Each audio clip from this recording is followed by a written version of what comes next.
Cell, we believe in empowering connection on and off the chessboard. That's why we've partnered with the European Chess Union to bring you a gift as strategic as the game itself, a free eSIM with 100 megabytes of data. Staying connected has never been this simple. Just scan the QR code, install your eSIM, and enjoy seamless global connectivity. Cell supports over 190 countries. Cell and the European Chess Union, a checkmate for connectivity.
This is a chance. This is a war. Everyone wants to be a winner. But the path to victory is lonely. Chess Robot, the smartest, most advanced AI chess robot. It turns chess into an exciting game of a progression. Mastering 25 levels will transform you from a beginner to a grandmaster. Not into level ups, challenge the AI instead. Set the difficulty, make it a breeze, or push it beyond your limits. It's incredibly smart, just like a max-level human. Equipped with a camera like an eye, Chess Robot combines advanced algorithms to capture every change on the chessboard and accurately pick up pieces with its robotic arm. Access the Planet Alliance function to connect and play chess online with friends from all over the world. Here you will find players of all skill levels. Flip the board and play as white. You can't wait to get started.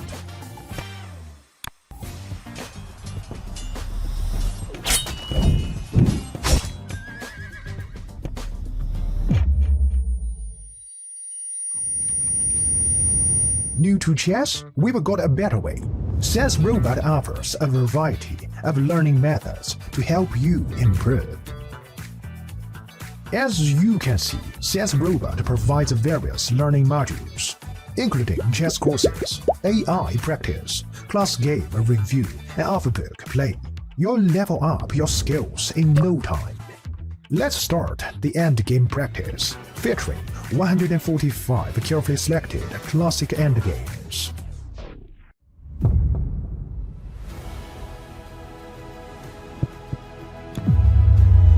Now you have a greater chance to become a winner.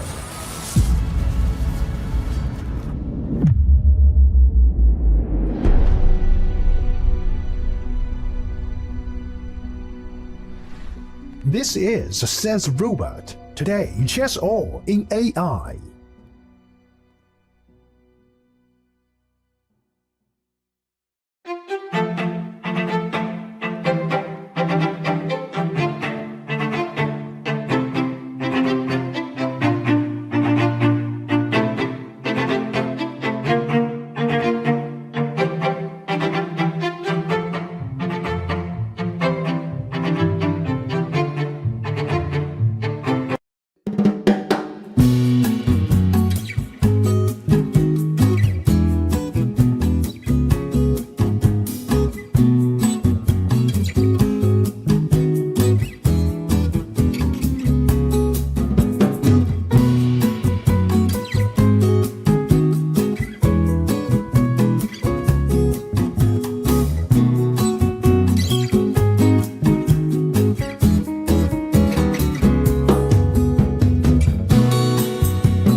Welcome guys, welcome to the last round before the FIDE.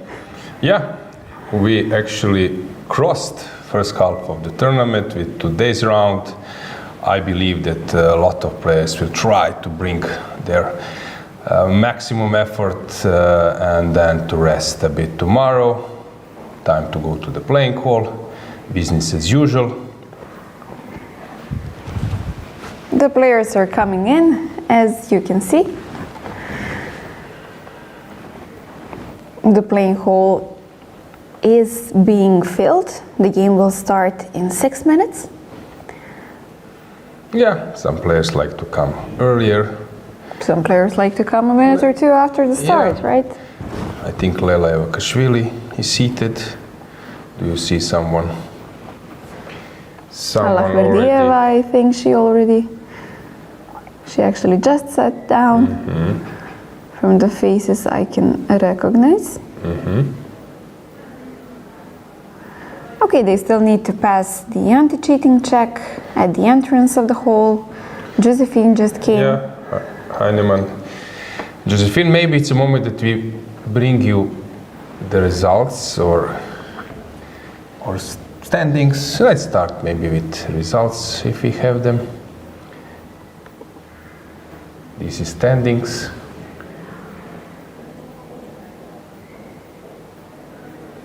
Maybe we don't have results. We have it. Yes. So, yeah, this is results round 5, not after round 5, but never mind. You will get it. It's not a big deal. So, regarding first tables, 5 decisive games.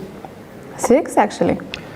Yeah, first 5 tables. Okay, I would say, you can look at it like that as well. Yeah. 100%, right? Yeah, 5 out of 5. Exactly. But yesterday we had a poll how many of the games from the first 10 boards you think that will be decisive. We actually commented this in the studio as well. And you mentioned 6. I was going for 8. It was a little bit brave, a bit more brave, I would say. But yeah, as you can see, we had only 4 draws. And it was very interesting to see that on the first board, we got a flag fallen down. Bella was already better, if not winning at that position, but Eline lost officially on time. Yeah. So, 2 wins with the black pieces. A bit unexpected.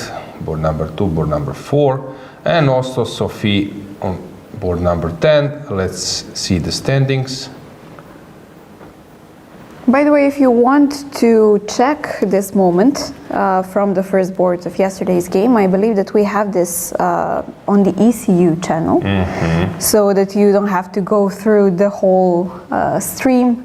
Let's say you can just check that moment, because it's not every day that the sole leader of the round loses on time. Yeah, you can check all the interviews.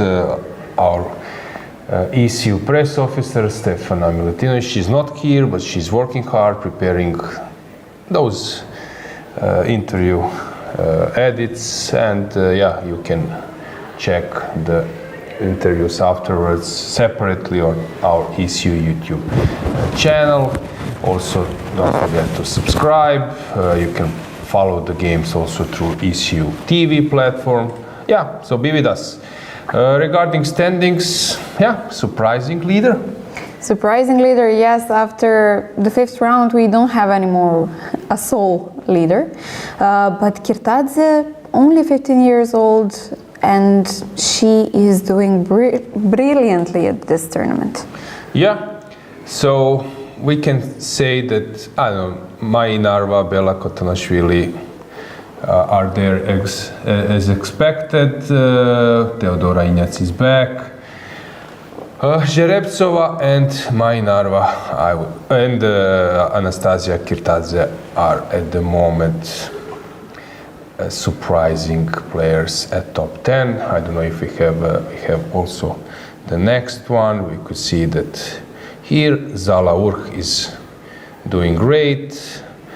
And besides her, we can say that more or less players we are familiar with are around, and just to check the pairings of today's round. You could see that, yeah, here we will have a really, I would say, leveled games.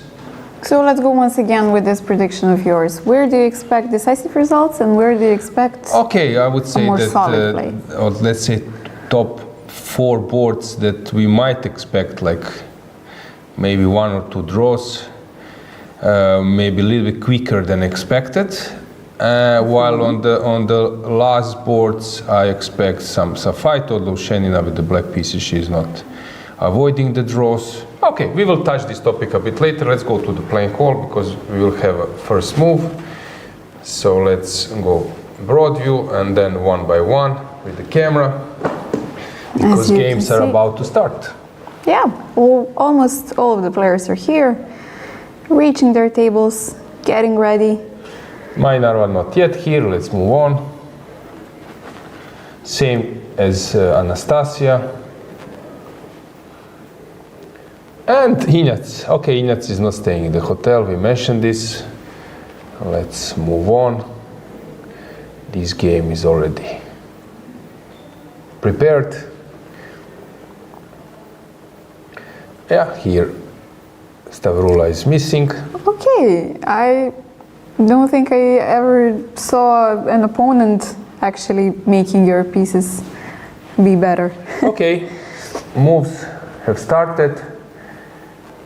E4. Okay, maybe we can get this simultaneous view, since that's cool to catch. Especially in these first moments where everything is still dynamic, right? Okay.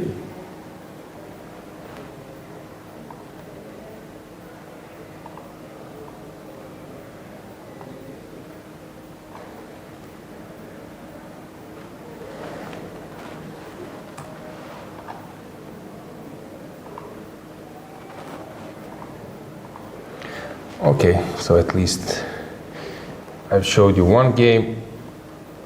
This one you could see on the left. So it's Sofia Millet versus Monika Sochko. Kirtadze just Here.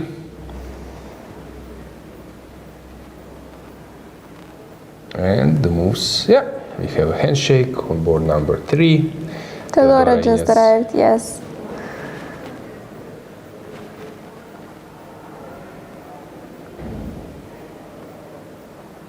And guys, maybe you can also let us know who is your favorite out of these, let's say, 5 games. Which one do you think that will be most interesting, and who do you hope to see on top?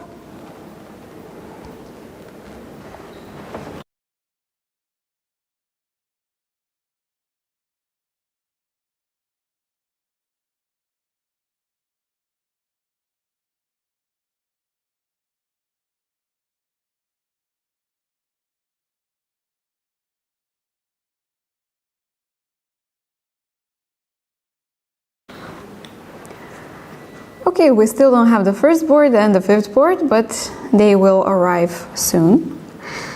In the meantime, I have some interesting results. For example, on board number 4, I can say that Millet Sofia and Sochko Monika played already 6 games, and Monika is leading that matchup with 5.5 to half a point. So I believe that this will bring her to go for yet another decisive result in this round, and that she will want to increase this lead that she has. So I'm interested to see her opening choices as well.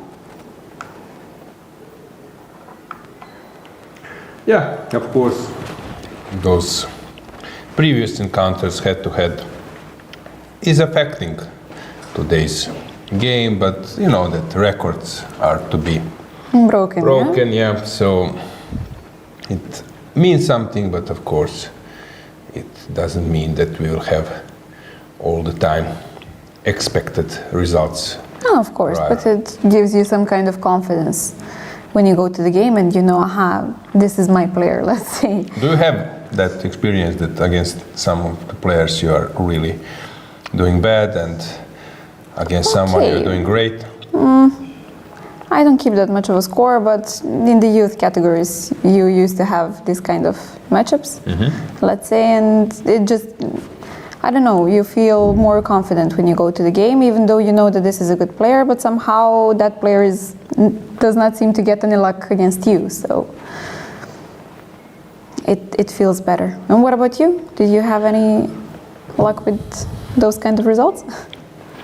Okay, I was having a good results versus Croatia number 2, Ante Brkic. But yeah, it's usually connected with youth categories. You started to win in some youth categories and then you just move on. In that player becomes much better Yeah. later, but still you have this It track counts, record. yeah. It counts in the history. So this is board number 3. Board number 1 is Kero. It's our bottom left. Bishop d3, played by Mai.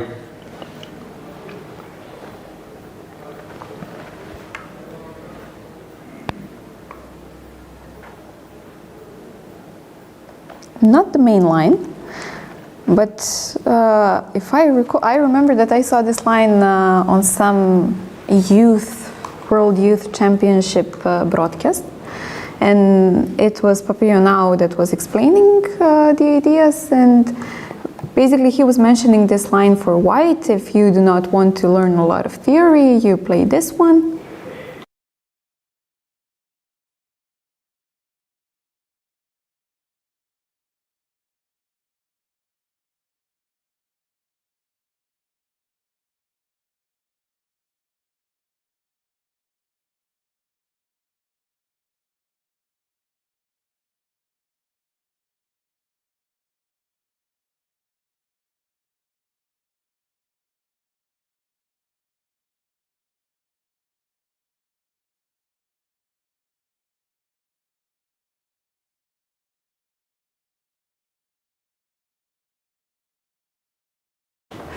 Okay, some encounters are already quite developed. Let's check Malteskaya. She just played d4.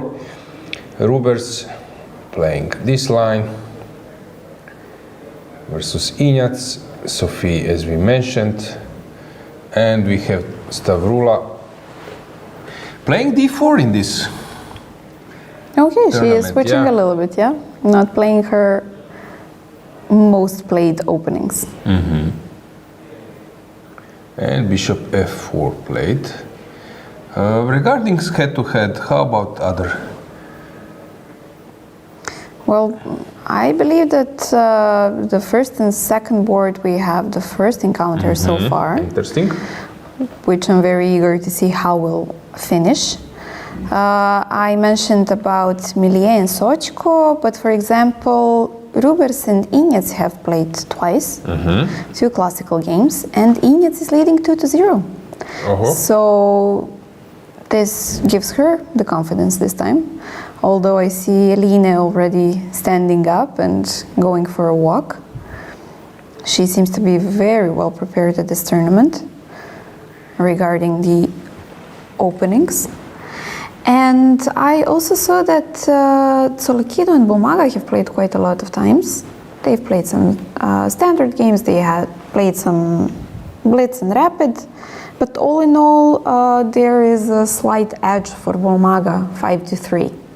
So yeah, these are some head-to-head statistics so far. Got it.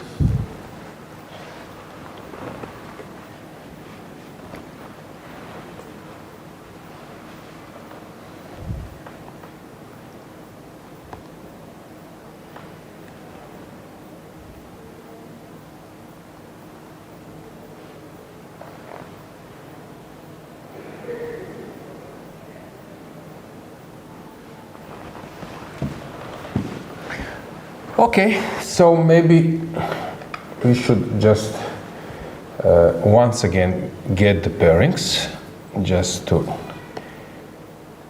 give you now my predictions, is you are familiar with the openings a bit. So regarding this round, what I expect, now we have also some additional info.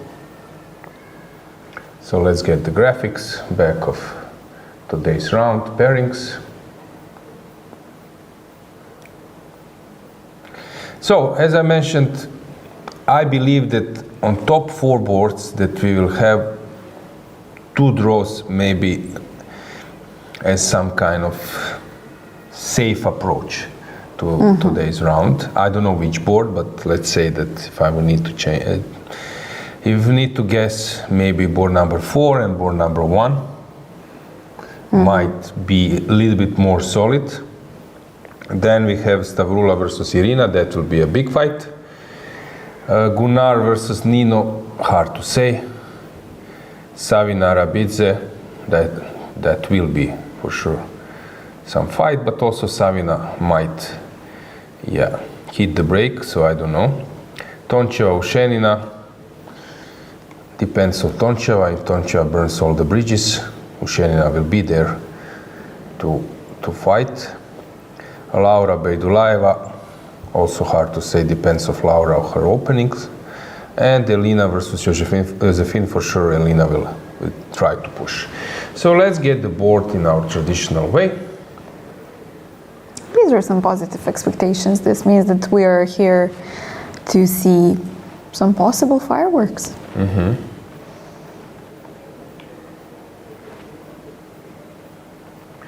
So this line is quite popular and quite known. There is an option to play bishop f5.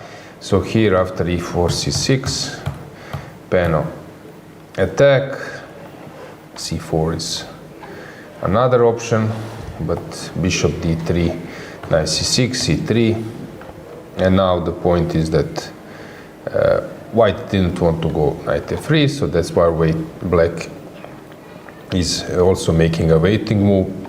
Unfortunately, black cannot come out with the bishop, and e6 is not the way you should play, so that's why this queen c7 waiting move, waiting for white to play knight f3. If white plays h3, okay, now it's obvious that I won't be able to pin the knight when it comes to f3, so I can play either e5 or this g6 stuff, and this is well known, bishop takes f5. But in the hands of like skillful player, it can be tricky for black, but black is fine. Let's go to the next board. I analyzed this in detail. So there is knight b5 move, played by Korchnoi versus Pologaevsky in their candidates match. Also bishop f4 is possible, a3, then black can transpose to Hedgecock stuff.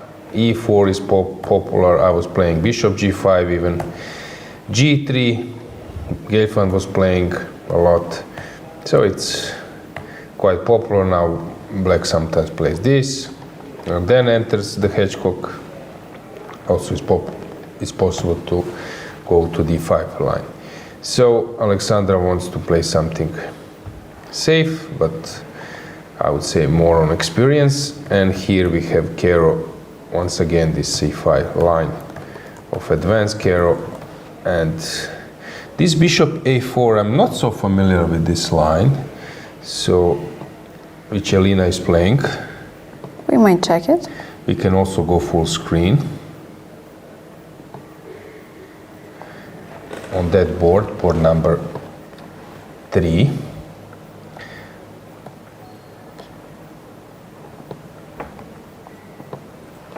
Yeah, you can see them. We can get the camera just right above them, board right above them.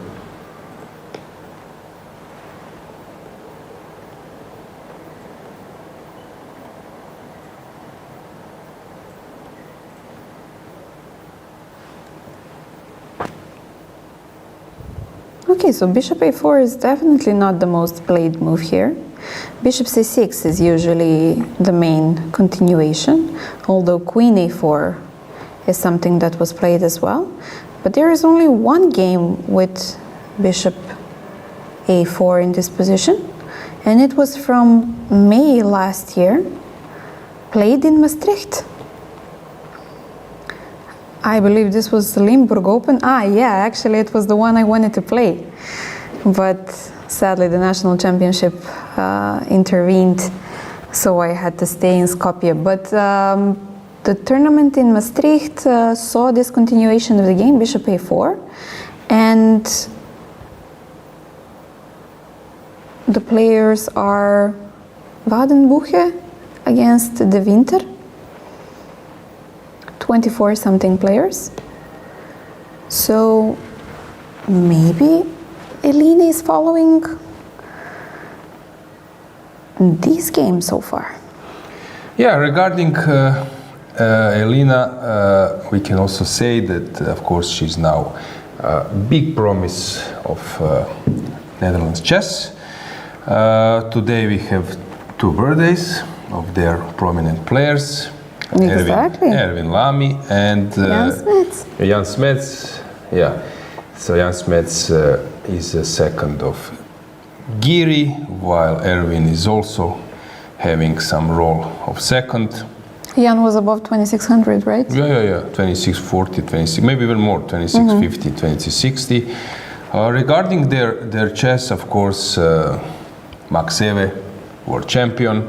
But anyway, congratulations, happy birthday, guys. I congratulate Jan, I know him a bit, so I congratulate him directly. Yeah, regarding their top players, of course, Giri is their big star. Jordan van Foreest is around. Lucas van Foreest stopped playing. Basically, now he's acting as a second to Jordan. Max Warmerdam has improved a lot, but it's now moment for him to make this step, maybe trying to break through to 2700. Was Max Jordan's second as well? Yeah, maybe. Luke Van Velde, 2700 player. I think that in his career, he had something like, I don't know, let's say like 500 games with players against 2700, or maybe I said a little bit too much, but he was playing all those Tata Steels plus something else. Maybe 500 is too much, but 200 maybe games. Okay, that's a lot of games. Yeah, and to keep your rating. Yeah, so look, these days he's working as a coach. Before he was working for Italian Chess Federation. I think now he's in Turkey. Yeah, regarding others, of course, Ivan Sokolov, he took a gold medal with with Netherlands at the European teams. I think it was 2006, if I'm not mistaken. Maybe I'm wrong. No, it's odd years, so maybe it's 2009. No, 2009. No, maybe 2007. Göteborg. It could be 2007.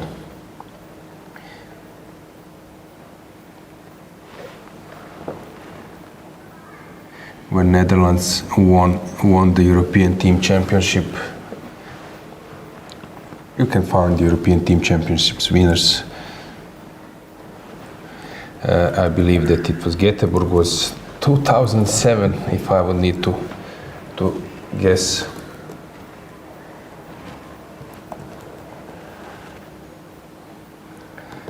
And he was playing for his board.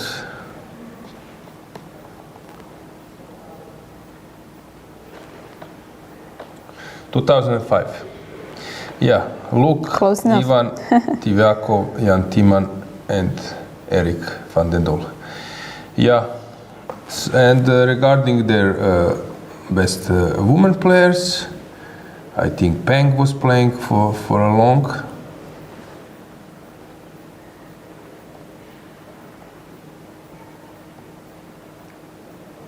Elina is for sure. Yeah. In the top, actually, the best rated player so far.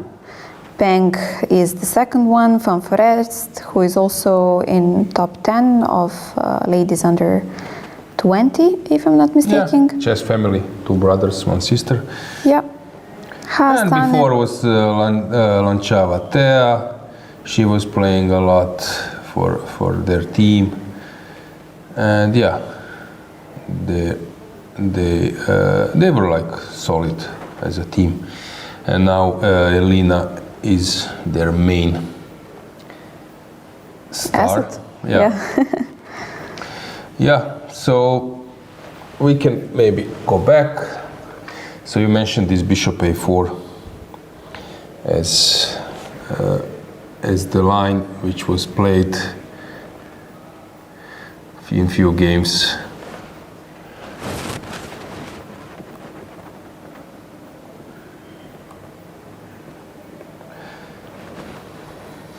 Only one game. Only one game. Yeah.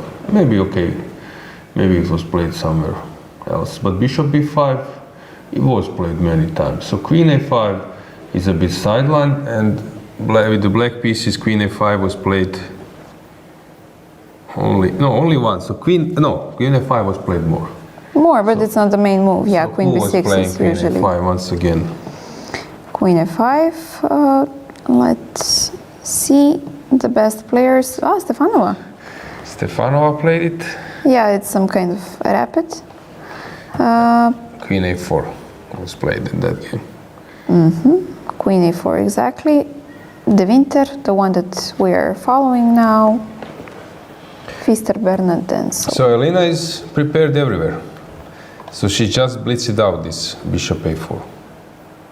Yeah, seems like she knows theory. You cannot get her Okay, anywhere. but if you have some file, you just go through your lines. I don't know, queen a5, bishop a4, the best move, and you just stop checking it. But you know the best move at least.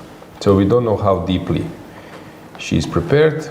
I mean, you can have the file, but it's not so easy to remember everything, and you need to know some ideas as well, right? Not enough to just know the best moves. I'm not sure. I think that in this level they are just memorizing the moves. They were like checking some ideas, but it considers, for example, it's considered now in I would say like this is top chess, but top women chess, that you know your plans, your ideas. I give you only moves on this level.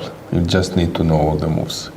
So I'm not sure that they are actually having some, let's say, like wordings, sentences. I think it's more like bishop a4, exclamation mark, white is better, and that's it. And you should figure it out yourself during the game. Okay, it definitely helps if you know the evaluation of the position Yeah, at so this I level, of course. think they're basically memorizing, and then they just play. Same probably goes for Injac. After queen a5, she's not aware of this bishop a4 move, but she's now rechecking what white plays on other lines, and then where is the difference, and so on.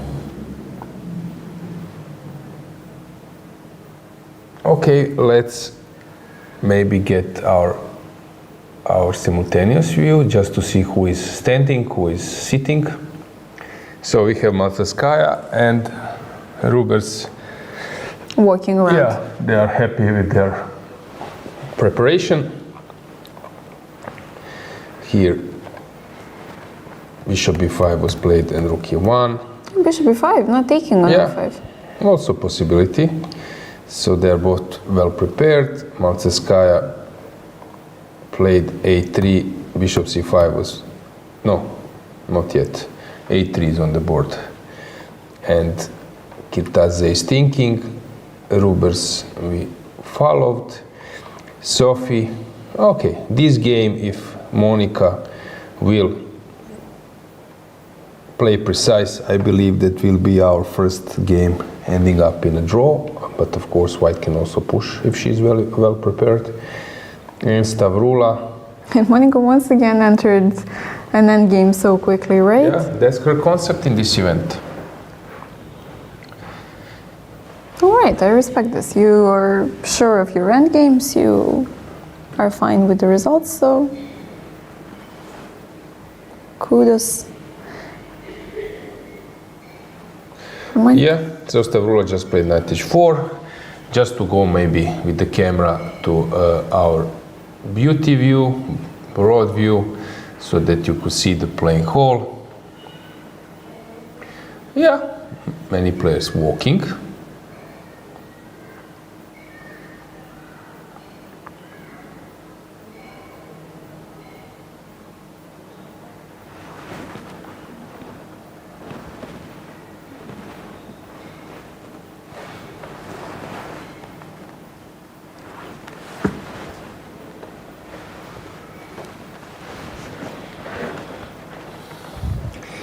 Okay, let's get our board back in traditional way. Let's go to board number 6. We have a camera there.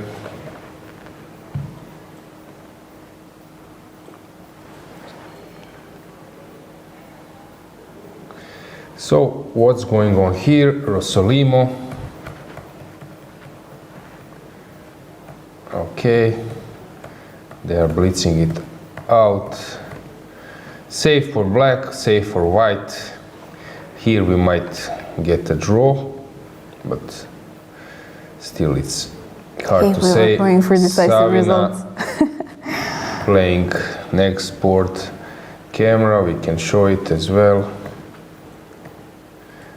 Playing this line. A3.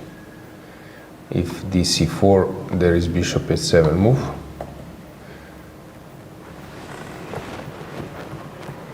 Okay, this is a mess already. F4 plate. It was obviously preparation. Maybe you could check a little bit this F4 for Dragana while I'm cruising. Toncheva. We have this line. Usually F3 is of course possible. Other move is Queen C2. The point is, yeah, on knight F3 or knight F3. Black wants to play E5 at some stage. So for example, Queen C2, D5, CD, knight E4. There is this E5 move.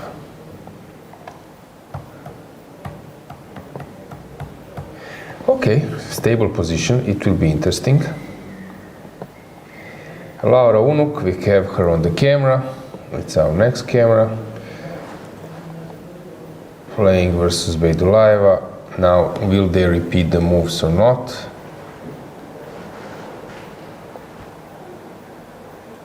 By the way, regarding this F4 you've mentioned, it's the second most played line. And in played the previous by game. And the most common is simply castling, but for example, we have the current world champion, Gukesh, who has played F4. It was Grand Chess Tour Bucharest. Grand Chess Tour, So yeah. B6, 97 was played. 97 also not the main line, but played only twice. For example, we have Ilyanov, who... Hans Niemann. Yeah. Niemann played 97, title Tuesday. Title Tuesday, but still it is played. So castles. B4 is B6, E4, E4, yeah. CD, CD. Niemann took. Bishop Bishop. B7. CD, CD, Bishop B7. Knight G3. Elyanov played. Queen C3. Niemann, okay. Rook A2 by Elyanov. Queen takes on D4. King H1. Rook from A to D8. Rook D2. Interesting maneuver. Queen C5, Bishop B2. Knight E8, Queen E2, Queen C8. F5, Rook D3. Okay, it was a mess. Sacrifice. Okay, it's still blitz, but So hang on, so I stopped. some heavy theory. This Queen C8 was played, F5, Rook D3, Bishop A6. Knight H5, F6, Rook Okay. C1, Queen B7, Queen D7. B7, Queen B7. Okay. It's Knight too subtle. F4, taking on F5, and then taking on D3. Queen And D3 G5. and G5. What yeah. a move. G5 was really played. Okay, it's blitz. I It's don't already believe moved that 28, that but was played. This looks like a crazy move. Okay, so this is what's the situation there. After e4, she's waiting. So she's thinking. We can go just briefly to that game. So it's board number 7. We can go full screen. Anastasia likes to wear this accreditation on her back. backwards, yeah. Yeah. Something not many players do. Taking.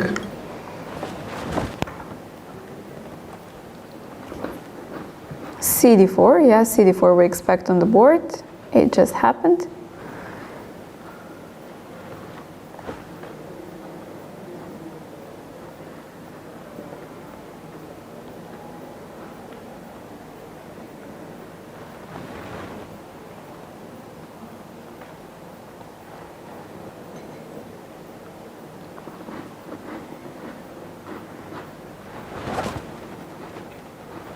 Will we see a blitzing out move? Seems like not.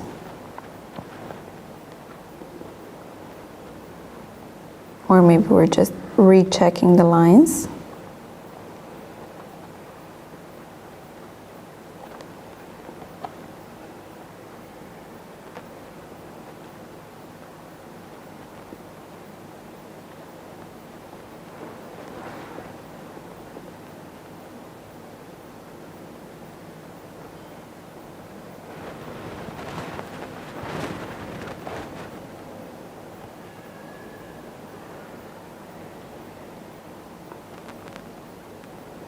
Okay, bishop b7 on the board.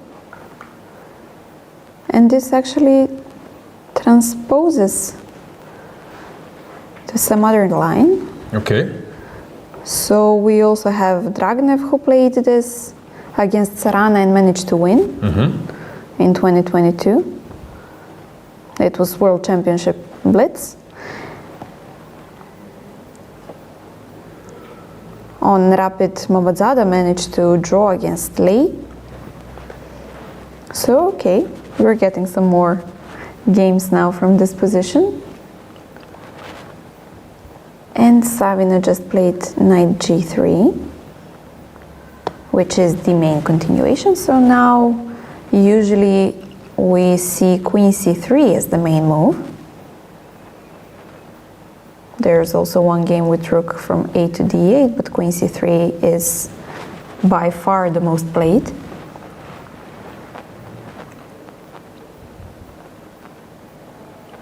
Played also by Grishchuk, by Giri. We're transposing now. So queen c3 on the board.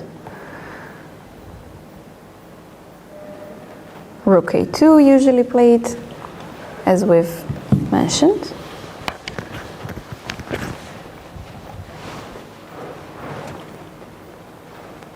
Will Savina blitz it out? Yeah. We don't know yet, but I believe she will. It's interesting when you have some insights to follow. Rook a2, yeah. Way easier, right? When you know what was played, what is to be expected, and so on. Okay, so it seems that this rook a2, rook d2 is a standard maneuver, huh?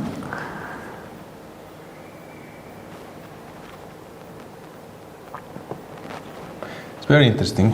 Engines were working day and night. Exactly.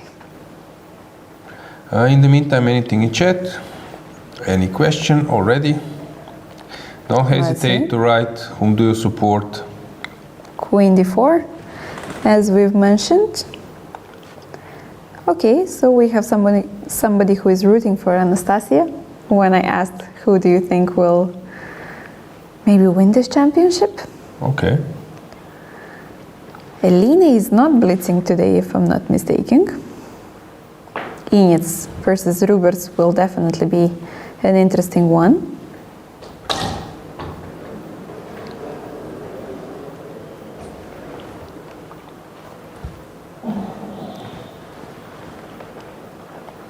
Yeah, regarding that move of Elena, bishop a4, it's not the idea to to play something like a top-notch novelty. The idea is just to avoid the preparation and steer to a game.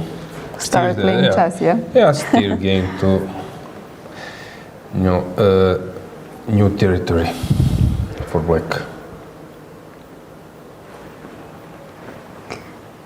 And by the way, I also saw that Anastasia was the world championship in rapid in girls under 14 and the world vice champion in blitz, also girls under 14. And that this year in January she became the Georgian champion for girls under 20. Oh, very good. King H1 played, Rook D8. Rook D8 was not played. It is. It was. Sorry, you It's the main. this. You mentioned, and now Rook D2. Rook D2. To finish the maneuver. With Queen C5 expected to be the answer to Rook D2. How about this Tudor Henry? This game, because he's very talented, 14 years old or even less. So he was playing in Požarevac. I'm quite familiar with this place. You mentioned it yesterday, Dragana. Yes, I did. It's a tournament being played over there as well, currently. The one I will follow on the breaks. Since the game starts in 2.5 hours. Okay, fair enough. Rook D2 just played, Queen needs to move.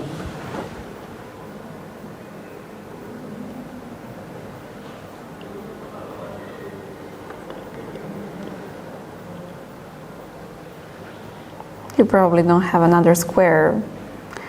C5 should be the only move, right? Yeah, she will blitz it out sooner or later. She's just thinking something about something else.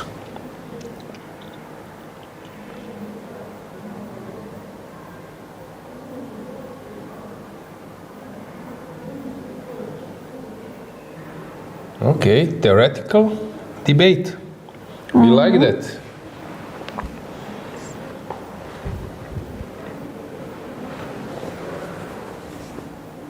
And let's see who will go out of the preparation first. But once you reach like 20 moves of theory, you can't go much wrong, right? Although I remember watching some interview, Lisa Schut, I think. Okay. She's also a player from the Netherlands, since we touched the Dutch players today. It was, I don't know, 10, 15 years ago maybe. And I remember that she was playing some sharp Sicilian, I believe it was Najdorf, and that she was playing like 23 or 24 moves of theory. And then the first move that she played over the board, that she was out of prep, she completely lost the game in one move. So, okay, maybe my statement that you cannot go much wrong once you get out of the preparation is not completely correct. Of course, it depends on the position, whether it's sharp or a more strategical one. But still. Okay, Queen C5 on the board. Bishop B2 is the usual continuation over here.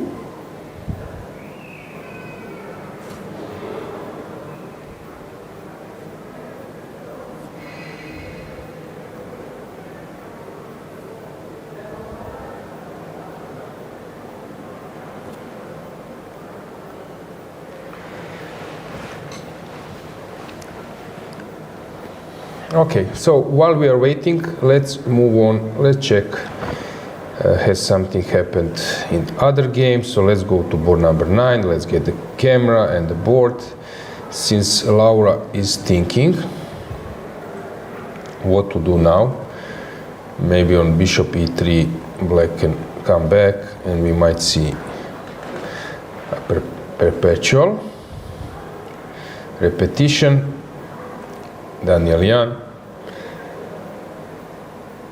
Okay, something is wrong already.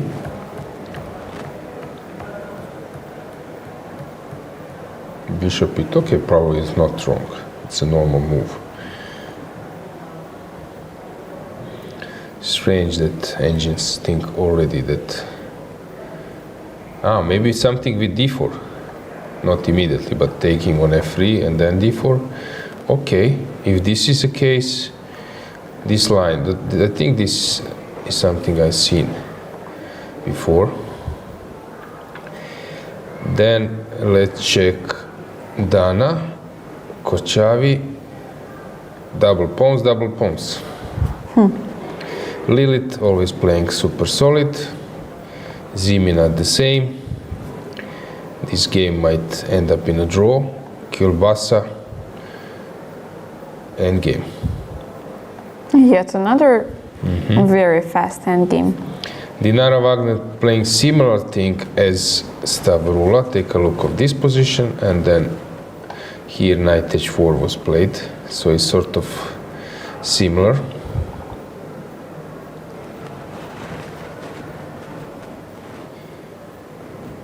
Lela versus Martina. Okay, usually slightly better for white, but not much. Here we already have an endgame. What happened? So many quick endgames. Nimzo.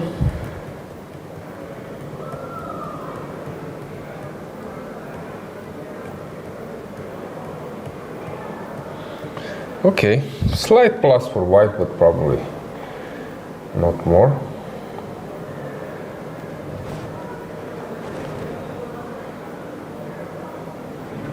Okay, this will be interesting, since white is showing her ambitious to go all in.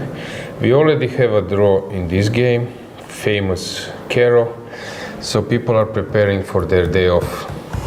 Seems like it, yeah. Yeah, this is known stuff, and white didn't want to push too hard. Marina Brunello, this will be a fight. This game was a good maybe choice that we have a camera, so let's put her on the camera, last camera.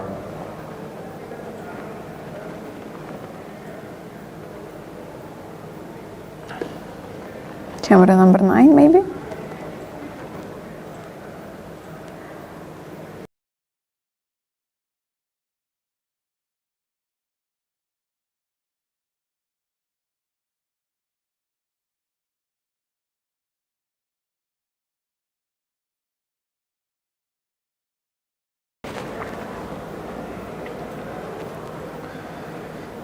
Yeah, that's it. We can see this game, so let's get the board.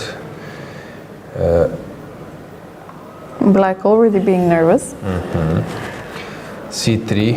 I was playing this line with the black pieces, but after knight f3, a6, O'Kelly Sicilian. I played this, for example, versus Arch Peter, and then knight f6. This was my way how to avoid the Sicilian c3. Actually, I call this the most narrow Sicilians you can play. Sicilian you can play, and for some players like our dear viewers who are busy with their regular job or something, then this can fit into their repertoire. This O'Kelly Sicilian, because d4 is wrong. e5, of course, doesn't work. So you need to go knight c3 and then e5. And the point is that usually in all those lines, when black pushes e5, white can play knight b5. And then after knight b5, you need to stop this jump, and you play d6, and your bishop never can come out. Also, when you have pawn on d6, then knight f5 might be an option, but here you're making that d5 break in one go. So that's why after a6, d4 is premature, and you have c4, critical line if you ask me, and you can play c3. Some players are ready to transpose to Alep Sicilian, since you already committed yourself to a6. But then I play this knight f6, I'm playing this in blitz. This is something I played against Peter. I was even pushing a bit, but Croatia was playing in semi-final of World Cup in Qatar in football.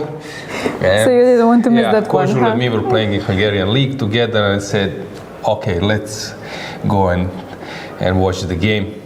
So I steered the game into draw, but I played a very good game. Arch was 2600 rated player before, now he's 2580 or something like this. But here after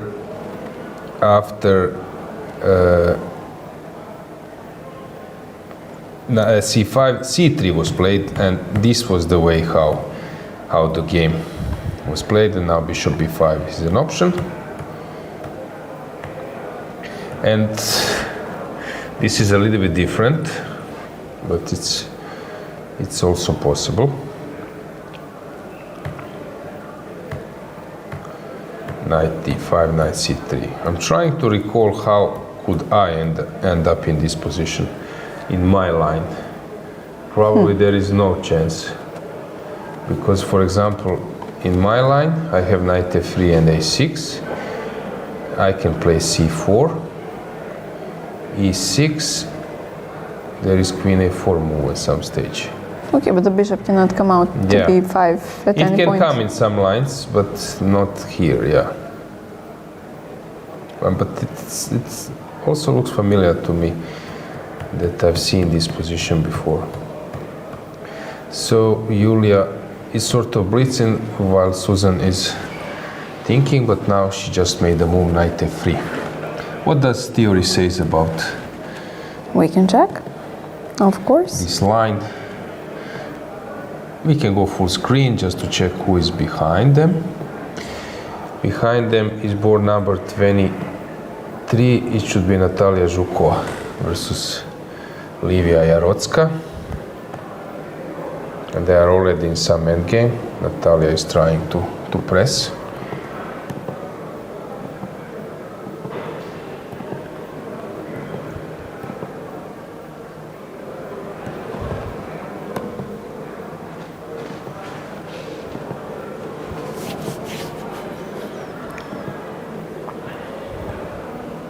By the way, I also know that Suzik used to stream for some time.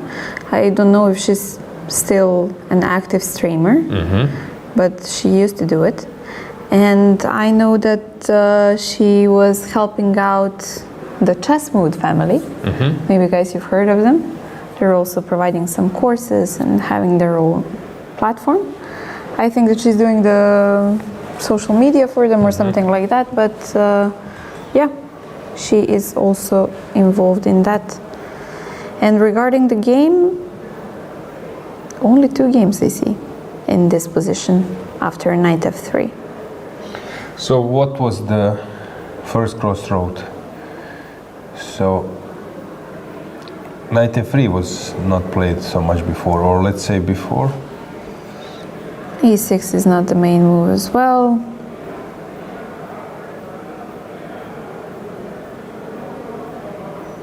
Bishop a4 is not definitely. Today we have, let's get the board back, we have this bishop a4. On every single board is a novelty, yeah? Bishop a4 seems to be surprising move today. Yeah, maybe we should go to our main boards. Board number 1 to check what do we have there.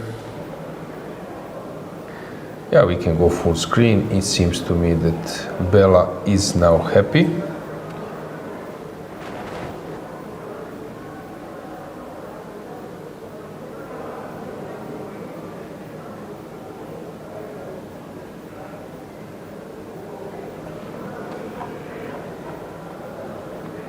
I will just briefly check, is there any game which looks at the moment as some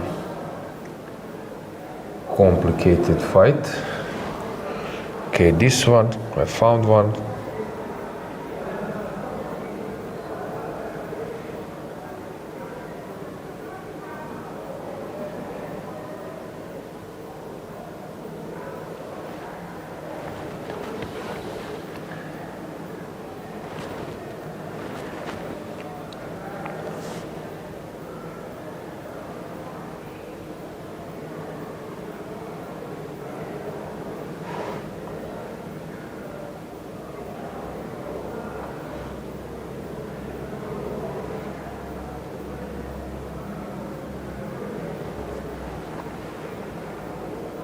slowly getting into the game. It's interesting how, for example, when I look at Narva, I don't know whether we just started the game or whether we're in the 6th hour. She always has the same face expression. She doesn't look tired. She looks ready to fight with her poker face on at every single moment. Yeah, I'm checking some games. We have already few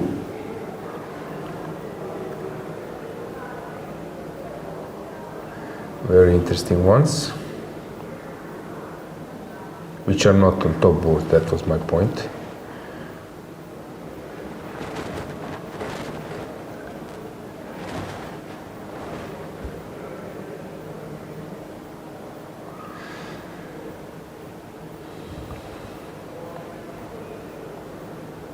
So let's start.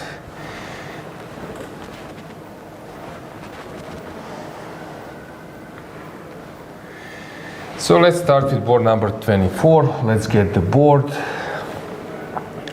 So let's see what's going on here. Oh, Alanya fell into this known trick. So let's get the board. So this is actually, it resembles a bit Philidor, because in Philidor you have this trick. So that white pushes a4, provokes a5, and then this sacrifice on f7 is working, which was not the case before. So if you take knight g5, of course here your queen is trapped, also you're dropping the bishop, so you need to stay close to the bishop, but in this scenario knight comes out. So that's why she needed to play to allow this sacrifice. And now it looks like a dead lost position. So Karashoni is enjoying a winning position. We can have maybe a simultaneous camera view while we are cruising. Yeah, so let me go to another game. Board number 28 is interesting. You see, guys, what's going on here. So it was Nimzo Indian, queen c2, d6, e4, very sharp line. And suddenly white went for this rook h2, and Alakhverdieva is under pressure. Was this played maybe Dragana before?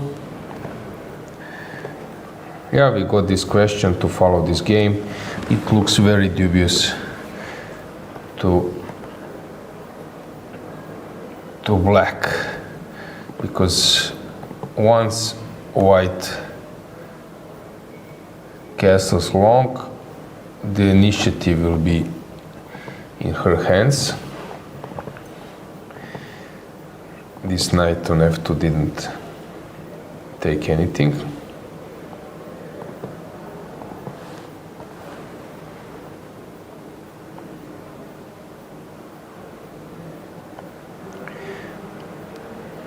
I'm not familiar let's with see. this. dc5 is, for example, not the most played move. d5 is usually the continuation. But if you take dc5, also black usually retake with the pawn, not with the bishop. So this is yet another stepping away from the main theory. And here we have as moves played so far bishop g5 and bishop e2. For a second I saw surname Jankovic and I was afraid it's my game and that I'm not familiar. You don't remember, but it was another player. Another Jankovic. Yeah.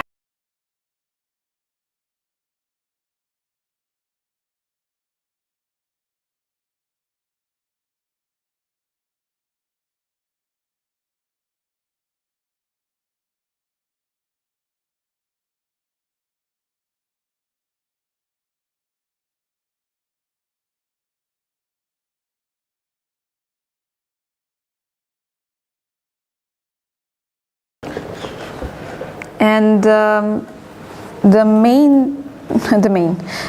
Usually bishop g5 is played by white in this position, but white or Anna in this game chose knight f3, which wasn't played so far. And for example, some kind of novelty? It looks so. Yeah. Prepared. I think prepared, yeah. Not just okay, well, over the board. Nowadays with the engines and the cloud engines especially, you can find many new things. And usually there's a race who will use it first. But for example, I see Pankratov who played bishop g5 instead of knight e3 in that position, and Mamedyarov played bishop e2. So if you would want to choose some game to follow in this line, those two might be the ones that you take into consideration. But this one, what we see on the board, is definitely not played so far. Queen a5, and white is thinking. Let's move on with the games.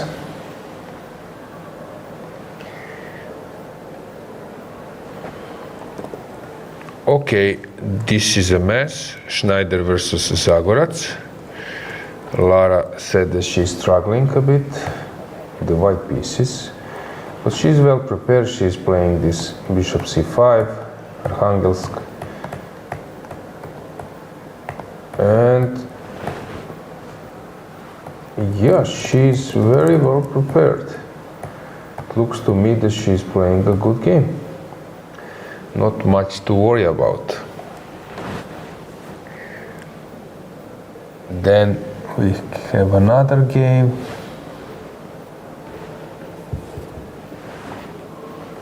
To check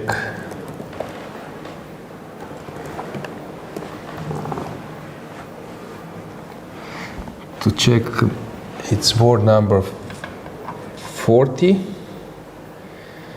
where I've noticed that this game is quite shocking, call it that way.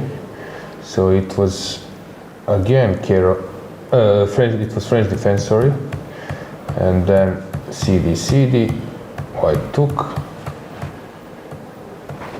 sacrificing the pawn, very interesting play. Check, castles b4. Looks really complicated. Okay, white will try later to maybe come with the king somewhere. What's the point if you take maybe a3 first, or rook b1? It's probably a3. And we can check the game number 44.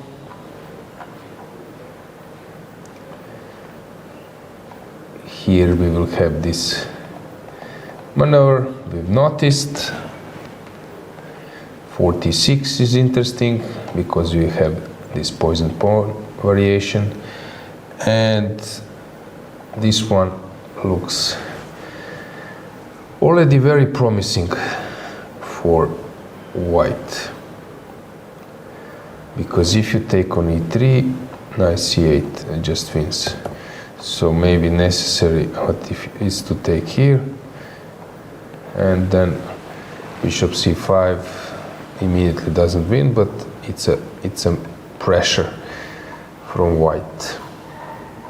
But black already lost a few tempos with... Yeah, but okay, she's a pawn up. So regarding our positions, top board, let's try to find one and stick to it a bit. Okay, this is already a mess. And look, regarding time, Bella was burning a lot of time yesterday. She's burning a lot of time today. She was like almost 30 minutes difference with her opponents yesterday and today. Okay, Narva is thinking now a little bit, so she's making this difference a bit smaller. Anastasia has already burned a lot of time. Teodora has burned some time, okay, Elina is now the one thinking. But we already have the top players deep in thoughts. Let's maybe stick to board number 2. Let's get the camera full screen there. A board above them. So what's the point here? The point is that white wants to put pressure on black's knight on d5, and if black takes on c3, that's improving white's position. So black wants to play this, and white after bishop d7, maybe white is thinking to take queen b3, but I believe that nothing is wrong now with black's position.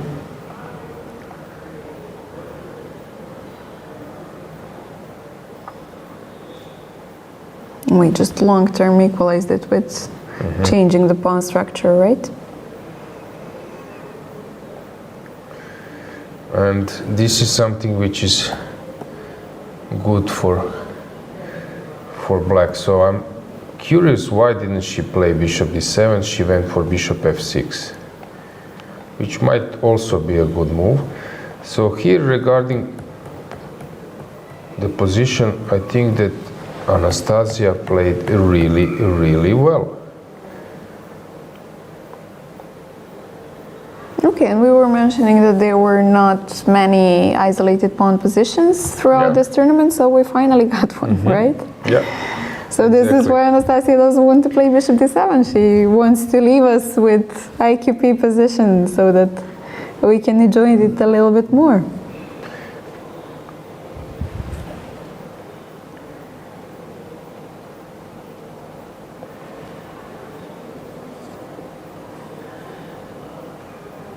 Do we have our poll? Let me check, not yet.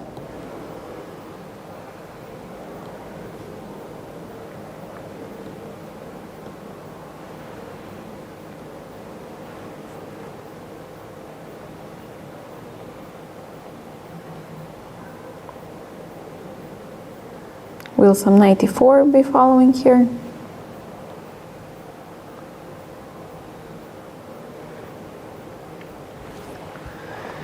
We have a draw on board number 6. Okay, let's get the camera. Okay, I think I mentioned that here we might have a draw. Let's go broad view to see them leaving. They're on our left. In the middle of the playing hole. We've mentioned this quite a few times, but I always like to repeat it, that the main boards, the main 9 boards, are in the center of the playing hole. If you're interested to see the exact map, how the boards are arranged, you can see it on Chess Results.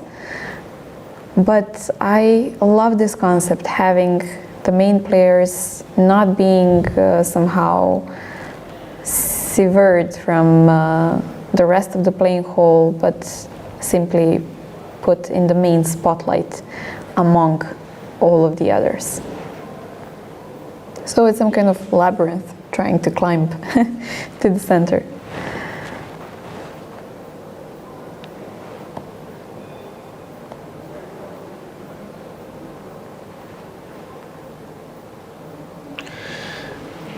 Sometimes this happens, that we have draws prior to the free day. Prolonging your rest, yeah? Yeah, somehow, yeah. Suddenly you're getting into that mode that, yeah, you want to rest a bit and the draw is not bad. And you don't want to finish before a free day with a loss. So that's something. To keep it on a good note. I see Anastasia Avramidou walking it out as well. She's probably happy with her position too.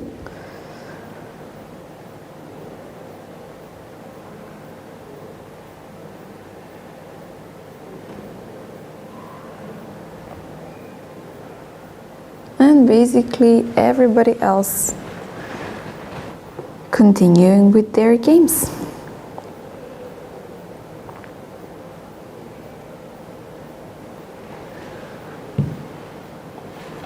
Okay, let's get the board back and the camera.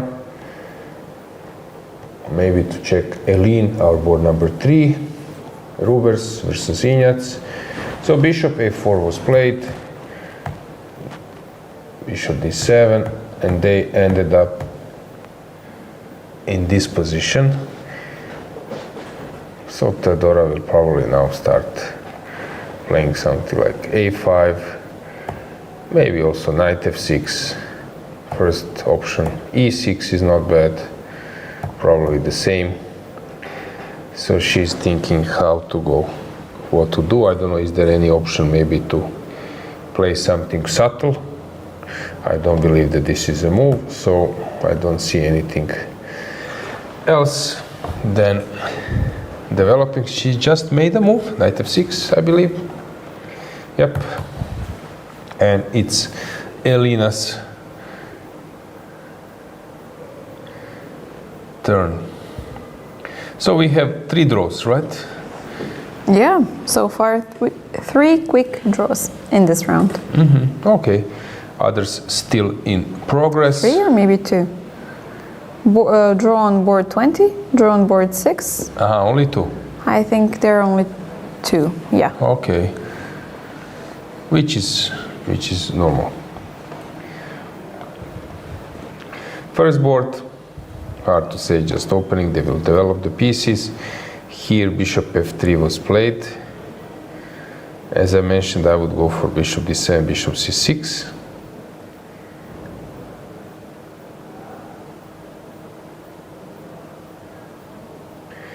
Okay, she can always take, but this is slightly better for white.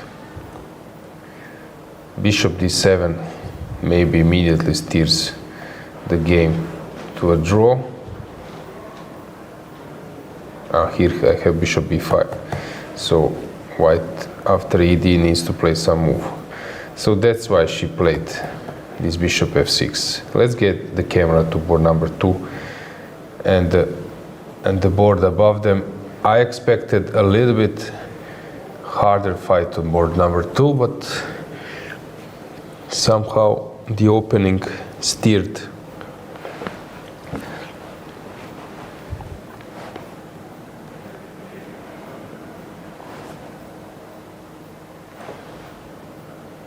Yeah, it seems like Alexandra will be just happy to exchange on d5 and change the pawn structure and basically end the first half of the tournament.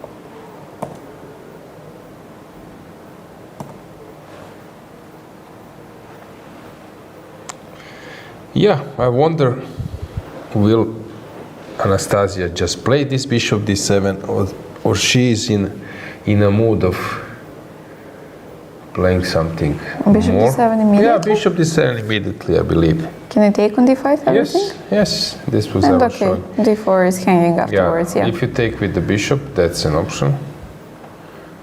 Now we will have this position where unfortunately I cannot take on d4, but I can go bishop c6, and this will be a dead draw. Of course, I don't know. Okay, yeah. Well, I'm checking some other games. We have a mess in this board. This is non-line.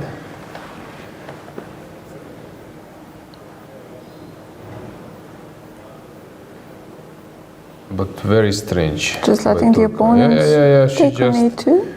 She just surrendered the pawn, but I think this h3 was completely waste of time.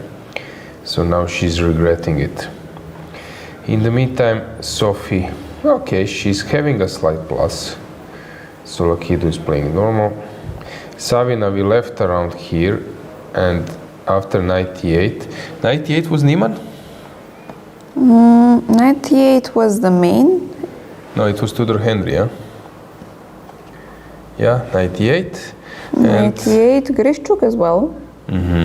This is the main move, and then Queen E2. Benjamin Bok. Everyone played Queen E2. So why? Let's get the camera to that game. Board number 7. Why Anastasia is thinking maybe she's out of the book. Oh, okay, she's already spent quite a lot of time. Yeah. So probably she is out of the book. But if you're seeing this position for the first time, for example, what would be your first move candidates, let's say?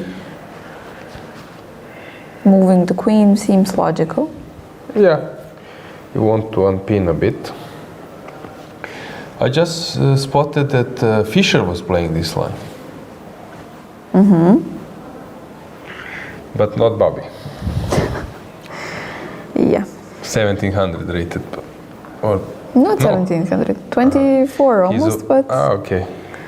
Fischer Daniel from Switzerland. We have a camera on board number 19, so let's go there to briefly check. Because it's very interesting one. Let's get that camera.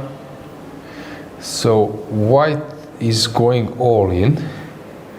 Maria Georgian playing versus Ekaterina Atalik. And the idea is just to, now I believe, to play h5, because this doesn't work. Or maybe she can include taking, and then a5, h5, or she can play normally now, I don't know, bishop c4 or something, or maybe knight f3.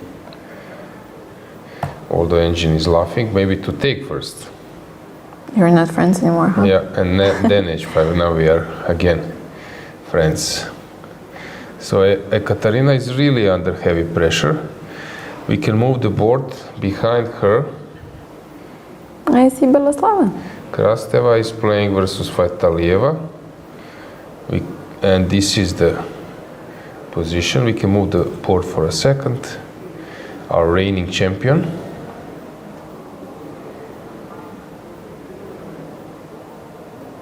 Is there. Okay, she doesn't seem too happy, but she doesn't seem disappointed at all that they entered this endgame very quickly.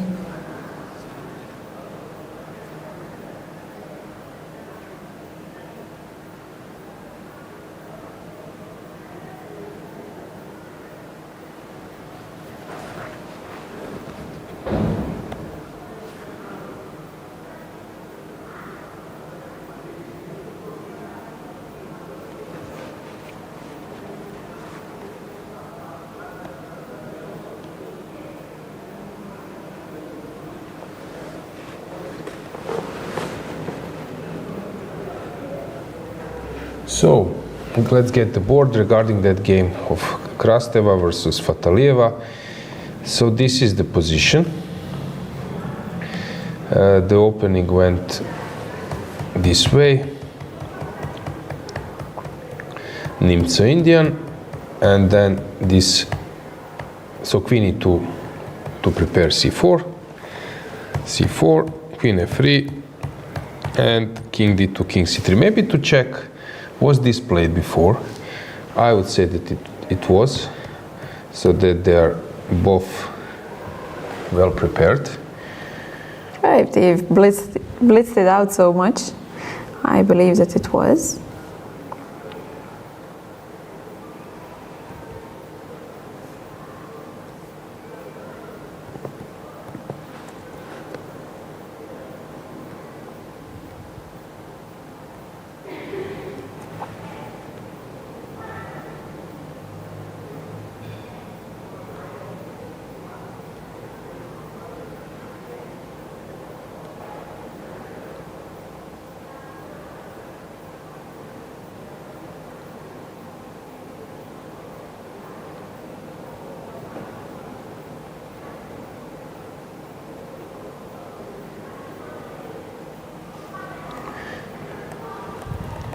Okay, white is slightly better, but I believe that there is nothing to be worried about for black. So this game might steer to a draw. It was played by Vityugov. Injic is a specialist there. Sarana, I see.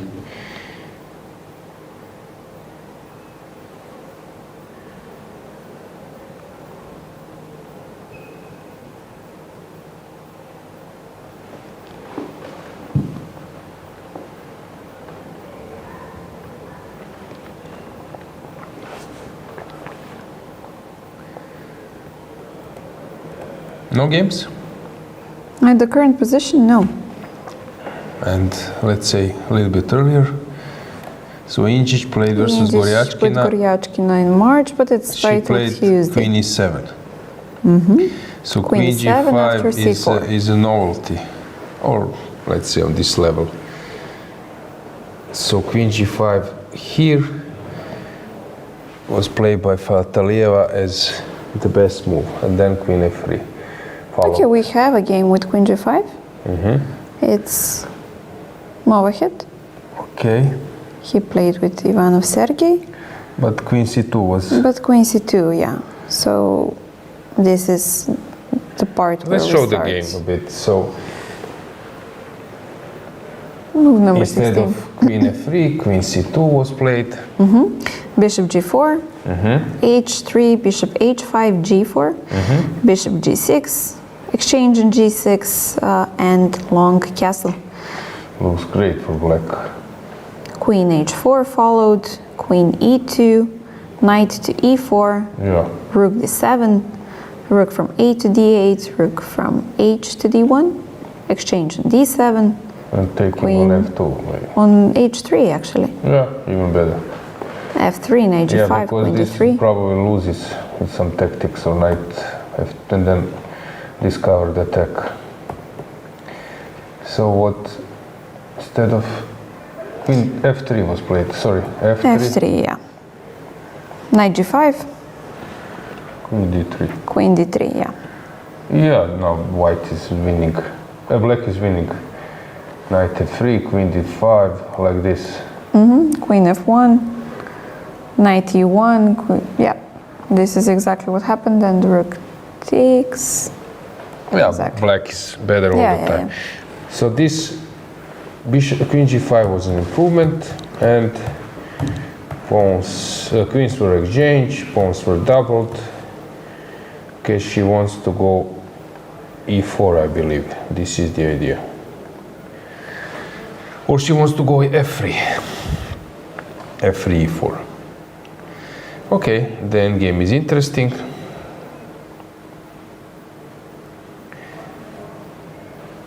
Here, Kitadze played knight E7. Also a reasonable move. If you go bishop E3, maybe I can go bishop D7. And I'm taking on B2. Anything besides a draw there would surprise us. Rubers versus Injac. Okay, this can be tricky for Rubers. Injac is very good in those positions.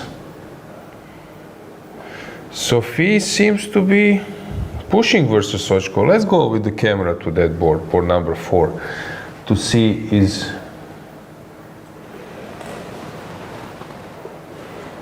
Monica happy with the outcome. If you push A4, now it's white turn.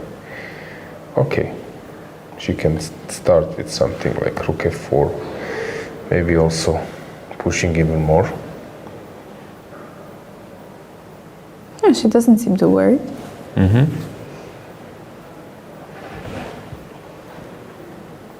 I guess she's happy with the rooks on A8 and B8. A4 might be incoming soon.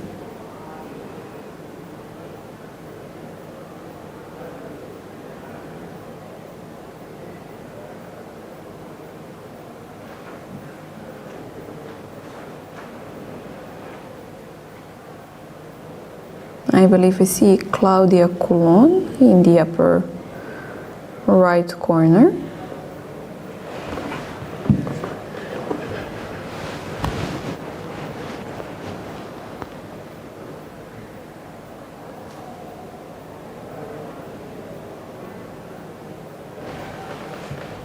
And what do you think? Would it be easier to exchange the light squared bishop? Bishop b5? Okay, it's white's move, but for example, with bishop b5 in the next one. Or do you want to keep it to support a4?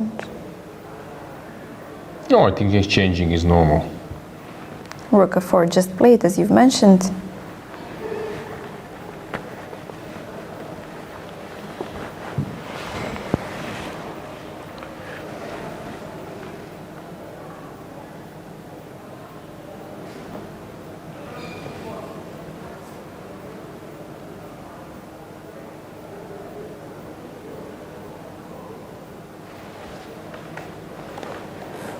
Anna Ushenina is also burning a lot of time against Nadia. And just looking at the clock situation.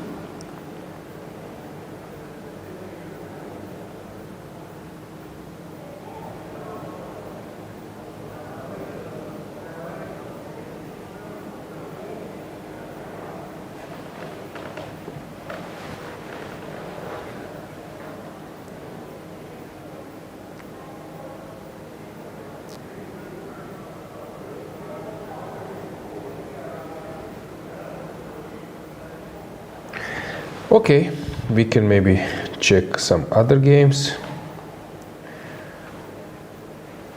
Savina played h3. I believe that move was not played. Let's go with the camera to board round number 7. It can be a novelty over the board. Inspiration, yes. Seems like it's a novelty. But now she allows maybe this rook d3, bishop a6. Oh no, rook c3. Rook d3 doesn't work. Yeah, because there is rook c3. So how do you move on?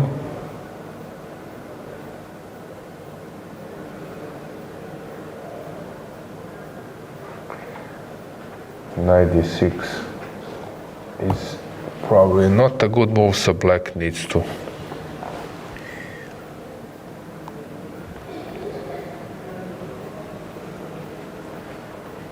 Yeah, I think our pawn is now out.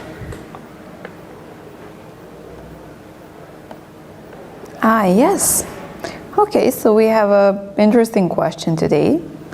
Who will head to tomorrow's FIDE leading in the European Women's Championship? So will we have a sole leader? And if you choose this option, basically if you choose any of the option, we want the names in the chat. Will we have a sole leader? Will 2 or 3 players share the first place? Or will we have a tie with 4+ players? Interesting. Do you have any predictions? I don't know. Really hard to say. Okay, maybe with the current situation, we know that Alojzije Kirtadze looks drawish.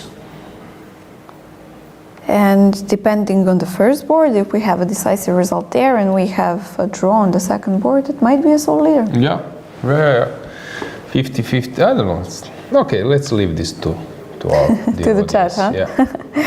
Okay. Nadia Toncheva, in the meantime, has built some strong center, but black is fine. Laura push h4. Move we already seen in, it was Brunello versus Batsiashvili, I think. Elina managed to get a good game. Here looks very good for black. I like how Diamant is playing.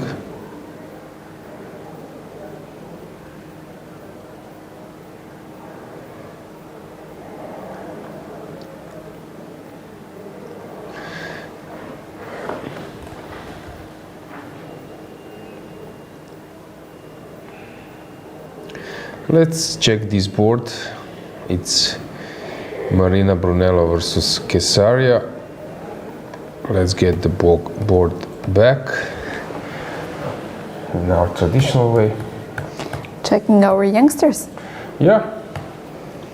So what's going on? D4, if I play D4, you take. So this is the option for white.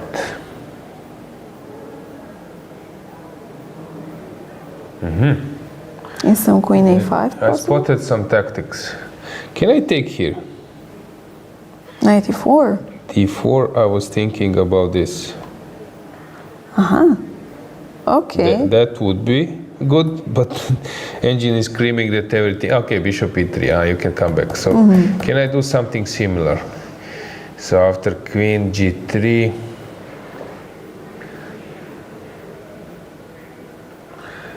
okay, knight h5. You don't want to make queen a1. Can I combine it somehow? If I go queen a5. Yeah, I mentioned this. Yeah, you mentioned it, sorry. I was focused on this d4. Try to make this d4 works. Okay, of course I can take on e4, but I don't want to do it.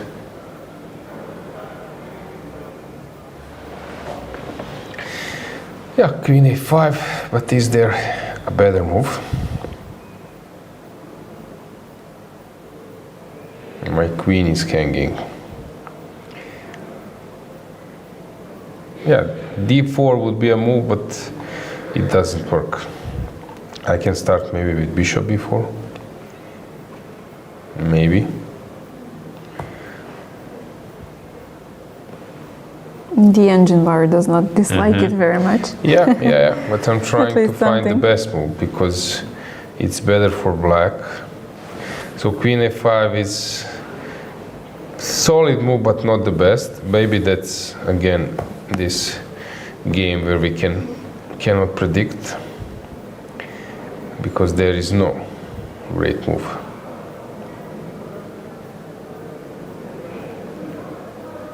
Yeah. You do have a clear target, but somehow no way around it. Yeah, but you mentioned basically all the candidate moves now. So I don't know. Let me check. Cesare is considering them as well, and maybe that's why she's burning so much time. Rook c8 or rook d7. C8. No chance for that move, I believe. Who would have found it? Yeah, I mean, you want to improve your position. Rook c8 doesn't come to mind as the first improvement unless it is completely necessary to do it.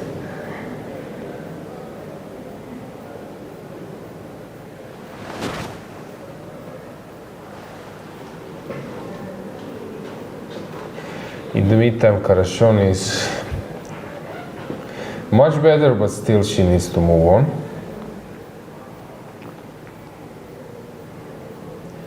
So let us briefly check our cameras. So one by one with the board. So here, what can we say? That black is fine, white is fine. Not much to say. Board number one. Both, they're fine. She can go knight c2. Then second board, both are fine. Still looks Rhodes, yeah.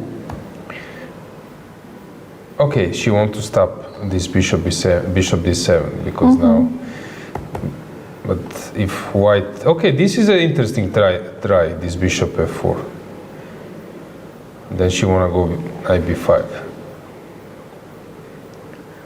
Okay. Bishop b6 maybe. Bishop b6 possible, but there is an initiative. I don't know. Taking on d8, rook d1, maybe to take. To jump maybe to c7, rook d1. I don't know. It's a good try. I like this move by Alexandra. Then Ruber's camera number 3. Black should be fine here. Okay, white is a pawn up, but black is fine here. White is still underdeveloped, so.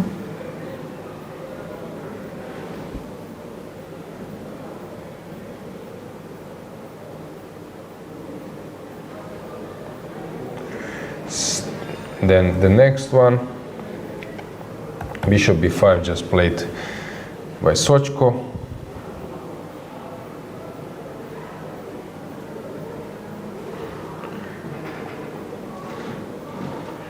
Next one, Stavroula, slow game.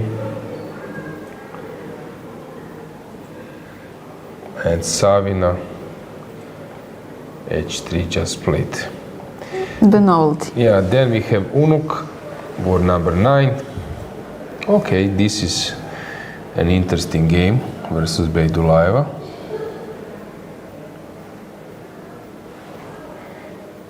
Some hanging pawns on the board. And we have board number 19. Here, white is still thinking after e5, and the last camera, 22.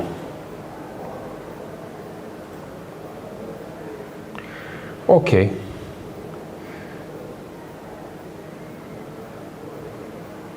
Krasteva played interesting rook e1 and then rook d1. Interesting try to play rook e1, rook d1. Okay, maybe we should go for a break. Yeah, let's do it. It's a good we will time. come back soon.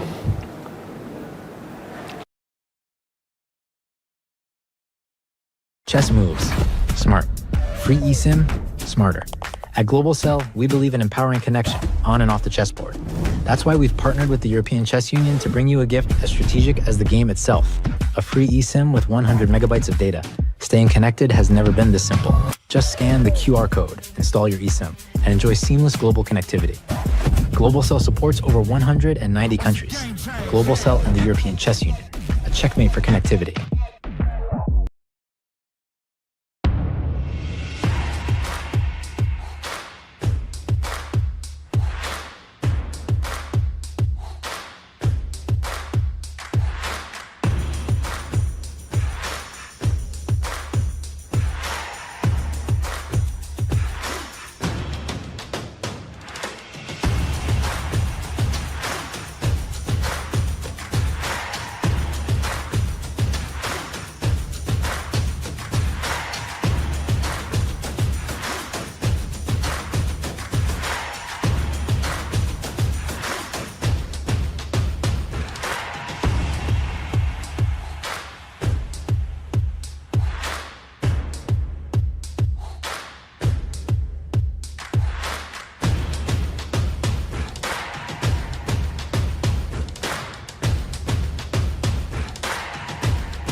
This is a chance.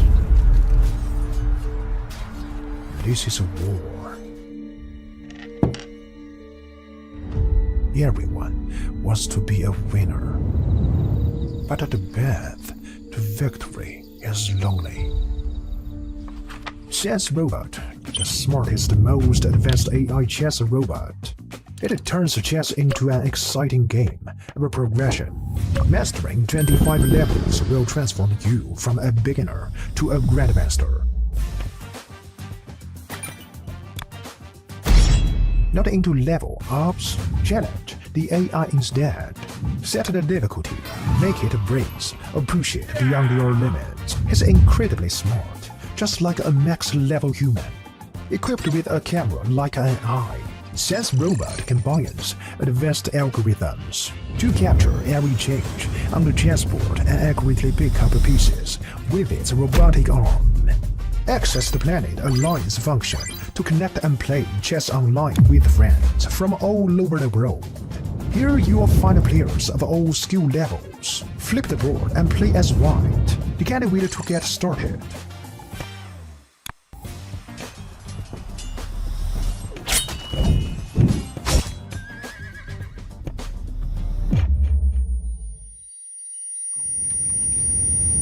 New to chess? We've got a better way. Chess Robot offers a variety of learning methods to help you improve.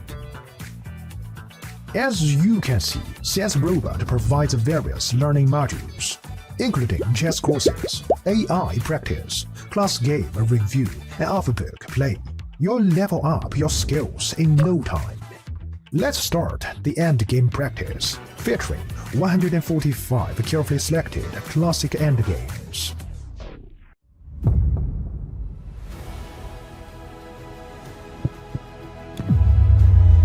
Now you have a greater chance to become a winner.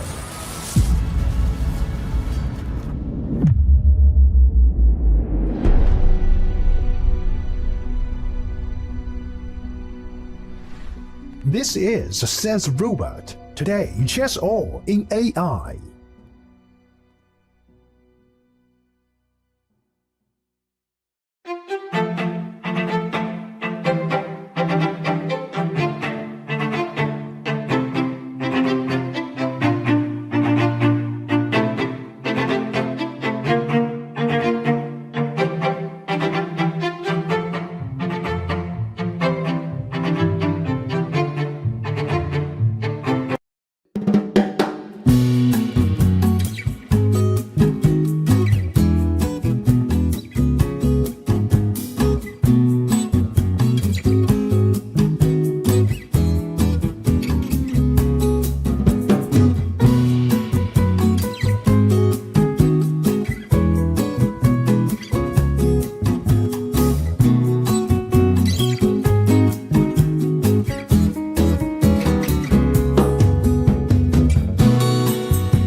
Chess moves.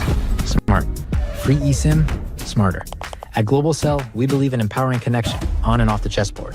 That's why we've partnered with the European Chess Union to bring you a gift as strategic as the game itself. A free eSIM with 100 megabytes of data. Staying connected has never been this simple. Just scan the QR code, install your eSIM, and enjoy seamless global connectivity. Globalcell supports over 190 countries. Globalcell and the European Chess Union, a checkmate for connectivity.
This is a chess. This is a war. Everyone wants to be a winner. But the path to victory is lonely. Chess Robot, the smartest, most advanced AI chess robot. It turns chess into an exciting game of progression. Mastering 25 levels will transform you from a beginner to a grandmaster. Not into level ups, challenge the AI instead. Set the difficulty, make it breeze, or push it beyond your limits. It's incredibly smart, just like a max-level human. Equipped with a camera like an eye, Chess Robot combines advanced algorithms to capture every change on the chessboard and accurately pick up pieces with its robotic arm. Access the Planet Alliance function to connect and play chess online with friends from all over the world. Here you will find players of all skill levels. Flip the board and play as white. You can't wait to get started.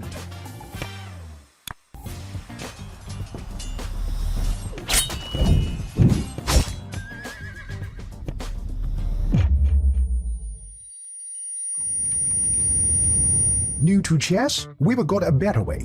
Chess Robot offers a variety of learning methods to help you improve. As you can see, Chess Robot provides various learning modules, including chess courses, AI practice, class game review, and off-book play. You'll level up your skills in no time. Let's start the endgame practice, featuring 145 carefully selected classic endgames.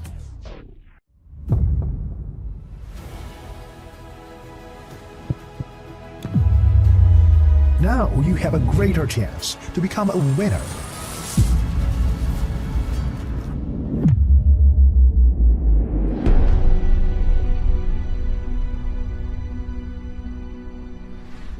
This is Chess Robot. Today, chess all in AI.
And we are back.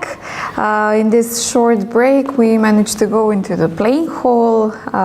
You get a completely different feeling once you enter it. One thing when you look at the 2D board, a completely other when you go inside. You can somehow feel the tension, see the players' faces and so on. And I believe that you managed to find some interesting game as well. Yeah, I'm not sure that it might be so interesting when we dig a bit deeper, but at first glance some of them really look interesting. So let's get the board. So for example, board number, let's get the board. 53. Take a look of the position. It looks scary. Rook lift happened, queen is here, knight is ready to be sacrificed.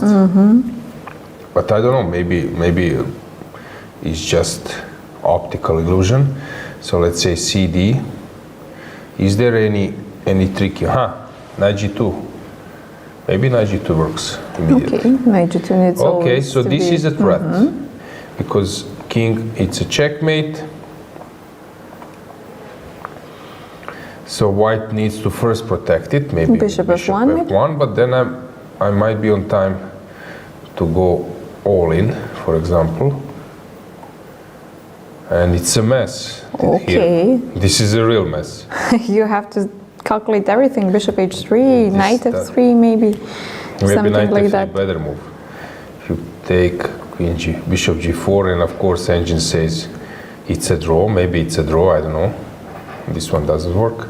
Yeah, but you need to be extremely precise in order to keep the evaluation. Take this also doesn't work. So how do I? Okay, I need to come somewhere closer. Maybe Queen D3. No. So where to put the queen? Probably some perpetual Queen H4, Queen H2, but I'm trying to grasp where to move it. I guess he doesn't want to sacrifice the queen, right? Queen B3, Queen.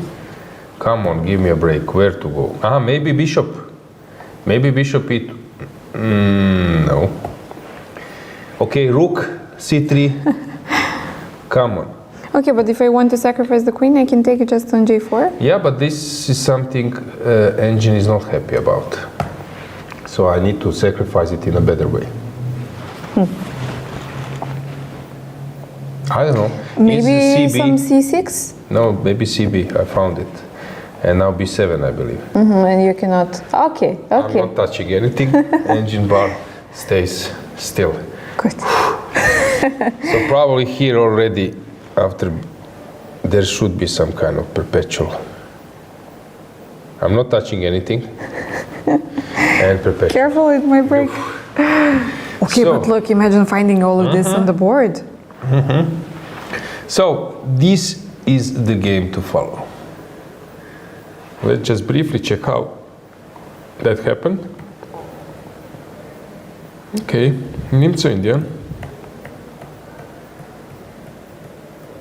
F5, and probably Rook F6 happened very soon. Very good game. Accuracy is like 96%, so kudos to both players. We are speaking about 2000, 2100. Big respect. Okay, we won't know yet what will happen, but yeah, it's a really interesting. Yeah, accuracy might drop a lot after after the following sequences that you've just mentioned, but it's very complicated to see everything over the board. Okay, let's say that Bishop F1 probably is the move to make. Okay, that one I believe I could take over the board without any big pressure, because it does feel dangerous. It does feel that you are very fast with the Bishop C8 and that some sacrifice is in the air. So I need to cover up my king somehow, because the queen is not enough if I have so many pieces around attacking my king. But afterwards, this idea that I give up the queen, but I don't give it up on G4, that I need to take on B6, something like that, with B7, okay, it's some deeper calculation. not very easy to see. Okay, white is thinking. You can keep an eye on that board. If something happens, we can move on to the next one. So let's see how Bodana is doing. She's playing board number 42 and it's a mess. Like is always happening in Bodana's games, she's playing very stable, but she is not afraid of entering a mess. If c5, then probably bishop d2 is the move. Okay, and c5 came at the right moment, and now this cd was actually a good intermezzo, I believe. So Bodana is calculating. I don't know if queen e6 probably doesn't work, maybe it works. Yeah, queen e6 is necessary. So Bodana is, oh, ed4 played, but now after knight d5 I think she has very good position, or she can go even queen d4. Queen d4, no. Hang on.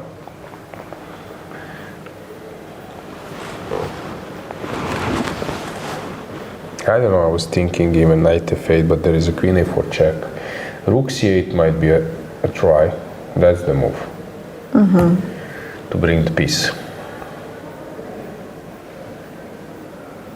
By the way, bishop f1 just played in the previous game that we saw. Okay, then we can check maybe game number 48. Here. Oh, what's this? Kero.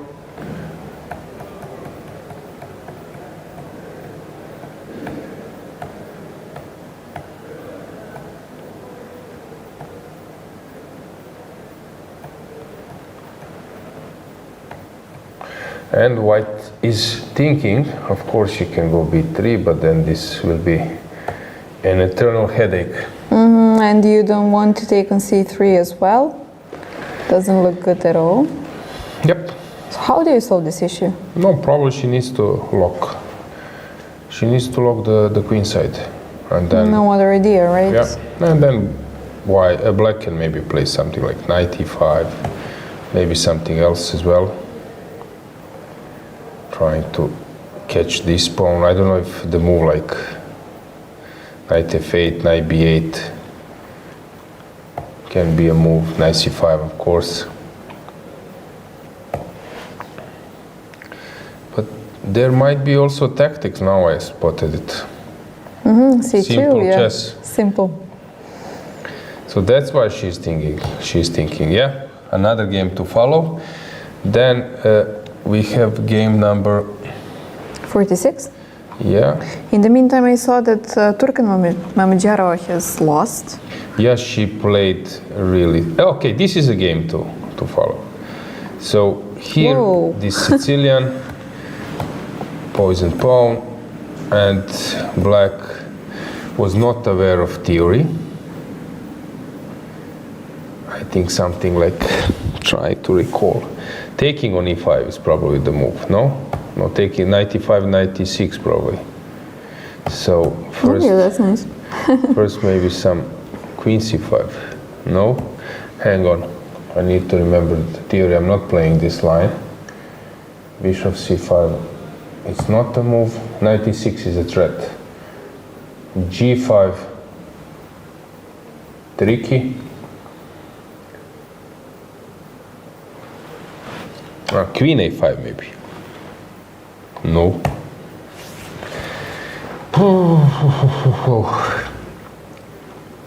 Bishop e7.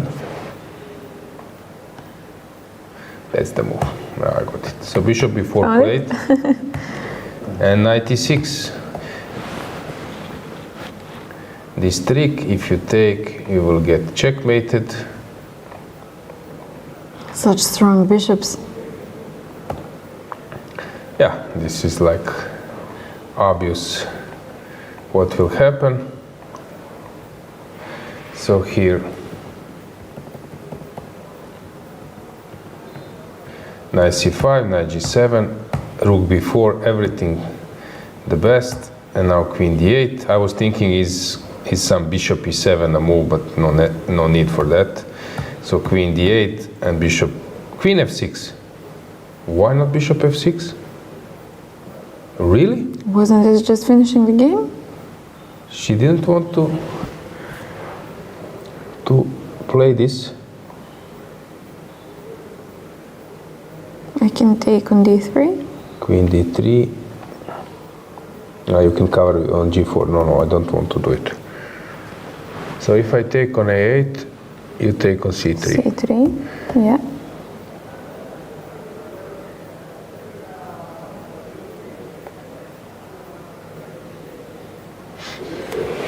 Okay, I can take with the bishop. I can You still take with and a3. then I move my king. Probably, I don't know, say f1 or d1. And then Queen a1, something like that? yeah, king f2. And there is a checkmate always. I'm threatening. So that was 94 maybe, but king. it's not enough. Yeah, no, king just climbs.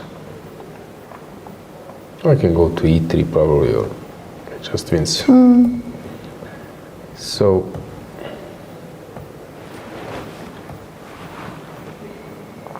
So she played queen f6 and castle, and suddenly it's a draw.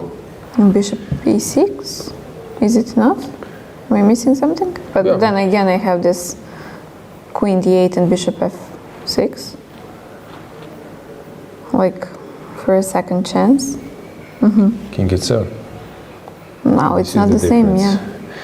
yeah. Yeah, so you can follow what's going on here. What else do we have? You mentioned that Turkan lost yeah. the game, so her opening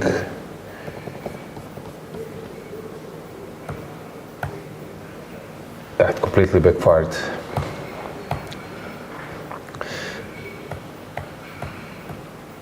H3 was not necessary at all, and then she just was crushed. Preparing e4. Very good game by Jaren Tirpan. Very nice game. Okay, where else to go? Nice Maybe help. Maybe we 41, can let's check see, Stefanova. Yeah. Stefanova seems to be winning now versus Vidic. There. Coming back to the tournament. Yep. Threatening bishop g6, h5 was played, and g6. A very good game by Antoaneta, and now she's probably winning, but maybe she can play something like d5 as well. She needs to calculate d5, bishop f5, many options. Okay, still it's not easy. She will burn some time. Okay, but she's already on 17 minutes. This is the most logical move order, but probably Black can save herself. It won't be easy for her. It's not so simple to find a winning move now. I'm curious now. Bishop e3, not an easy move. So she will have some issues. But look, only 17 minutes on the clock. Yep. She has been burning a lot of time at this tournament. This one, it's a complete mess. Looks like a Fisher random. Then we have board 33. Ended up in a draw. So already Ekaterini Pavlidou made Our a draw. birthday girl from a few days ago. 31 maybe? Zawadzka is playing this Inters. This should be Scotch. Yep, this is non-line. These days a lot of people are playing it. And she felt safe here.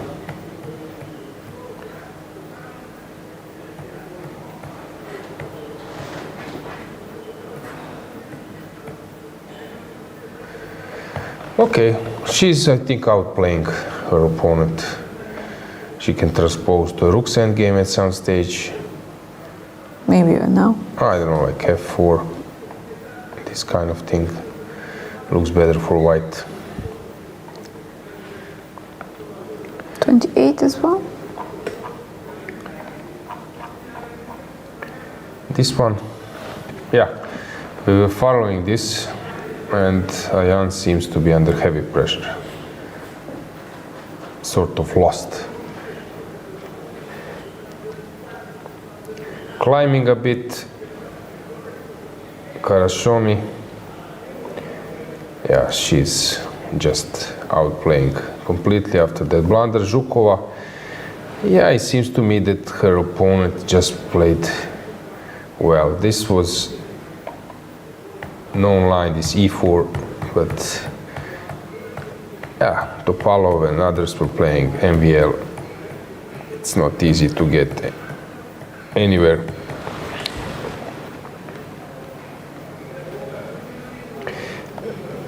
Let's get the camera, our lowest board camera, board number 22. Let's see what is Susan doing. You will also see Zhukova right behind. Susan is a pawn down, pawn up, sorry. Yulia is pawn down, but it looks quite solid for black. Let's go full screen. Situation on the clock. Fine for black, fine for white. Even though Suzik does seem a little bit nervous.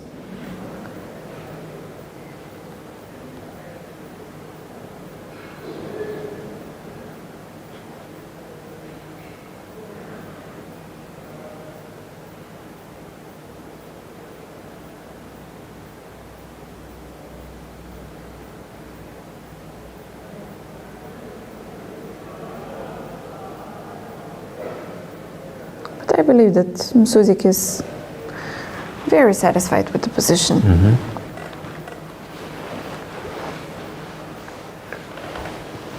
Okay, pawn up.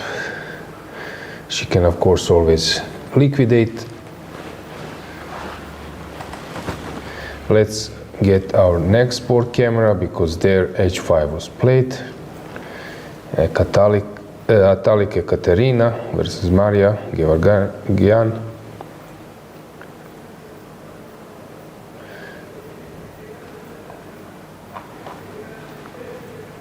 That's board number 19.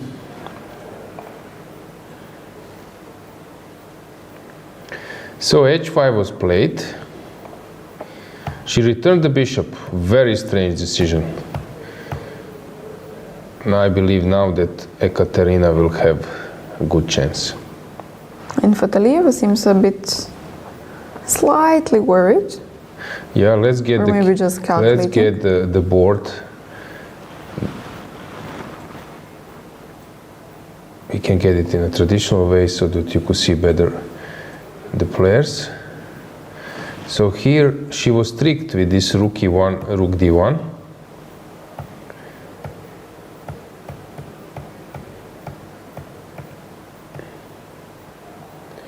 And I don't know, was this correct? But what we can expect is something like rook a6 maybe. Okay, rook a6, rook b7. No, rook a6 is not a move. So what do you do with, okay, you can push a5, but a5, rook a8. That also doesn't work. The two rooks on the 6th rank feel some kind of awkward, no? Yeah. Trying to think what should black do.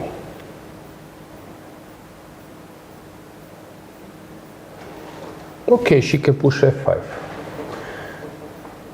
And then bring a rook This is what I would do. to the king side? Yeah. Or I push even f4 to second pawn to open the files. f5 is the move. And if you go rook e7, then probably I can go rook e6. But maybe I can do something else as well. Rook a6 played.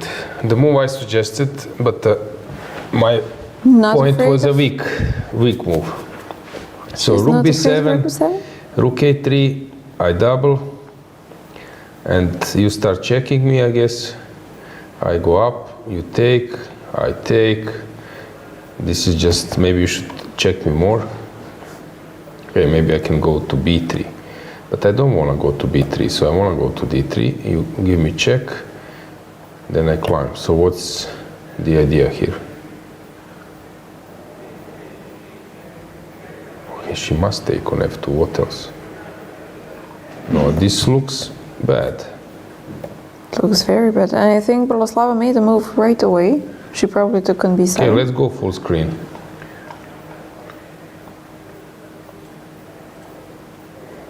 Yeah, she took. Very strange. Rook a3. I think it will be like third rook's endgame of Ulvia.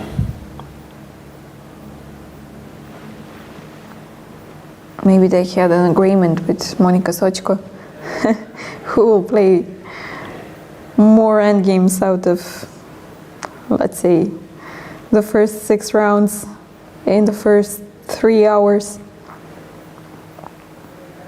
Not 3, 2, in the first 2 hours of play.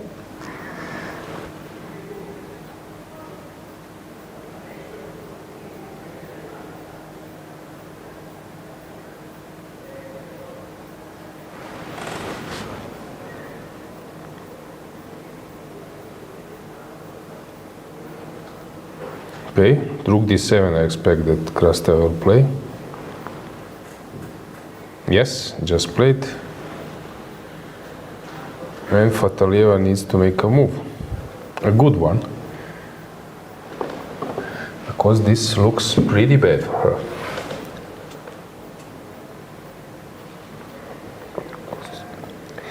Our games we were following, bishop f1 was played, you mentioned. Yeah, bishop f1 and black replied with rook g6. Okay.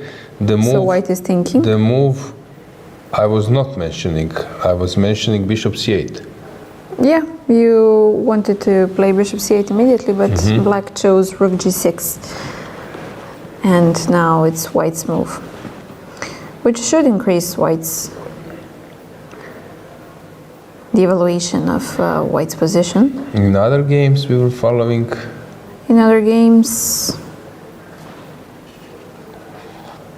we had 48. b3 was not played. At board number 48.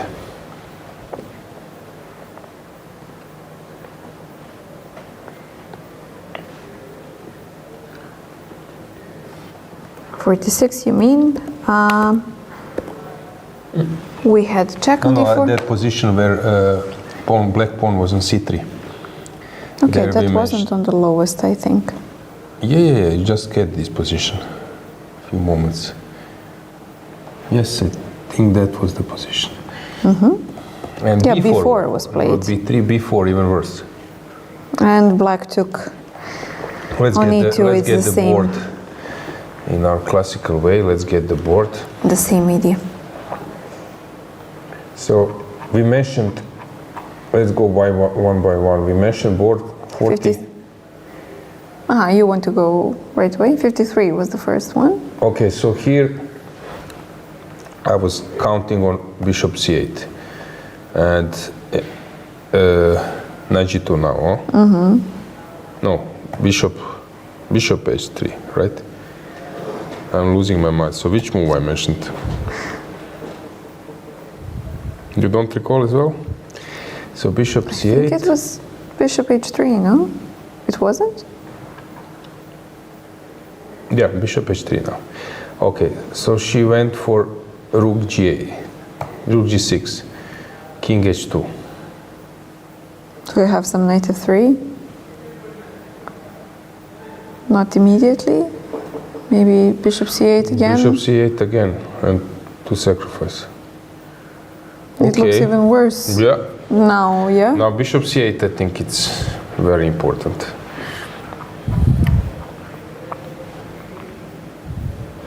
Then we had 48. Stefanova played bishop f5. We mentioned 48.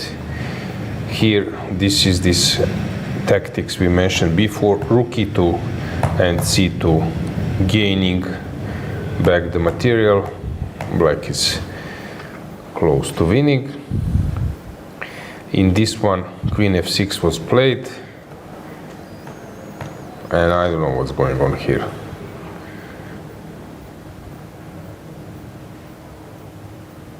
Do you need to play h5 or? Rook g3 is coming, so To be able to have believe bishop g4, that was my idea, but I believe this will be h3, yeah, just maybe something like, I was thinking even this move, but the engine doesn't like it. H3, I'm not sure that H3 is a move. So maybe first take, and now to deflect the queen.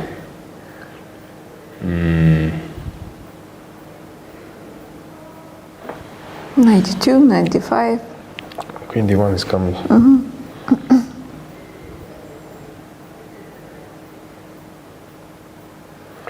Always calculation needed. How do we win this one? Maybe h3 once again. Yeah, maybe now, but rook h3. No, h3, I don't believe in h3. We need a smart move now. Always some tests, Dragana. Not an easy job, yeah. Queen f5. Wins on spot, I believe. No, queen f5, rook h4. Hang on. Aha, queen g5, and then I take on g4, yes. Yep. Okay. So where else? Best. Yeah, where else to go? You mentioned 40, 38. Okay, let's go a little bit now further. Let's go to our top boards. Let's get camera number 1. We left around here. Okay, they will maneuver forever, but now at least the structure has been changed a bit. Maltsevskaya, camera number 2. Black took. E5 played. Okay, Maltsevskaya is pawned down, but with some compensation, although I like how Anastasia has reacted. Rubers is under strong pressure. Pawn up, but okay, at least now she's not having a double pawns, but pieces are all on the last rank. Sophie is outplaying Monica, at least for a moment. Stavroula, it will be a super sharp game versus Bulmaga. Savina, let's go to that game. H3 was played, and then Queen a5, Rook d6 was not the best. The best was, I'm curious to see, Rook d7 immediately. Interesting. Simply doubling up on the d file, huh? She played Queen a5 thinking that this doubling would be better. So why not now Rook d7? Okay, probably. Still possible, huh? So why not Rook d7? What is wrong with, let's say like this? Let me learn something. Takes. Okay, this is super subtle. Queen d6. Don't get it really. So here Queen a5, and now Rook d7, Rook d6. Why not Rook d7 now? f5 is coming. What's the difference if my rook is on d6 and d7 with f5? Let's learn something. Why not f5 now?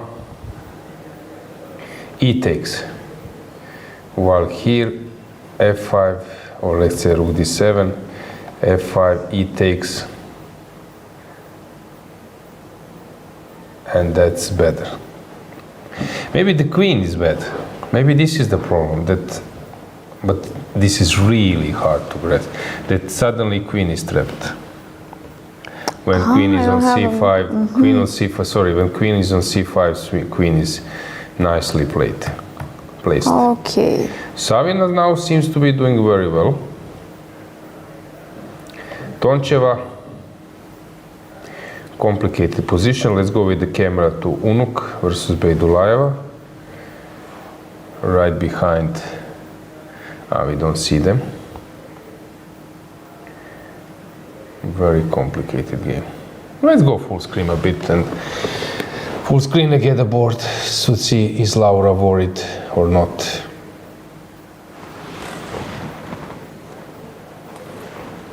Bishop is on f4. A little bit misplayed.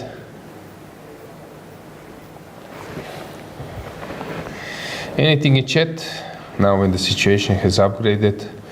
Well, I see that the chat is speaking about food, so I'm getting hungry while reading the comments. Some eggs and bacon as the main topic.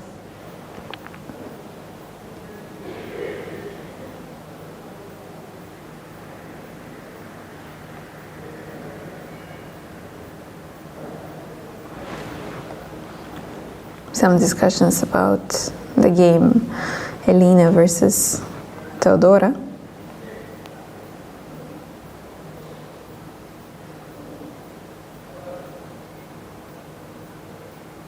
Paul McCartney's composition, which was later called Yesterday, used to be titled Scrambled Eggs.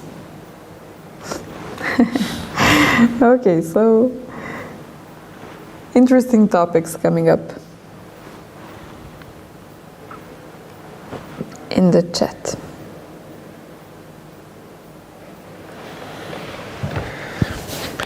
Laura is worried, so maybe she doesn't see how to proceed. I also see that someone is assuming Alexandra Kostyniuk is playing at this tournament. Unfortunately, she is not participating this year, even though she has the right to, because she is under the Swiss flag now.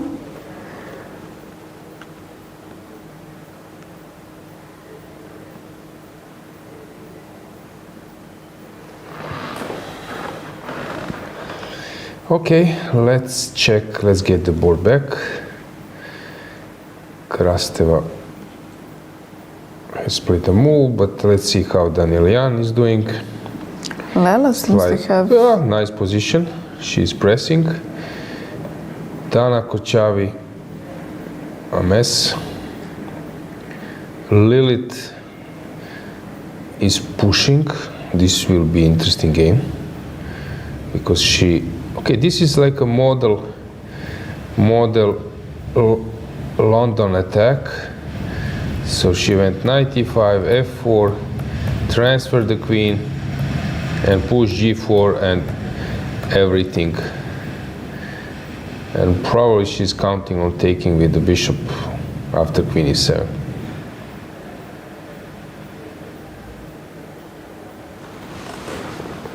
We haven't seen games, for example, Zimina. What's going on here? How did those queens get trapped on a6 and a3? So Zimina started to play super active.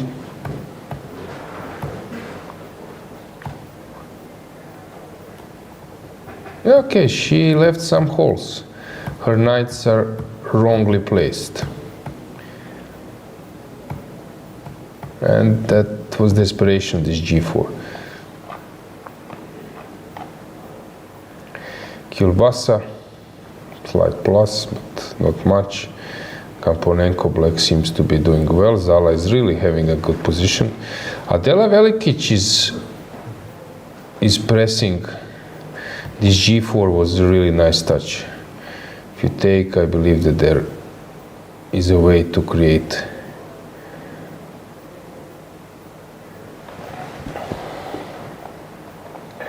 thinking about this, but then f3 will come, so I need to figure it out how to attack in a different way. is okay. Rook h4, g3. I don't want to do this. IT4 or something? Yeah, that's an option, of course, and then queen comes here. It will be very interesting to see. And I mean, to manage to outperform Dinara in the opening, which we've mentioned quite a few times that she is always very well prepared. We've mentioned quite a few times her husband, Dennis Wagner, who's always helping her with preparations, so this is quite an achievement.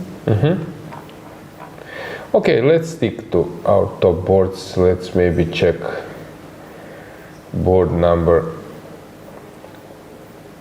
I don't know, let's go board number 4. Since there we have already a rook's endgame, we can go full screen with the board above. Also, maybe we can get, maybe it's the best that we get this simultaneous view. Top 5 boards, they are still in progress.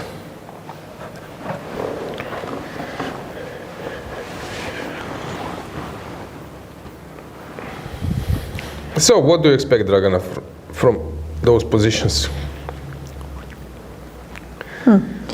I thought that I would be seeing a decisive result, but in Monica's favor on board number 4, which is definitely not going in that direction. And as we've mentioned, this head-to-head, it would be a very important point and win for Sophie. Bella seems that she has everything under control, completely laid back. Elina doesn't seem worried at all. But basically, we got used to this look of hers, that she never seems troubled, bothered. Maltsaskaya almost always has the same body posture, I would say, as well. And talking about superstitious, maybe Alexandra has her lucky shirt on. Yep.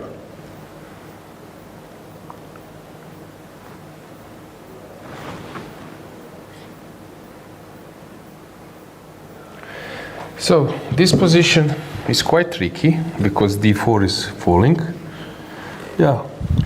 And black can defend it with rook d5, but then king might come closer to c4. Also king can come to e4, then to attack this way. So I don't know how it's white on the move, sorry, white can just take. So I believe that Sophie is just rechecking something, but she can easily take on d4. She will be a pawn up. Would there be anything else to play No, instead no of? need.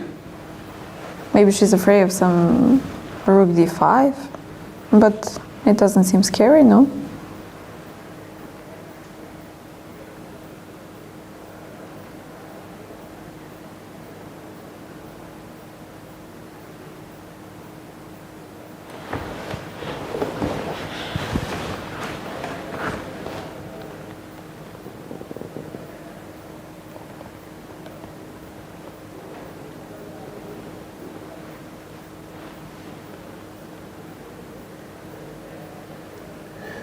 We forgot, okay, I forgot to say today there are some players having birthdays, top players, grandmasters, but also one famous grandmaster passed away on this day. Bisquer from US, and yeah, he was very strong and many encounters when Bobby Fischer was quite young, having like 14-15 years. They played together US championships, and somehow slowly, so Spassky passed away, our like heroes, recent, youth heroes. Suddenly you read that they are gone, and this is some kind of memorable part of our rich chess history. Of course, also on European soil, there were many events, many great championships. So suddenly, when I was checking this European individual champions lists, you started from, I don't know, it was women, but you started from 2000, and I remember like first tournaments when actually that was just growing. So 2000 there was first European Rapid and Blitz in Neum in Bosnia and Herzegovina, and I was there, but I left. I was not playing European Championship. I played some league, and then I left. So, and who would say that now it will be like a big part of history? Like at that time, oh, suddenly we have European Championship. Okay, I have a slightly different perspective. Yeah, which one? For me, having a European Championship seems normal, and it's weird not to have a European Championship. In that time, I recall I was 17 years old. We will have European Championship, and first, I think maybe 1999 started in Rapid and Blitz. I know Ivan Sokolov won it, first European champion, if I'm not mistaken, in Rapid and Blitz. And now, of course, somehow it feels odd that you don't have European Championship for 50 years or 70 years. Like, how did you live without the European Championships? I don't know. No, I really don't know, No, but for example, when we were kids and you start playing chess, and the main motivation is you go to play the national championship, because if you win the national championship, you get to go to the European and the World Championship in the age category, of course. But this is the main motivation, and everybody I knew was mainly motivated by that. Okay, everybody loved chess, everybody wanted to improve, but basically this is the main gain that you could have had. So how did you play without this? No, I don't know. I recall that I was Croatian youth champion, and then I went to Paris, Euro Disneyland, 1993. Then in 1994, European Championship was in Romania, and World Championship was in Hungary.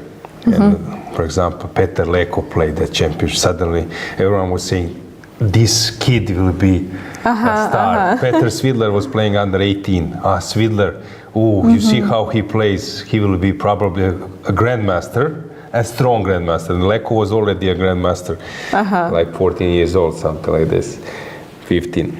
So, and suddenly it's a part of history. Those players, I recall I was kid, and the first match, suddenly Sveti Stefan, return match Fischer Spassky, and I'm as a kid. 72 was it? I'm not so old, so I was not born in 72. No, I'm speaking about return match 1992. Okay. I was not so old to be kid in 72, but this is why it got weird. Thanks for that. I will never forget you that. It was 1992, played in Montenegro, Serbia, Montenegro. And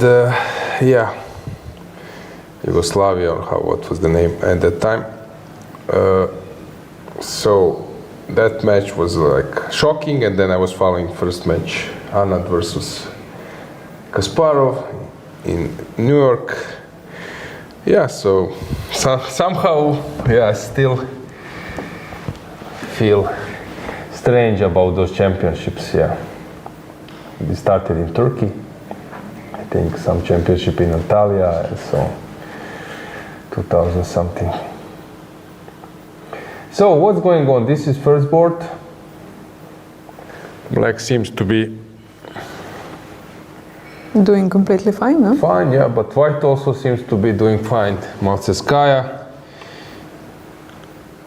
Okay, she's actually a pawn down, and she cannot be so happy. Elina is swindling around, but Teodora also should be fine. This game looks better for white. Tsolakidou is pushing. Savina now is having a serious advantage. Toncheva normal. Laura, hang on. Laura transferred the queen to H3, and we had the idea to probably to go to H1 or something. I don't get it, but this looks like a super subtle maneuver. Wait, game number 1 is finished? Okay, Let's we have go a full draw. screen. Let's go full screen.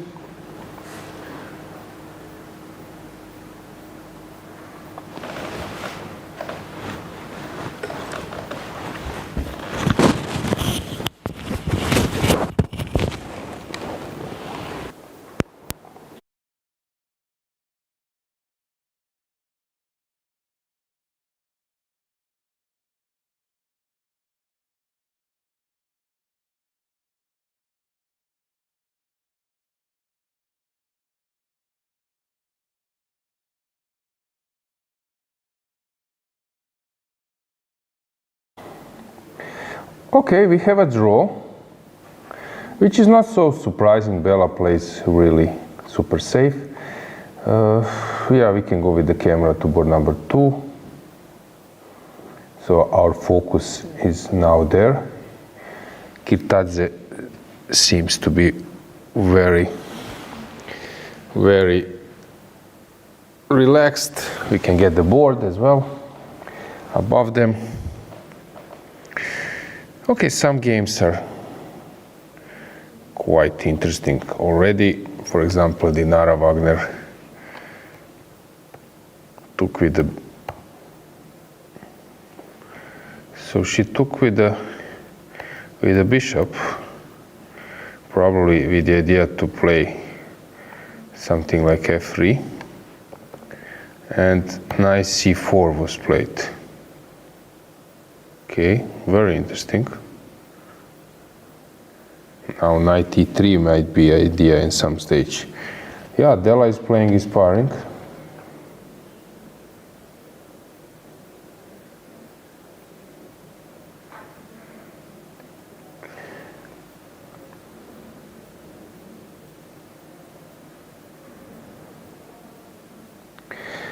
Zuzana Terbe versus Doluhanova is drawn. Alakverdieva lost that game.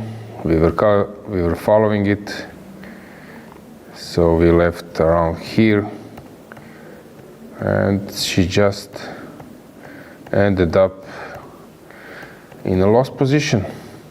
A bit surprising.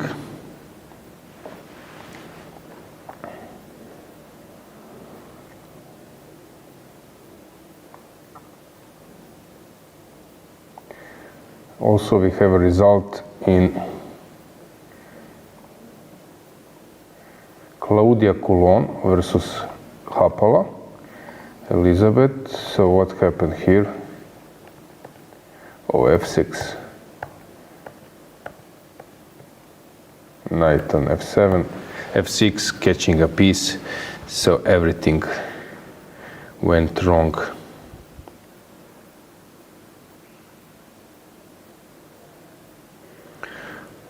All other games are still in progress. Let's see Stefanova. She's burning a lot of time. Bodana is having a normal position.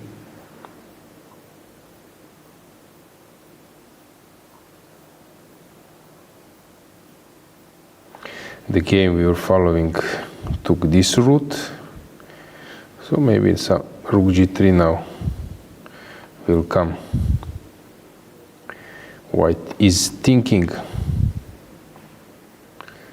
Maltsevskaya just played a4.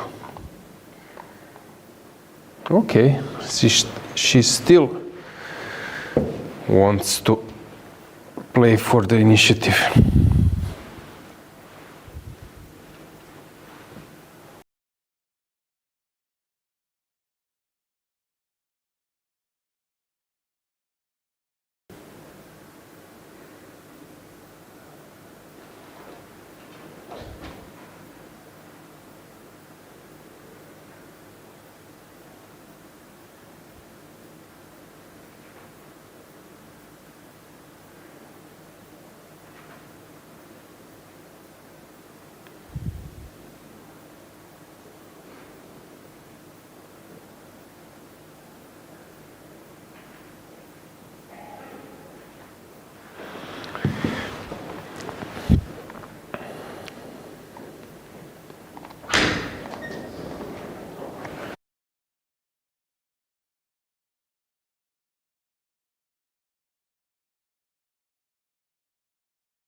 And we are back. I have a guest, Bella, welcome. Yesterday we won sort of convincingly. Today with the black pieces, draw is not so bad. Yeah, that's right. Okay, let's check the game. Let's see what's going on. You were specialist in Kero Can. I think you played all 3 games was Kero, no? Yes. And you're having good positions. Yeah, more or less. But I have to say that today I checked all the variations, but this was a surprise for me because she, I guess, never played this system with bishop d3. So she took, okay, it's still popular, so you know all those details, I believe. Knight c6, c3, everything normal. And you went for this, you didn't want to go e5, you went for this Yes. g6. I decided to play g6, bishop f5. And she didn't take. Yeah. So I'm not so familiar with bishop e5 stuff, but of course you can play that way. Were you worried about Yes, something? if I play a6, but probably she want to take c6 on c6, and then knight jumps on e5, and she's trying to keep e5 square. So Okay, so you played just bishop g7. rook e1, castle, bishop e3. Okay. Knight d7. Probably I could play just rook d8 or rook e8 and to prepare e5 some. Have you played those positions maybe in Blitz Rapid? Do you have experience in this particular position, let's say? Yeah, this structure I have some experience, so I know that after e5 it's simplified. So I played the knight d7 and here b5. So here my problem was g4, I guess. Okay. I wanted to play bishop e4. And if knight jumps d2 or g5, I don't know, probably e5 should be okay. Okay, we can turn the engine, or at least to give you a bar. What did you say after knight g5? e5. Because if a3, then I can take on d4. So if take, then b4 is coming. Okay. Probably it's very good. Yeah, but she could play bishop f2 after e takes d4. And d takes c3, b takes c3. I don't know what to say. It's a mess, but probably it's good for you.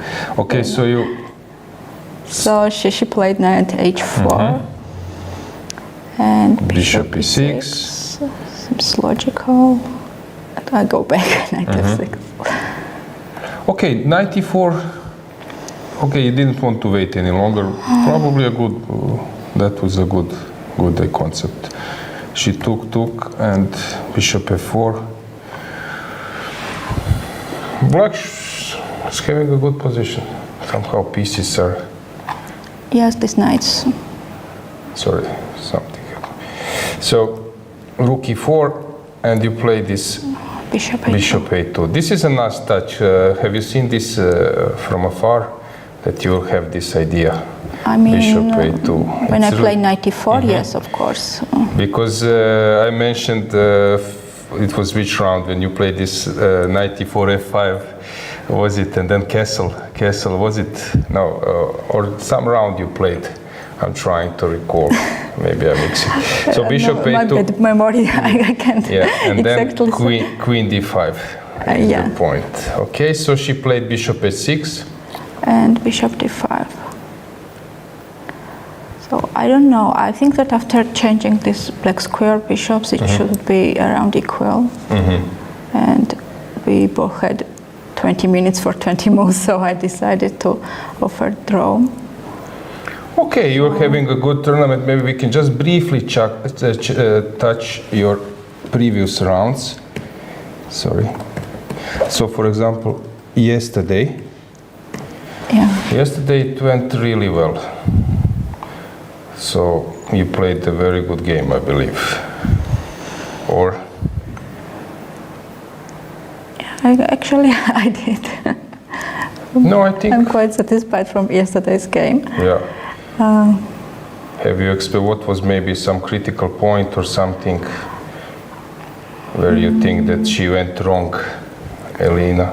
I think this idea after knight b5, bishop b8 was not really good because these pieces don't play really.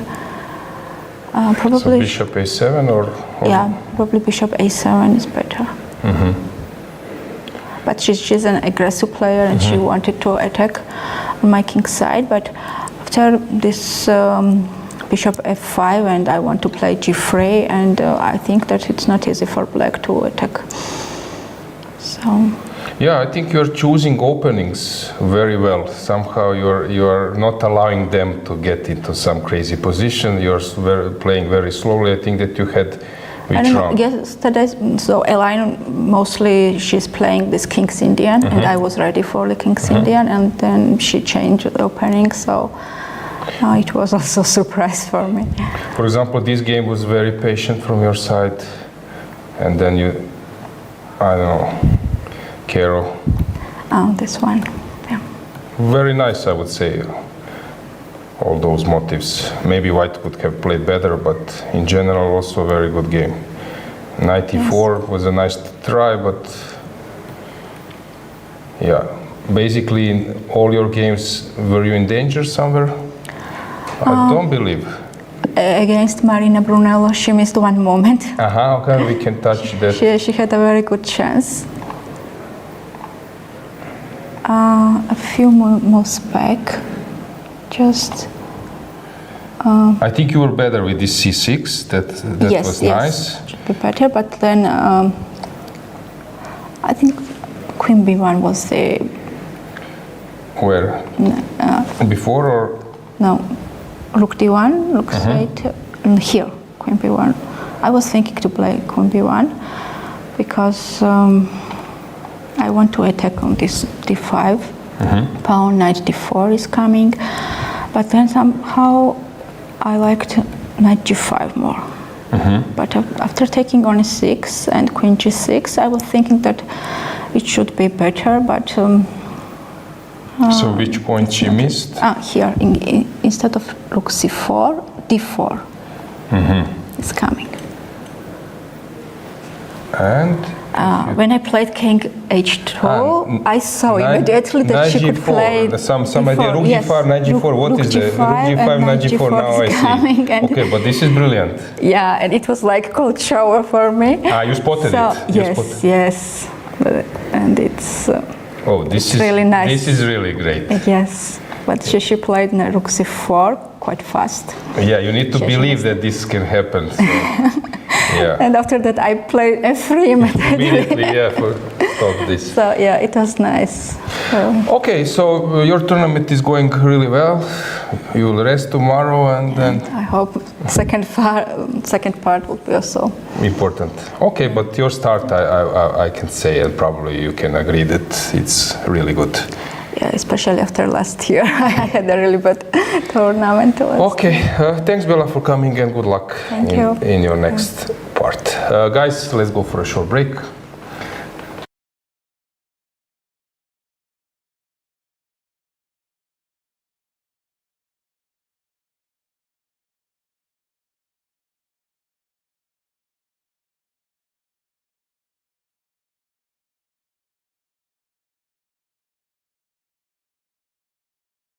Chess moves. Smart. Free eSIM. Smarter. At Global Cell, we believe in empowering connection on and off the chessboard.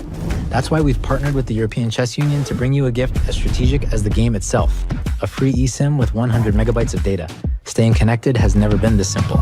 Just scan the QR code, install your eSIM, and enjoy seamless global connectivity. Global Cell supports over 190 countries. Global Cell and the European Chess Union. A checkmate for connectivity.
This is a chance.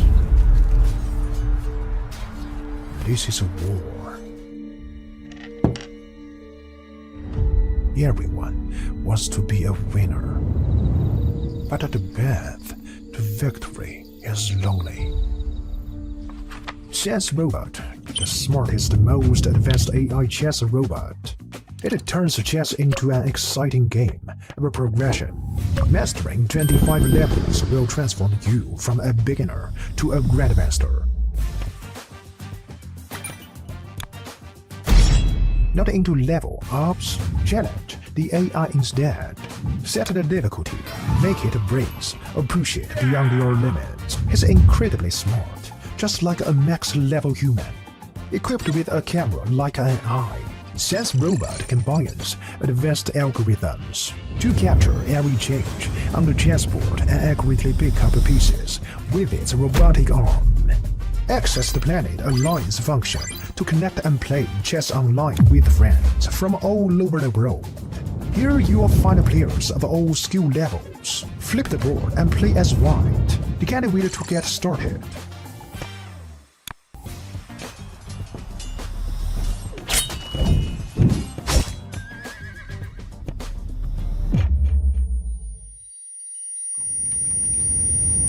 New to chess? We've got a better way.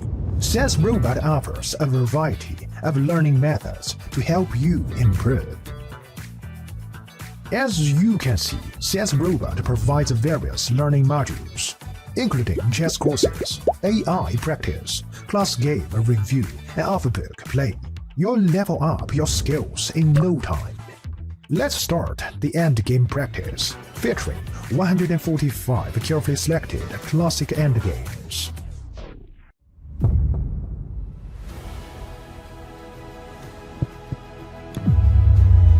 Now you have a greater chance to become a winner.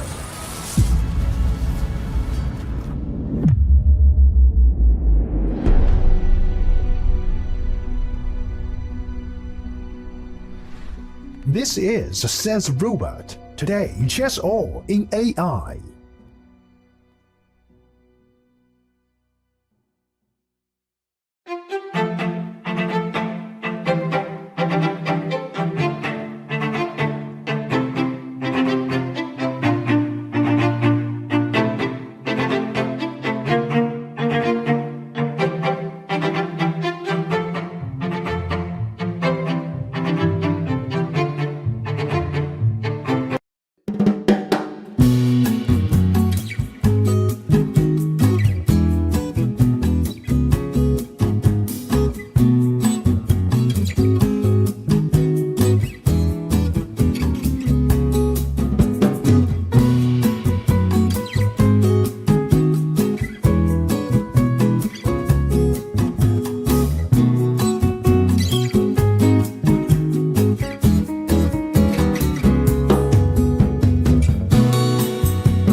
And we are back.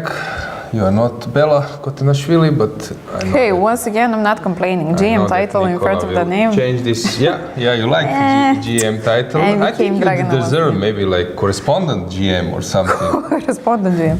Okay, actually, I've won this WCM. I know it doesn't mean a lot, but I won it on 2 or 3 Olympiads, something like that, but just didn't add it to the name. So it's not that I'm a complete anonymous, but okay, not something to brag about. Okay, I you are guess. defending well. Okay, let's get. Maybe we should get our multiple or this 5 cameras view. So maybe we can add another camera. But for a start, we can say that second board, Anastasia is playing really great. Yeah, she's playing like she's there for ages, that she's like grandmaster who is ready to clinch the title. She's really... I get a feeling that she's playing like she's defending the title, actually. Like she has already won it, and you know, it's really great performance from her. In the meantime, we have quite a few games finished, not in the top boards, let's say, but just to give you an update. Susanna Terbe made a draw with Evgenia Dolhanova. And then we had the decisive result. Anna Kachartyan won against Alojzije, as you were predicting. Jolanta Zawadzka just finished making a draw against Narmin Abdinova, so probably not the result she was hoping for. Coulon Claudia won against Elizabeth Hapala. What else? Ekaterini Pavlidou made a draw with Fiona Ziber. Miruna Lehachi also made a draw with Emilia de Axala. Turkan we mentioned previously, Alexandra Lach won. Whom else? And yeah, basically these are most of the results. So regarding top boards, board number 2, Anastasia is playing, as I mentioned, really great chess. Lina, this game is, I would say, on a high level. Kudos for both players. It's really, I sense, I feel this tension. Alexandra just made the move. Then we have Sophie. Yeah, she's a pawn up. I don't count those 2, but she might lose 1. We'll keep following that game, but Stavroula is winning. So what should White play here? Can I try doubling with the H file? Yeah. That was my first thought. You're right, Dragana. What else I can do? Is there any tactical shot? Some knight f5 springs to mind. Let me try it. Engine says nobody. No, that's not the move. You mentioned like doubling, let's say rook h3. Engine says Try again. Yeah, try again.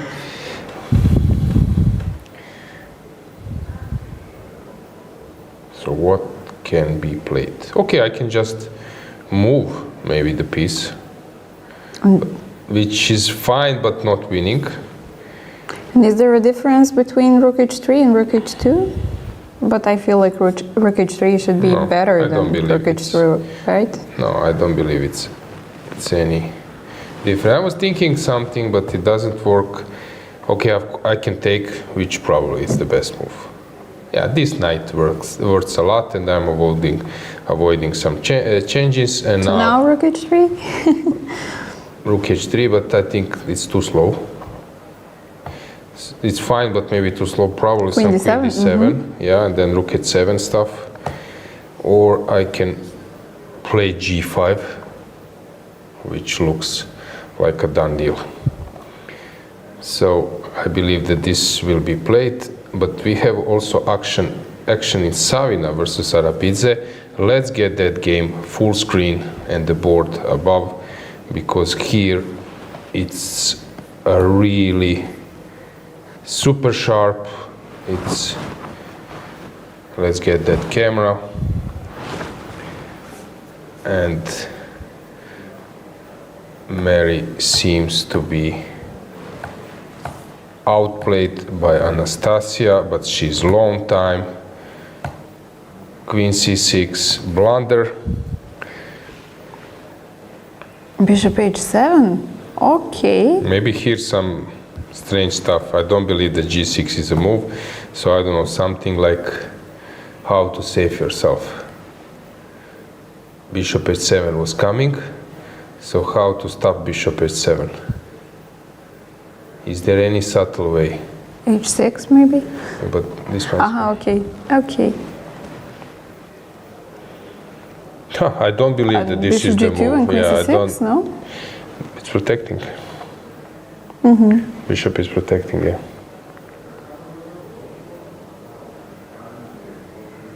Okay, I can maybe rearrange my pieces. Maybe I can play something like bishop somewhere, but still I'm trying to find a defense. So queen c6 is same thing.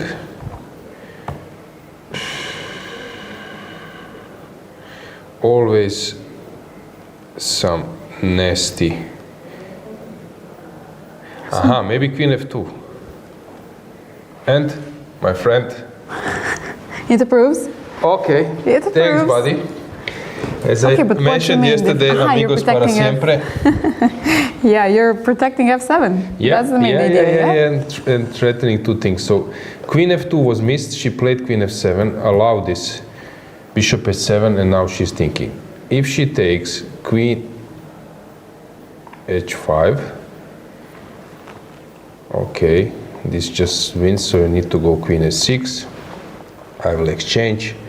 You will take, I will take.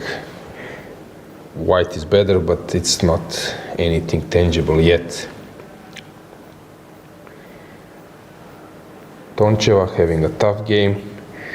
Beidulaeva, it's a mess. Laura, we can go with the camera to that board. Laura is super long time. 1 minute.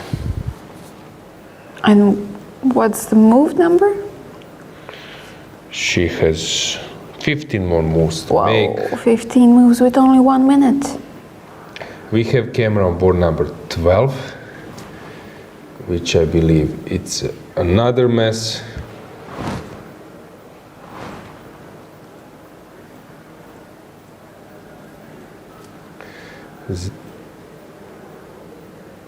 This is really a mess. Right behind them, we can move the board. It's Zimina versus Sabrina Vega. Sabrina Vega is just winning. We can move the board so you could see them behind. So that's Sabrina Vega Zimina. No Board- Spanish jersey today. Board back. Wagner is really under heavy fire. Ooh, Adela is playing wonderfully this tournament. Okay, some huge chances for Adela. And regarding, let's go to the next camera, Georgian, board number 19, where we can catch our board next to where Krasteva seems to be winning versus Fatalieva. So let's go to board 19. Not that one. It is. Sorry. my Just bad. we need to move the board. Yeah, we remove the board, it's 20. So here in this game, suddenly Ekaterina is the one who is attacking, while in the board behind Krasteva, let's get the board to show you that she is totally winning versus Fatalieva, but still some moves needs to be made. Then Susanna versus Antolak, board number 22. That game complete. Let's go with the camera to board 22.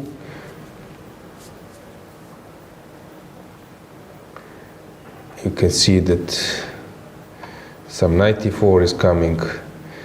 Susan is doing quite well. I suggest that we stay with the board number 19 and get the board. since this is the most complicated, so let's go board 19, since I really am trying to grasp what has happened here. So let's get the camera board 19 and the board. So this was a big mess, but probably this sacrifice, it was not sacrifice, so night before was mistake. Probably she should have played something like, okay, 95, no, my queen is hanging, sorry. Why not queen a2? So queen a2, she didn't want to take it. Sacrifice the queen, maybe forgetting about, I don't know, this. Maybe she already planned everything. In the meantime, Stefanova is struggling a lot. Stefanova, board number 41? 41, yeah. Seems like she didn't have enough time to... Yeah, I was Thea's coach, and she always likes to work on chess, but she switched to her studies. She's very responsible. She likes to work on chess a lot, so Thea is a tough opponent if she's in a good shape.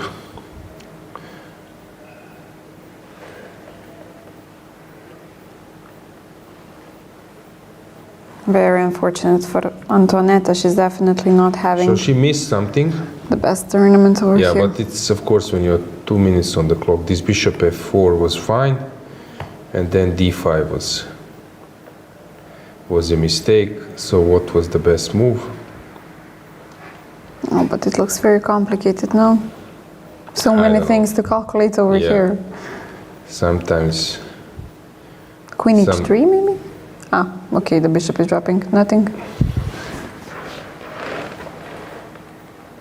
Bishop e5. I was maybe? thinking queen f3, and engine says yes. It's bruised. Yeah. Bishop e5 maybe? It's here. With the idea that I can move the queen out. Also it doesn't can like be, it. but Okay. then let's just go back because I see some action here, and then we will go to our multi-view. But let's stay for a second just to see what's going on here, what's happening. So rook c1.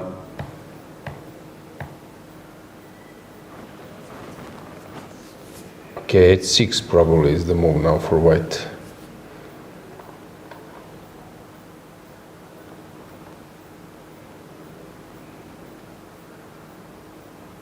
In the meantime, situation, Malteskaya, complicated. Teodora is overtaking. Sophie better. Stavroula close to winning. Savina, they went to that end game. Toncheva, same thing. Laura worse. Laura made this queen h3, queen h1 maneuver. Crazy maneuver. Lilith pressing. Sabrina Vega winning. Dinara Wagner sort of lost. So many things happening. f6 played, mistake, probably h6 was better. No? Maybe rook check. Yeah, that was the move, so she played f6. And now it's not clear. She will play d5.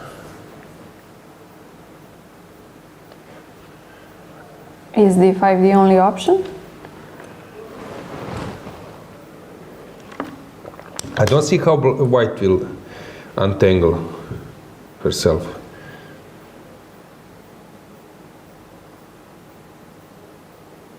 If we have to take back the rook, rook e2, rook g2 maybe, but it's a long maneuver.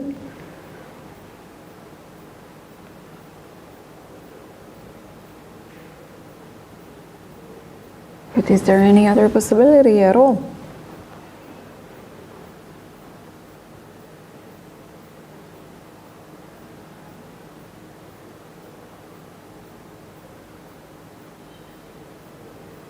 Some 94, 95 maybe?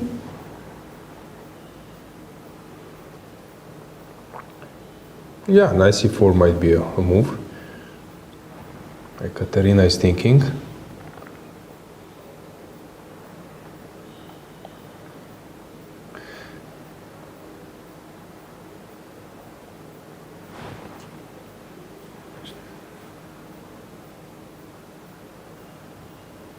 In the meantime, Kesaria won against Marina Brunello. Oh, that's a good result. So That's- Kesaria is doing very well now. Yeah, she won yesterday against Madara Golsta. She has a win against Maria Zvereva. Okay, this win was very important. Okay, let's go to our main boards. Let's have our multi-view. And we will try to keep an eye on many games as possible. So, Kesaria took on g3. She is a pawn up, but Alexandra is a great blitz player. Now she is in that mode. Yeah, but once again, let's not remember that Kesaria had these huge results in blitz and rapid championships in her age category that I've previously mentioned. So this seems to be her territory.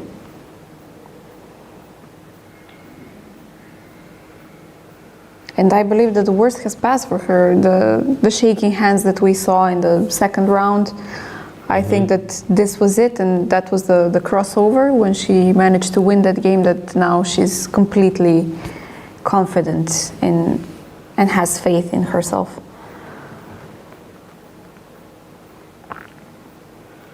I see so many games which are turbo complicated, hard to follow all those.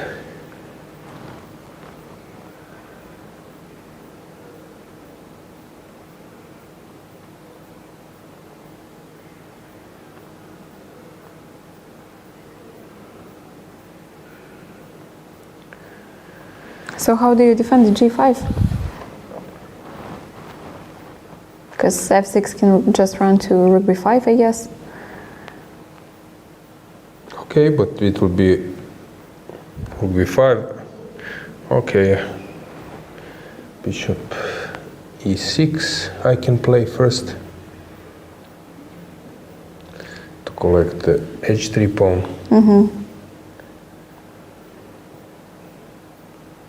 And then some. Okay, I don't have king g2 since you have rook d2.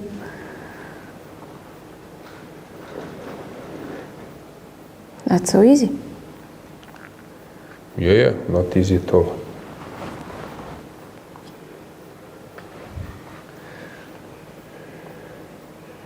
Elina, it's a real mess.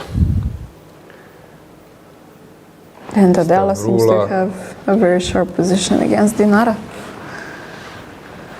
Laura, that's a mess. Wherever we take a look, everything is crazy. Okay, and this is what we were hoping Yeah. for.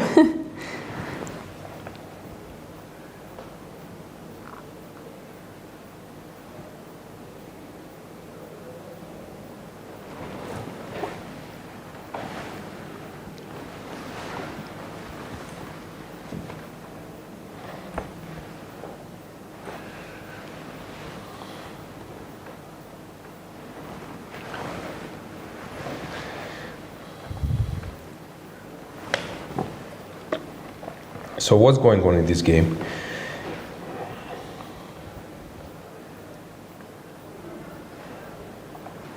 I'm really trying to grasp. So Kirtadze is still thinking. Rook e5 just played, and she's playing rook a5. Very good move. I forgot about that. Teodora seems to be outplaying Elina. Elena just seems to like drop the piece or something. Adjusted it back. Yeah, At some point we will need to be prepared that we go full screen, but not now. Maybe at last moment to immediately jump to some boards, because it's not easy to follow all those games. But at the moment, let's stay this way. Time travel for like next 10-15 minutes. All boards are burning. And everybody's low on time. Only Sophie and Monica have passed move number 40. Everybody else, complete fire.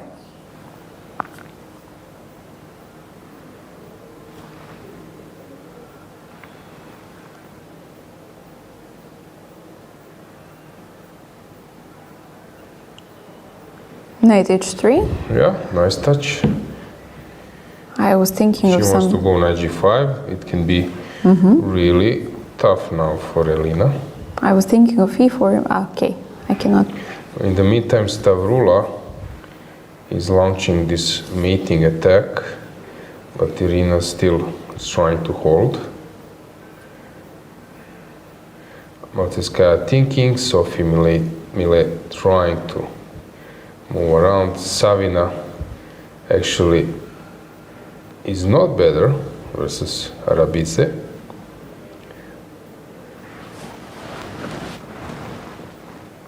Laura is thinking exchange sacrifice. And under a minute. Yeah, just happened. So if you take Queen B3, what was bothering her? Why she took on E5? Because of this. Checkmate. This queen is really on white's way. Lilith is trying to win. Dinara is exchanged down. Cesaria going for a move 3 times now. Adela is playing a really great game, but she's on 20 seconds. Ekaterina Atalik is lost. Susan, it's a mess. Krasteva is winning.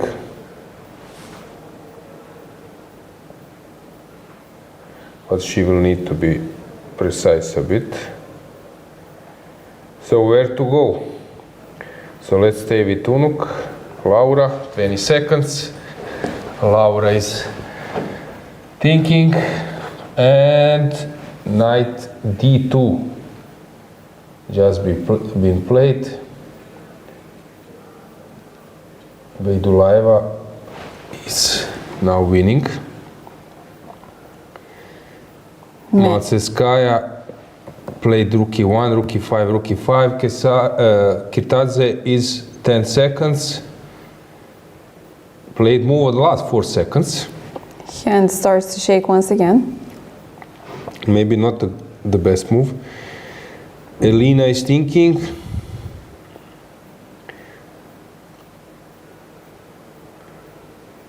Laura still needs to make a move. 20 seconds.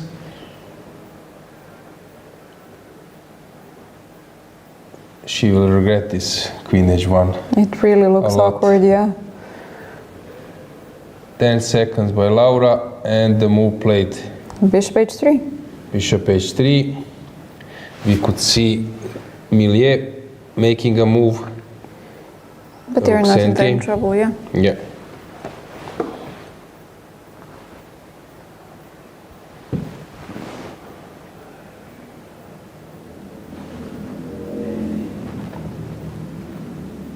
Elena really under heavy pressure. Bulmaga, okay, it's a mess.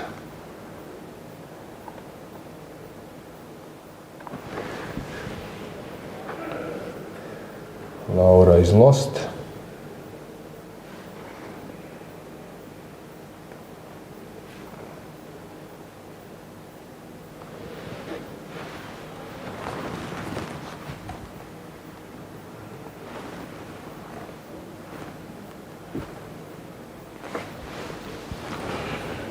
Okay, we have a move. Stavroula just made a move. Rook h8. King on e7 might be safe enough. Okay, white is a pawn up, but still.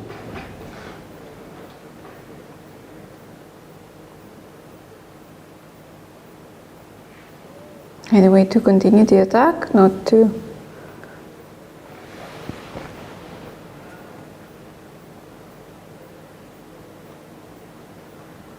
Or I need to exchange the rooks. Laura is on the move again.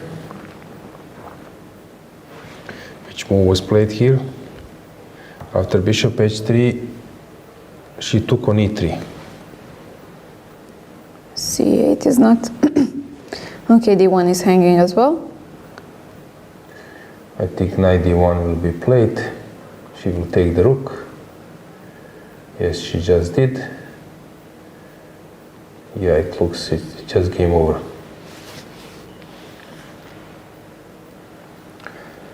Very good game by Dulaeva.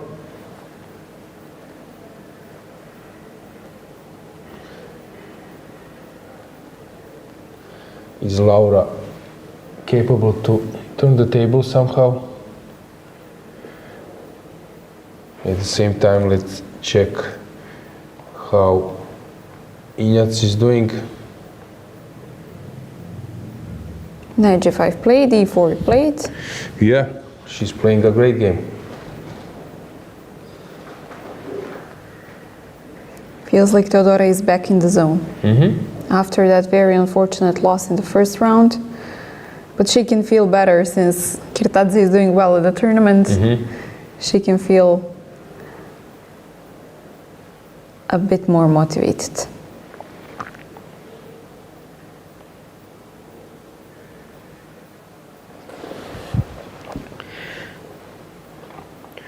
So, Elena is a really long time. Martevskaya, the same. Kirtadze once again played the move in last 4 seconds, I believe. Elena just made a move.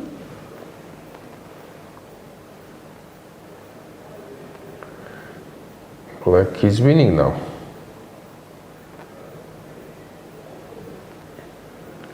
Unuk is dead lost. Dinara Wagner is dead lost. Krasteva won.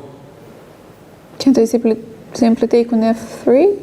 Is there something I'm missing? Taking with a check. Yes? Yeah. Happened on the board. Yeah, things looked great for Elena. Suddenly it might end up with 2 losses. Do you think that she will regret this bishop a4 decision, opening choice decision? I don't know. I don't believe that opening was an issue. We can maybe touch that game a little bit later.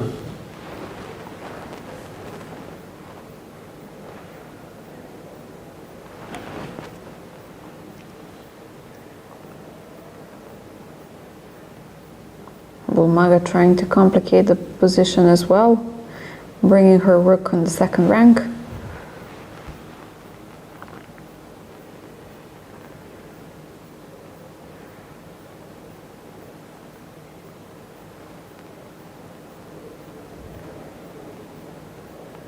Kirtadze once again playing on her last 6 seconds. Very tense.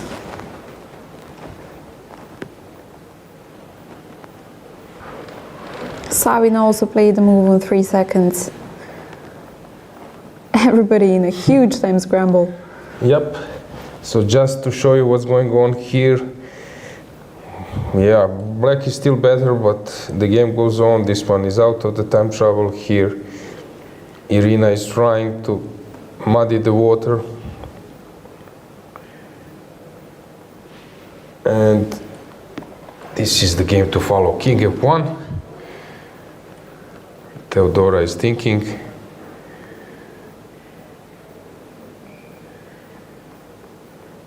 What is the killer blow here?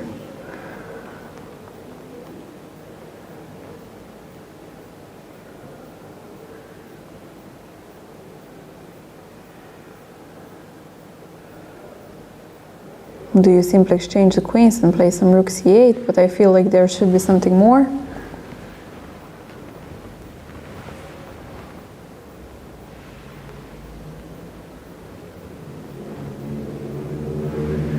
With this king on f1. Yeah, the thing is, you know that you are completely winning, but But you need to find a way how. yeah.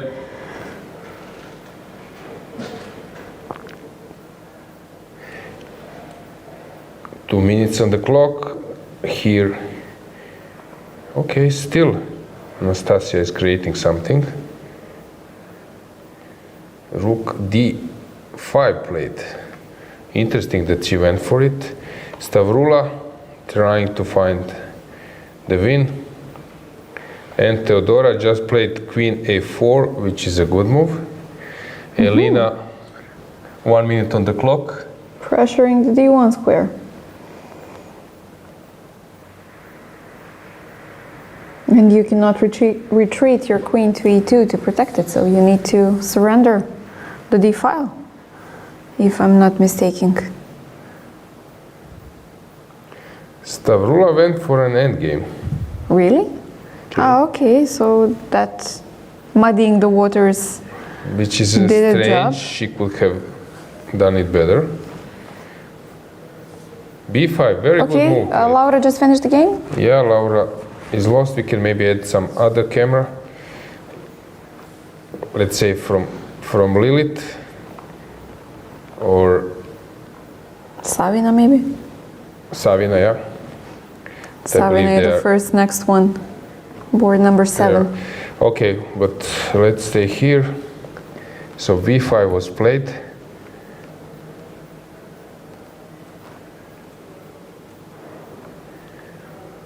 And Teodora, rook e1 played.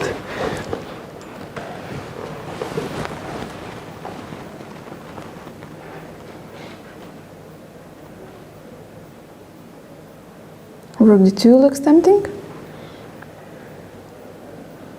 Or not? Queen c8, queen Or rook f5. e8. Ah, rook e8 I cannot play, okay. Queen c8, queen f. Okay, of course, rook d2 can be an option, but queen c8. Queen d7 played by Teodora, threatening queen h3. Now I believe that she is completely aware, Elena. Kirtaze playing on the last seconds, and she's just made them. Okay, she's not playing on last seconds, but it seems that she's again in this nervous mode. Savina also last seconds, 2 more moves. Just played the move. Savina 30 seconds. Elena is aware what's going on. Last 25 seconds for Elena. Anastasia, Savina 20 seconds. Elena resigning. Teodora, 5 consecutive. 5 consecutive wins, yeah. Teodora is back in her shape. Savina playing a move. Maltskaya. Let's stay here. Let's go full screen with this board. Camera number 2. Let's go full screen and the board to get the action.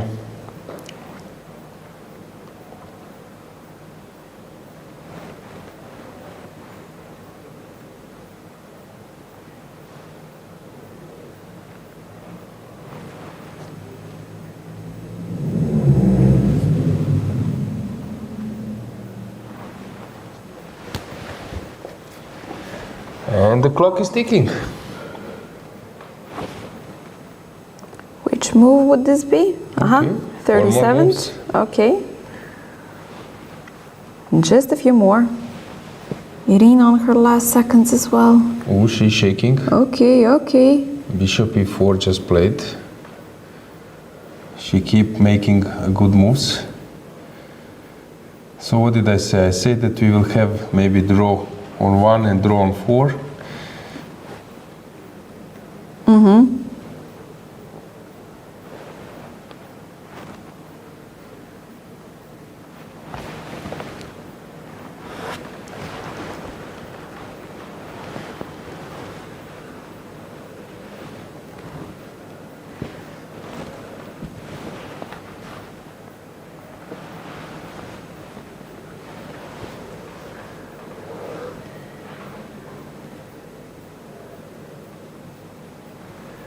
Badelka just played a6.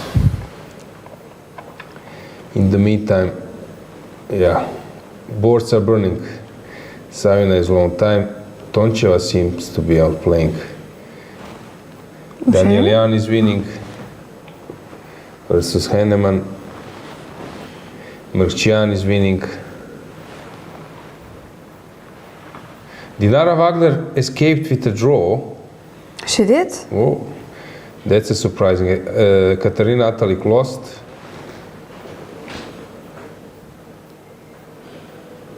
But we will touch those games a little bit later. Beloslava won. Krasteva won, yes.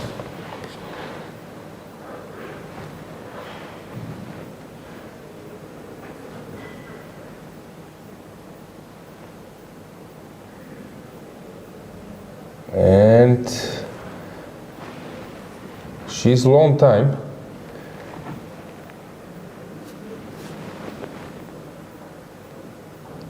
Savina and Arabidze just finished in a draw. Okay. F4 played, the best move.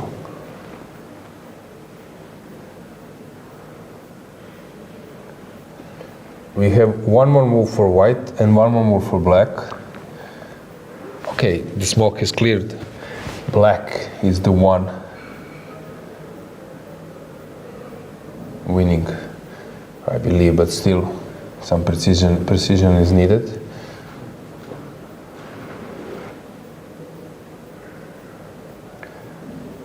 Anastasia needs to make one more move, as well as Alexandra. Knight went to c5. The bishop is hanging. So what would you do? Maybe bishop d5? Yeah, but you want to enter, to penetrate with the king there. Maybe bishop c6 also can be an option. Then king f6, king e5 to control the Last 15 last seconds? 15 seconds. Bishop c6 would be my move. Yeah, and Played she just made on it. last 9 seconds. Yeah, Okay. the smoke has cleared. Let's check one by. Okay, here the point is that even without this pawn, or let's say even this black would be better. Pawns on two wings and king is there to penetrate. Regarding Injac, I think that, okay, here it was still sort of in some normal zone, but somehow she became too passive. Okay, still, I wouldn't be so worried with the, I think maybe best is to take on c4. And you cannot lose that position. Now, okay, I would say that here some stronger player would take on c4. That's actually my feeling. Okay, that this can be danger. That my knight cannot be better off of her knight. So I would say that this is something which, in part, which Elena can improve. This sense for danger, because now when knight lands on f4, Suddenly it's a super piece, yeah? I'm always saying this, so I'm a grandmaster 25-60 something.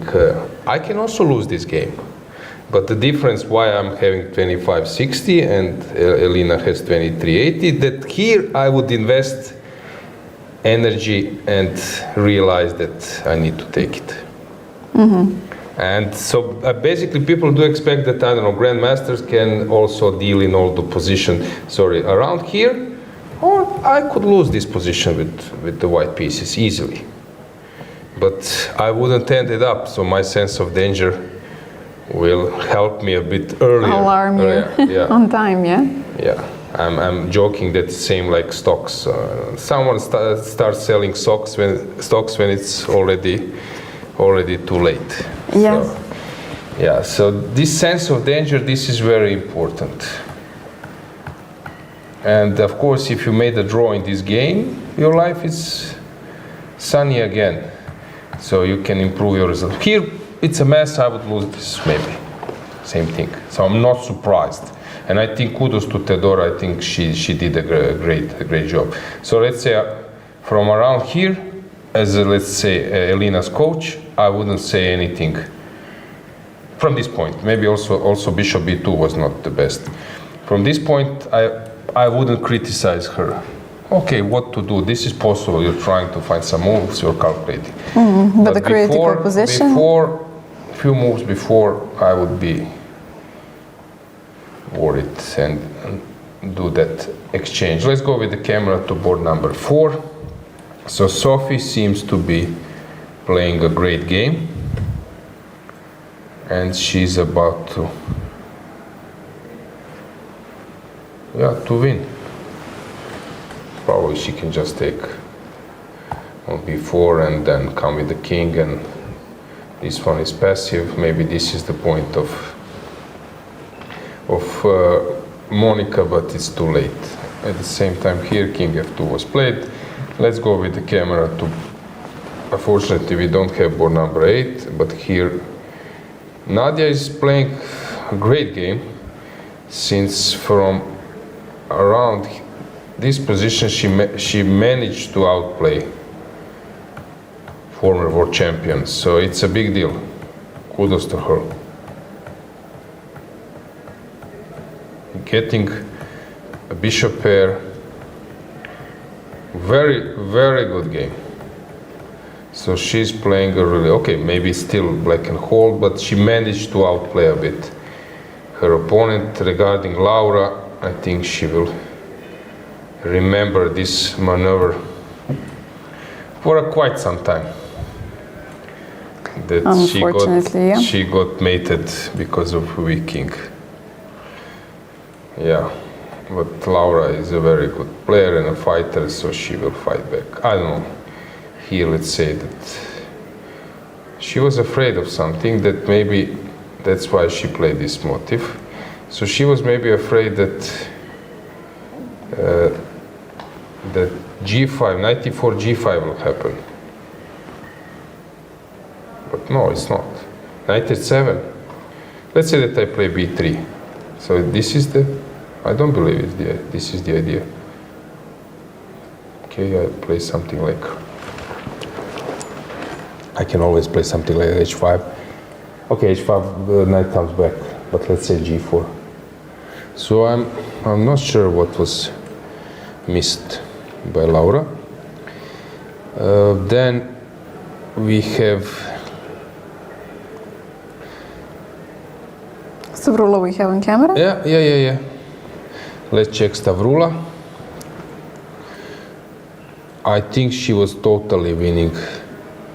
Okay, knight c6 was probably fine, but here somehow queen g2 maybe was still fine. She has misplayed it. Maybe some queen, okay, queen b4, no, or yes, I don't know. Yeah, queen penetrating from b4. Yeah, queen b4 to not to allow this king to escape. So I think that was missed by Stavroula. And Irina is a fighter, so I'm not surprised that at least she's a pawn down, but at least she has some counterplay. It won't be easy for Stavroula to win that one. Savina, we were following till this moment, but somehow it became a draw. And we have Elina Danielian. She's a pawn up and winning. Probably this game looks like a draw because king is too weak. Lilith, we have Lilith on the camera for number 12. Yeah, she has active king, she will win this.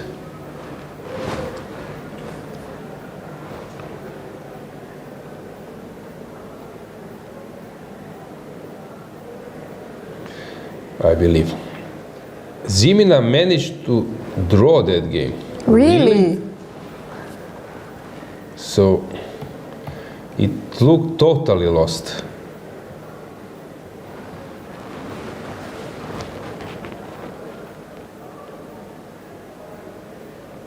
Maybe this, huh? No? Or 93, I don't know. So she misplayed it somehow, thinking that this will lead to a checkmate. Because here there is a checkmating threat.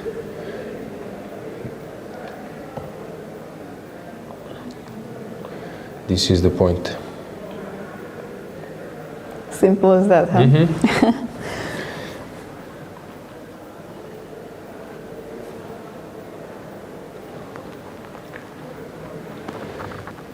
Kielbasa, look, equal. Gaponenko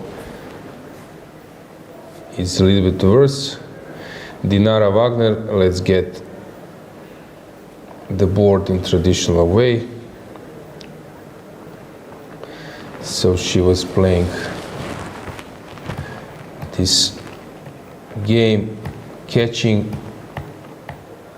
the exchange, but somehow forgetting about this queen d6.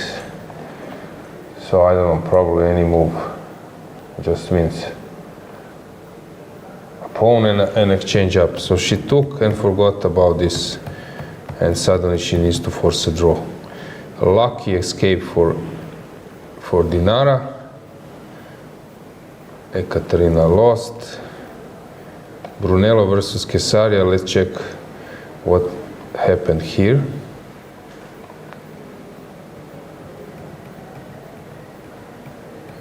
Okay, Kesaria played a good game.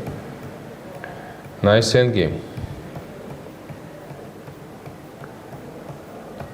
And The youngsters are really showing some great performances at this tournament. by the way, how is Bodana doing? Let's say from the games we were following. I saw that on board 53 something happened.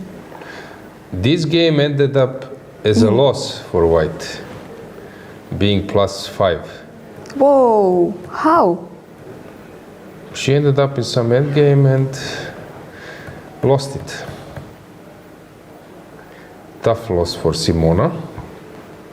Definitely. Then the game we were following was which one? We had 53, 48. Let's check 53. Draw. Draw? After- Okay.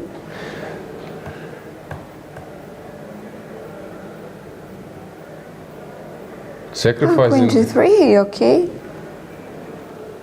She didn't Sad want to necessity, I guess. take- She didn't want to take this way.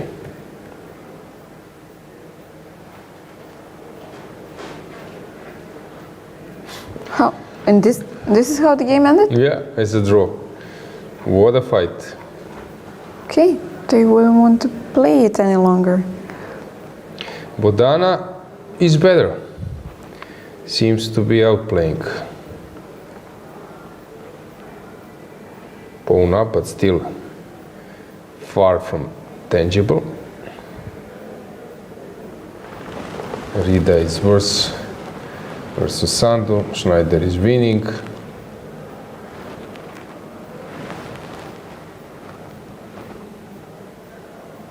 Karashoni managed to misplay that position, where she was like, what was the advantage? +2 all the time. So we had so many ups and downs today, yeah? And now the final position is that black is a pawn down, but she can move on, and probably it will be a draw.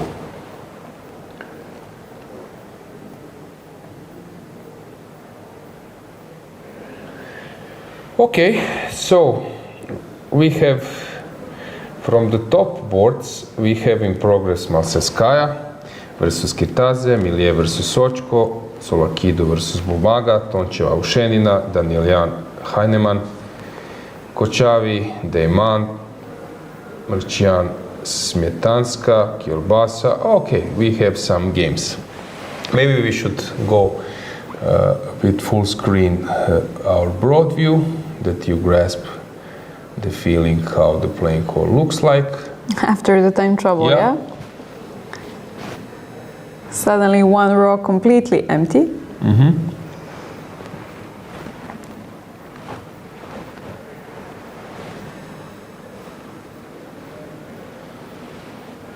All right, players grasping the last moments of their games since the first time trouble has finished.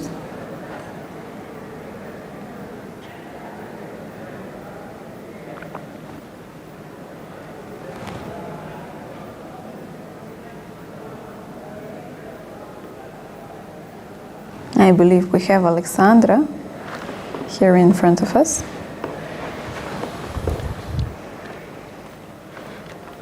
Okay, let's go for a short break and then we will, or a normal break, and then we will follow the second part or last part of the games. Not to forget to tell you that tomorrow is a free day, but players will stop to think for a while because the time trouble is over.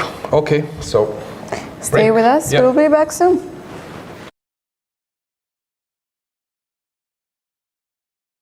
Chess moves. Smart. Free eSIM, smarter. At Global Cell, we believe in empowering connection on and off the chessboard. That's why we've partnered with the European Chess Union to bring you a gift as strategic as the game itself, a free eSIM with 100 megabytes of data. Staying connected has never been this simple. Just scan the QR code, install your eSIM, and enjoy seamless global connectivity. Global Cell supports over 190 countries. Global Cell and the European Chess Union, a checkmate for connectivity.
This is a chance. This is a war. Everyone wants to be a winner. But the path to victory is lonely. Chess Robot, the smartest, most advanced AI chess robot. It turns chess into an exciting game of progression. Mastering 25 levels will transform you from a beginner to a grandmaster. Not into level ups, challenge the AI instead. Set the difficulty, make it breeze, or push it beyond your limits. It's incredibly smart, just like a max-level human. Equipped with a camera like an eye, Chess Robot combines advanced algorithms to capture every change on the chessboard and accurately pick up pieces with its robotic arm. Access the Planet Alliance function to connect and play chess online with friends from all over the world. Here you will find players of all skill levels. Flip the board and play as white. You can't wait to get started.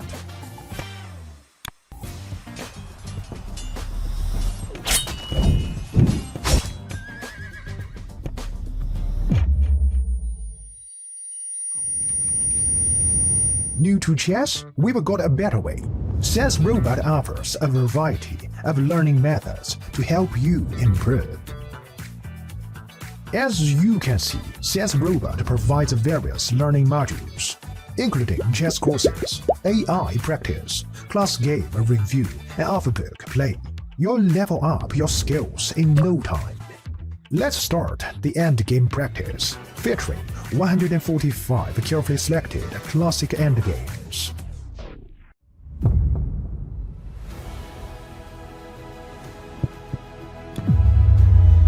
Now you have a greater chance to become a winner.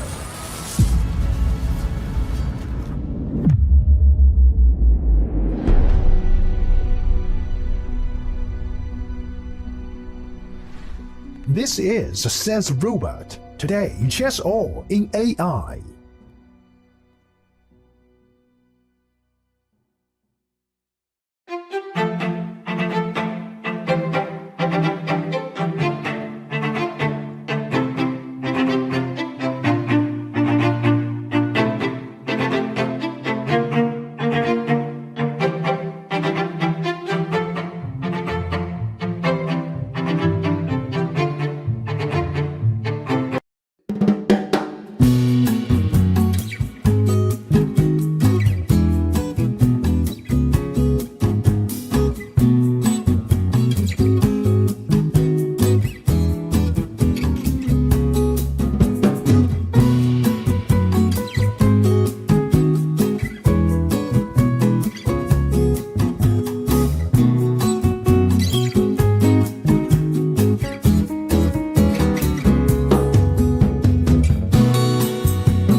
Chess moves.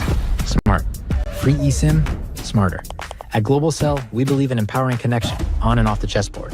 That's why we've partnered with the European Chess Union to bring you a gift as strategic as the game itself, a free eSIM with 100 megabytes of data. Staying connected has never been this simple. Just scan the QR code, install your eSIM, and enjoy seamless global connectivity. Globalcell supports over 190 countries. Globalcell and the European Chess Union, a checkmate for connectivity.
This is a chance. This is a war. Everyone wants to be a winner. But the path to victory is lonely. Chess Robot, the smartest, most advanced AI chess robot. It turns chess into an exciting game of progression. Mastering 25 levels will transform you from a beginner to a grandmaster. Not into level ups, challenge the AI instead. Set the difficulty, make it breaks or push it beyond your limits. It's incredibly smart, just like a max-level human. Equipped with a camera like an eye, Chess Robot combines advanced algorithms to capture every change on the chessboard and accurately pick up pieces with its robotic arm. Access the Planet Alliance function to connect and play chess online with friends from all over the world. Here you will find players of all skill levels. Flip the board and play as white. You can't wait to get started.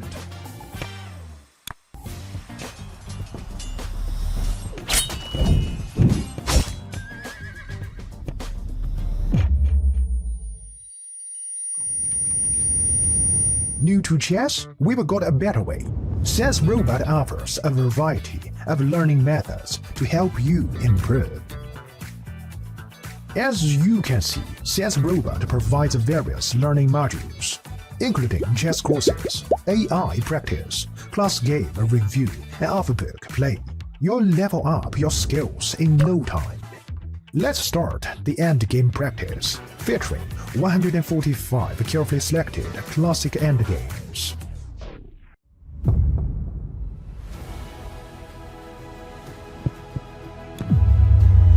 Now you have a greater chance to become a winner.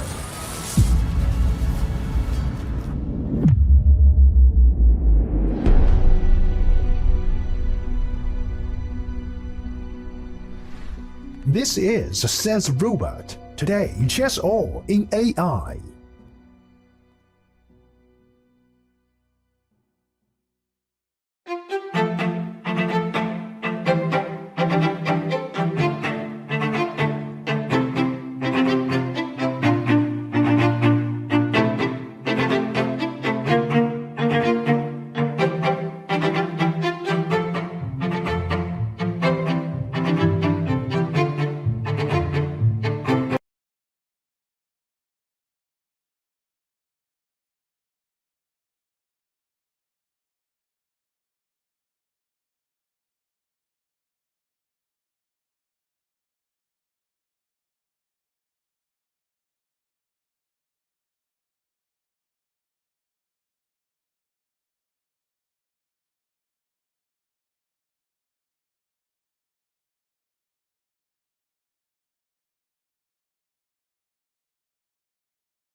And we are back. Beloslava, welcome.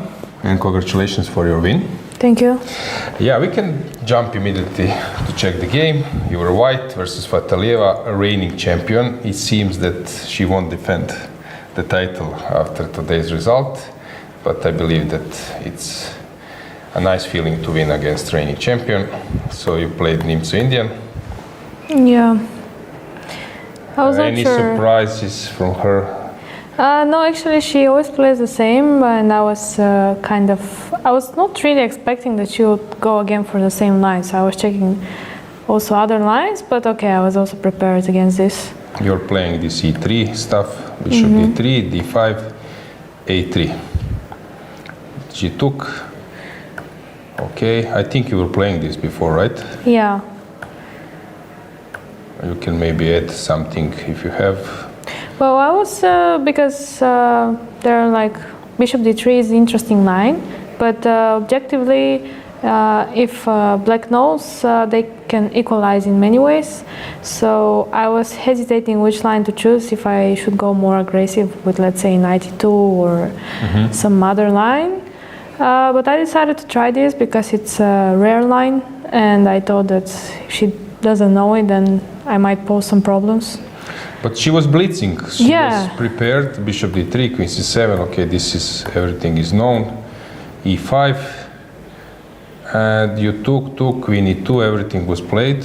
Yeah, and here, like, I didn't expect her to know this because it's kind of rare. I don't know, but she was blitzing out, and I was a bit disappointed. Okay. So here, rook e1, rook e8, rook d8 is good. Also, bishop f5 is the most played move, so everything is kind of fine for black. So rook e8, c4, queen g5, the best move, probably. Yes, yes. We saw that there are some games with maybe queen e7 or something like this. So she played queen g5, and then probably this queen f3 is the only try. Yeah. The issue with queen f3 is how she played bishop g4. And now bishop takes, and now interesting is to take gf6, Okay. h4, queen g7, sacrifice the pawn, but engine gives like zeros, queen b7, and now rook a d8, let's say, and black has some very good compensation, and Indian should be draw, I guess. Okay, how the line goes if I go back? I think bishop c2 is the line. This Bishop is- c2. I don't know what is queen b1. Maybe f5. Possible. But if can I castle? Maybe I can, maybe I cannot. Maybe this is the move, I don't know. This one is also hanging. Yeah, F5. 5. Yeah, and you cannot castle, yeah? Yeah. Because of So I think this is the case. Okay, so she took queen takes. which is again like maybe just slightly better for me, but Okay, not king special. d2, king d6. Okay, rook d6, blitzed. Bishop h5. So why she needs to start with rook d6? I guess she just want to take over the d file. Rook d6 is fine. I don't know. And then came this super subtle rook e1, rook d1. Yeah. So rook e1. The idea is that I have some. I want to play f3, and then if I can play even e4 and then make this bishop extremely stupid. So yeah, and my idea was after rook d8 that after f3 rook d2 is not doing anything because I have rook d1, for example, and yeah. Okay, slight plus for white. Yeah. Probably still holdable. So what she should play? She played bishop g6.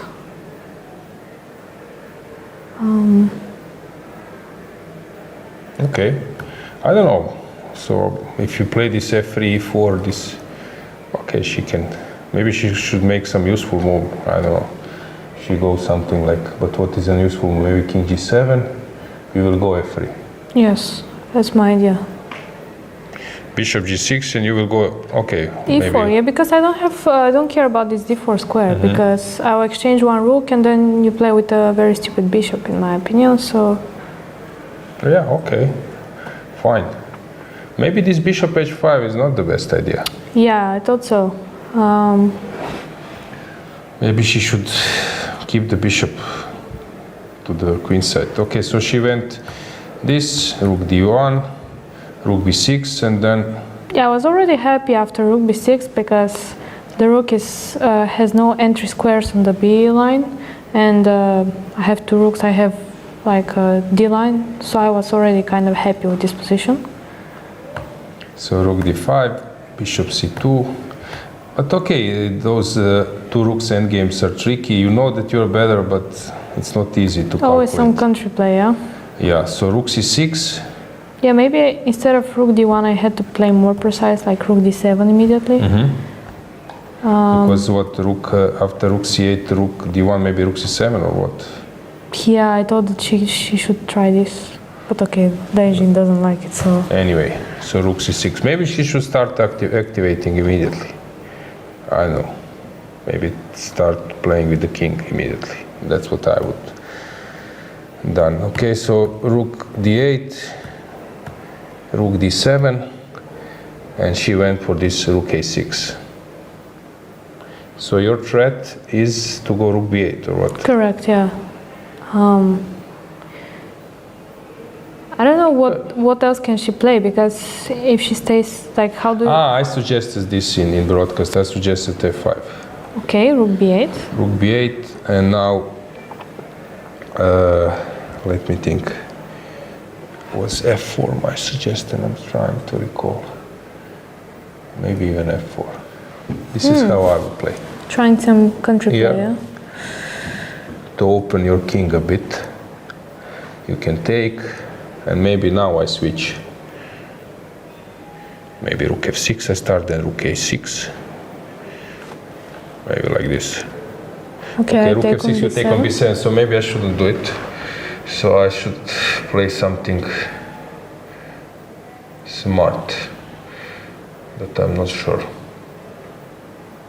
Okay, it's very tricky. I need to calculate, but I have a feeling that this is useful for black. Yeah, but on the other hand, how you need to play something concrete, no? Because rook b7 is coming, so... Maybe rook e6 I cannot do as well. I can do, maybe. What if I play rook e6? You take. Yes, I take on b7. Okay, I take as well. Or maybe I don't. Okay, I can take. Or maybe I should start with check. I'm not sure what is the most precise. If I start with check, you go to d3.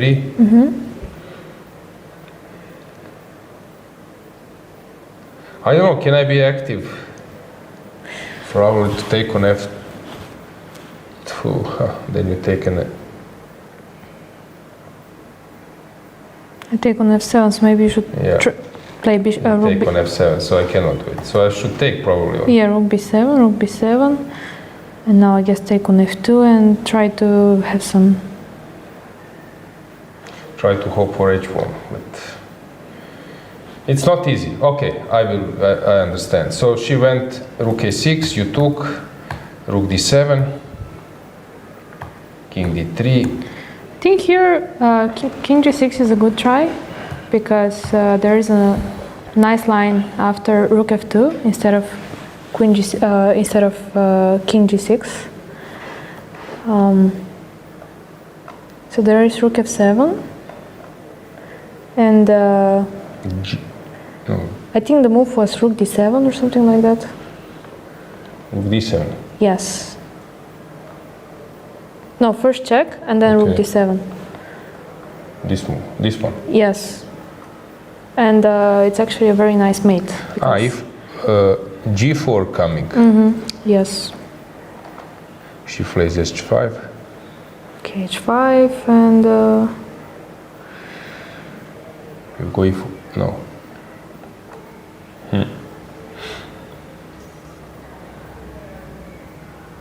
Maybe g3, 4. Is this a checkmate? Maybe this? No. Okay, it's not so simple. Yes. Okay, you can maybe go... you can go h3. But h4. And now e4. Ah, yeah, that's good. And it will be a checkmate. King f4, and now some good checkmate. Rook d5? Rook d5, yeah. Yeah. Okay. So she played king g6, you took king f5. And actually I need to be precise here. I thought if I don't go e4, then she always has some very active, like rook d6 and rook d2 counterplay. So I should go for this e4. And here I was a bit surprised with what she played, like g3, king f3 immediately losing after e5. Thought it's just game over. Maybe she could try some king d4. And I was planning here e5. Like, I was not sure about this position, but e5 to stop this Rook d6, rook okay. d6. So take, and now let's say king e4, I thought, during the game. Okay, computer doesn't like it. Maybe f3 you should play first, I don't know. Maybe check, but then king h3, I don't know. It's still not easy. Maybe take on h7. Take on h7 is a possibility. Probably, maybe even to push something like, because you will now climb king e3, king e4. Maybe there is no threat now. I'm afraid to touch anything because entry bar immediately. The point of e5 is that I have king e4 always, yeah? Because otherwise rook d6 and she has some perpetual. So 5 is a must, and now... Okay, let's activate king. Why not king? Yeah, I e4, thought king e4, yeah. Yeah, maybe something subtle like king e3. Not clear. Yeah, that's the thing.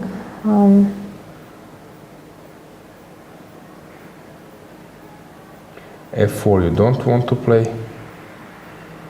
Probably. Actually, why not? What happened Maybe it's after not a bad move. f4? Okay. It's a bad move. Okay, let's just briefly check. I'm curious. Rook e7. Ah, okay. Okay, just take the pawn. Yeah, why not? Okay, I understand. So here after g3 she went king f3. You played e5, and now it's dead lost. After f7, I think. Yeah, f7. I'm threatening rook b2, so she needs to waste a move with the rook. So rook f1, and now she cannot take because of rook b2. So she played rook f1. And I'm just on time because rook a7. Okay, maybe I wasn't supposed to take that pawn, but just in case. Yeah, you can also maybe play. Okay. King e4 immediately. Okay. And now I'm just one tempo. So if she push, you give check first, probably. Or? No, just f8. f8 is fine. And then sacrifice the rook for the h pawn, and then take on c5 and promote queen. You don't want to gain a tempo? Okay. Okay. Okay, so good win for you today. Yeah. You actually didn't lose a single game, That's true. which is not a bad sign. Yeah, now it's becoming serious. Yeah, last year you were, which place you took? I was 14. I was pretty close to qualify. I was sharing, I think, 9 to some place, and I was a bit unlucky in the end, but okay, fine. Okay, so you are now determined to qualify this year. Have you played in the World Cup? No, not yet actually. So first time, it would be your first time. Okay, you're studying in US? Not anymore. I decided to give myself some years for chess, but probably at some point I'll go back, finish my degree. Okay, so fully devoted now. Okay, thanks for coming and good luck in the second part of the tournament. Guys, we go back. Dragana will come. Let's have just a short break for setup.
And we are back.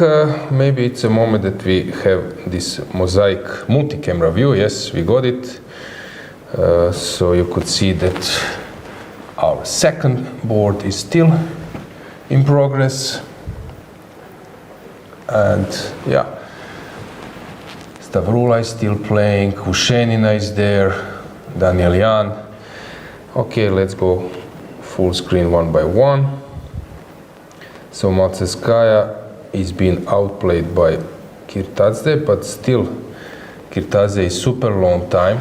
Let's get the board.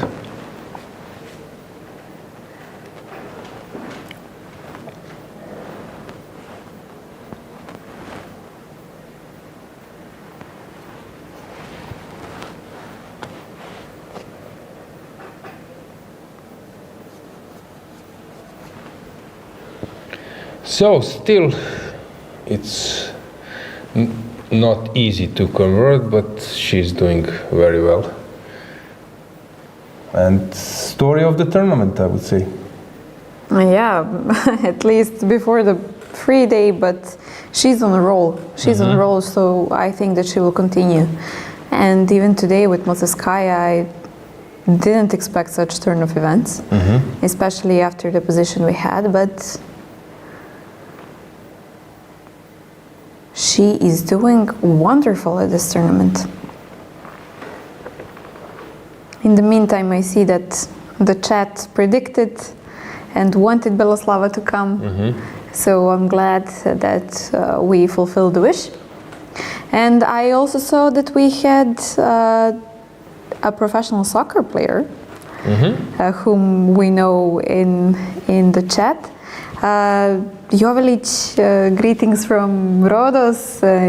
Guys, as you know, he's also a good chess player, around 2200. Very good. Greetings to Dejan. Good luck with his channel. Subscribe if you want to check it a bit. And it seems like he has a game just in a few hours. So he came to follow the tournament to see how Teodora is doing, for example.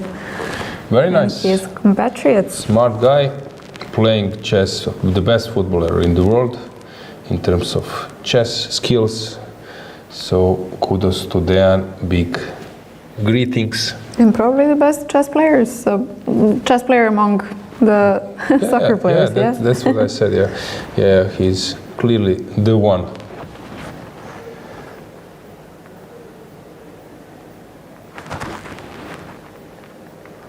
So what's going on? So she went for this B2 hunt. Matseskaya is there to create some counter-attacking chances, but it won't be so easy. Typical game, White was trying to develop the initiative in the opening, sacrifice the pawn. It looks, at some point, it's not risky, and slowly, you end up in a bad position where maximum is a draw. Okay, we can get the next board to see what Stavroula is doing. She has misplayed it, and now she can even, okay, she cannot lose this one, but who knows? Yeah. It's hard to switch from that mentality that you're supposed to win, and suddenly. Yeah, the only guy could do it was Viktor Korchnoi. He wouldn't mind at all. Give me white, black pieces, previous experience. I'm just playing, checking the board as it is. Yeah, one grandmaster from Nigotino used to say, he's still saying it, everything is written on the board. You just need to know how to read. It sounds so simple, yeah? And maybe it's a good thing that it is not that simple, because nobody would enjoy it if it's too simple for everybody.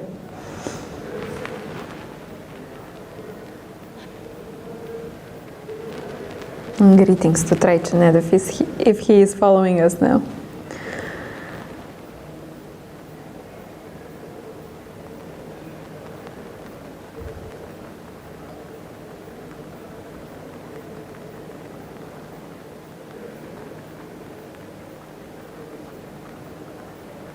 Monica Sochko lost? Yeah. Yeah, okay. Yeah, she was actually struggling a lot. This was what we expected.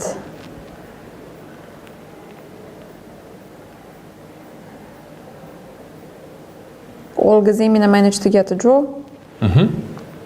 Kielbasa ended in a draw against Alexandra, and I believe that happened in the last few minutes. Dinara saved herself, as you've mentioned. Whom else didn't we mention? Suzy Gaboyan won against Yulia Antolak.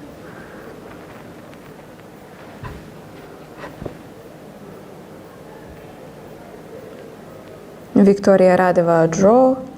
No, Radeva Victoria won. Yeah. Radeva won, okay.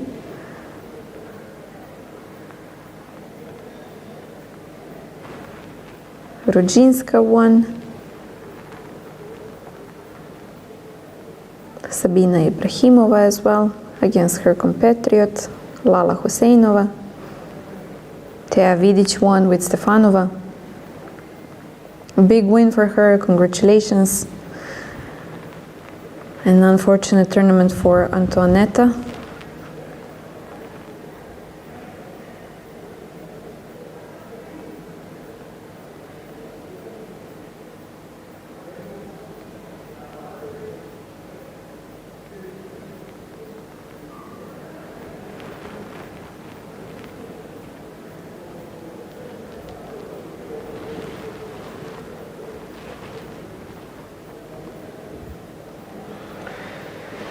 Okay, so here I believe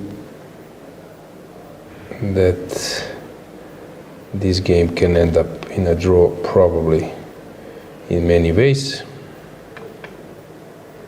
She can even try to force the perpetual maybe. No, king d3 I cannot do, sorry. First I need to move the rook. And then maybe I can even go king f4, but I can go maybe even king d3.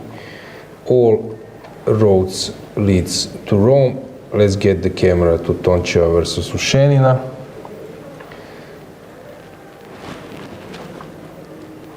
Yeah, very tough game, but Toncheva has showed a class here.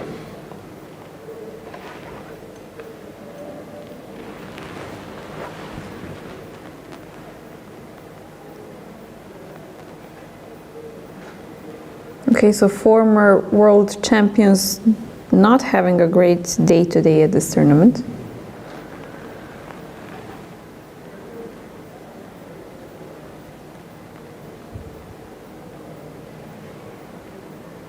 But the young Bulgarian girls are making up for it.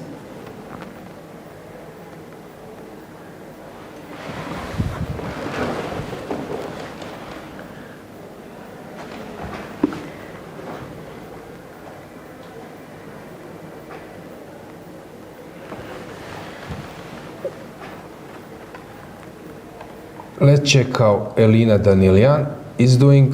Let's get the camera there. It seems that she was totally winning, but yeah, she's still winning. So around here it was not fully clear. This is not the game.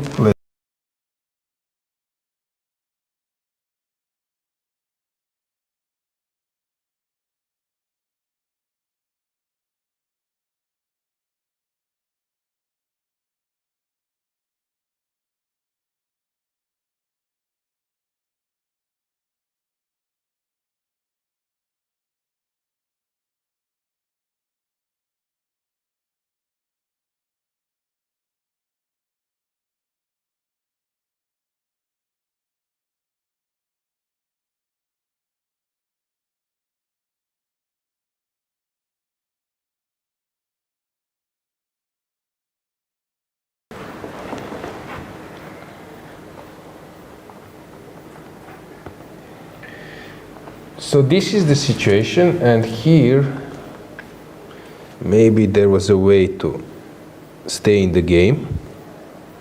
I'm not sure how. Maybe some counter-attack. Sorry. Trying now, I'm So I was thinking maybe something like, no, rook b2 I'm lost, bishop e6 is coming. I don't know how to stay in the game. So it's not, maybe queen f7. Queen f7 is the move, now I spot it. So h5, queen c5 was missed, and now it was late. Here Elina is probably winning.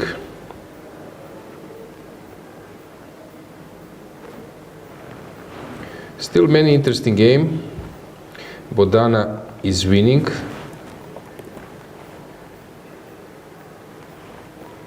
But she needs to find the winning move.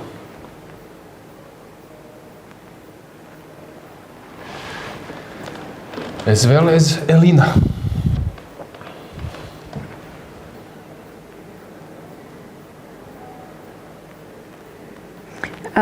We have actually a game that just finished next to Elina. Maybe we can remove the board for a second Yes. so that you can see them. Daulite versus Kochavi, it's a draw. No, they're Or still it's not. playing. Aha, okay. No. They But suddenly. it will be a draw. Let's get the board. Yeah, so you can expect. They started moving a lot. I thought that they were signing the score sheets, but okay.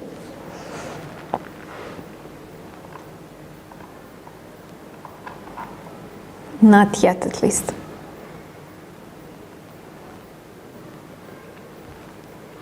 And by the way, Anastasia Kirtaze won the game. Let's go to our beauty view or broad view.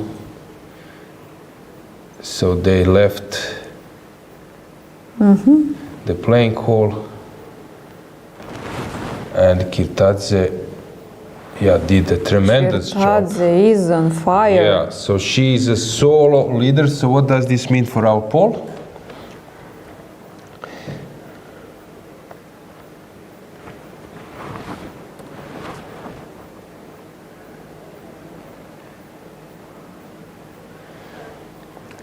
This means that the chat was right.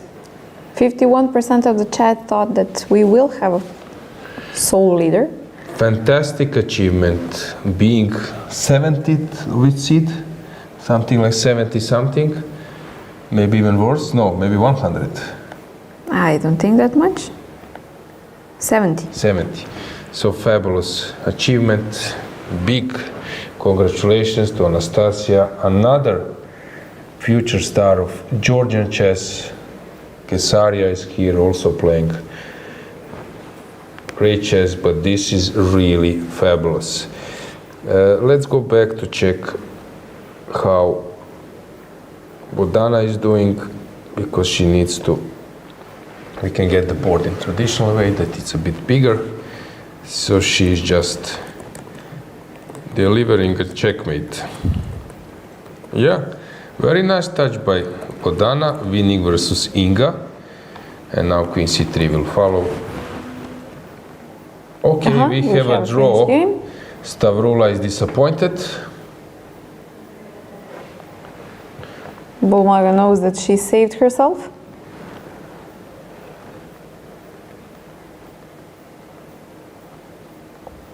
Hard earned half a point right before the free day.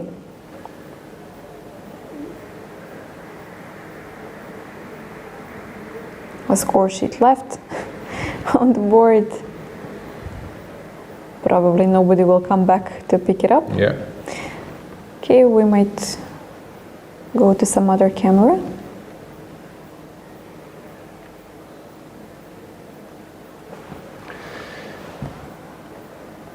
Stalemate. Stalemate. Where? What? Let's get the board. Bodana? Yes. No. Fabulous stuff. Really? Do we see her at the No, we don't somewhere? We don't have Bodana at I'm the camera. shocked. What was the previous move? She didn't give check. Really? No, I'm shocked. Is it a draw? Yes, it's a draw. It's Yeah, you have a legal move. unbelievable thing. So it was like, no, I think that this will be a heavy blow. So it was force made, and you see how those lessons, I also suffered this many times in my life. Magnus made the draw versus Benjamin Bock in this pawn's endgame, missing this stalemate motif now in New York, World Blitz. So you just relaxed. I really cannot believe. Take a look. But this is brilliant for Inga to imagine that you can save Not the, give up save and keep the, on save thinking, the yeah, draw yeah. with this. This is the story of the round. No, it's unbelievable. Take a look. So it's mate in 4, and now Queen C1, Queen C3. Everything wins. No, I cannot still believe that she took the rook. She Oh my forgot. God, how much time? And she has like 6.5 minutes. I really cannot believe that she took the rook. No, so unfortunate. I said Queen C3. Yeah, whichever. Basically, you're just giving checks and You just take the rook, take With the the rook. queen maybe, Yeah, with the or- queen, yeah. and now you can cover if you don't. But there is also probably checkmate with checks. Okay, probably no need for that. She took and blunder in a classical game. Guys, can you believe this? look, everything happens. We had missed mate in 2. We're having a stalemate. It's really unbelievable, actually, Pity that this that we happened. don't have cameras everywhere, but this is a really painful thing. Yeah, I don't know if we can go full screen. Is there any Probably chance they that already we left, yeah? notice somewhere Bodana? Is she on the right? Yes, that's her. Yeah, she's standing Oh. up, yeah. I really can't believe this. Oh, my heart breaks for her, honestly. Chess is cruel, sometimes really cruel. Outplaying her opponent completely. And now, sadly, you have to go into the free day. Yeah, she's leaving now. She's devastated. Yeah, So Dragana, if you want to hug unfortunate. her is somehow or say some nice word, of course you can leave. But guys, life goes on. We need to move on with our broadcast. I'm shocked. But kudos to her opponent. For finding the motive, yeah. Yeah, this was really shocking. Let's get the board back. Let's get the camera. Let's stick to Danielyan. Okay, she's about to win this game, so let's go full screen with the board above them.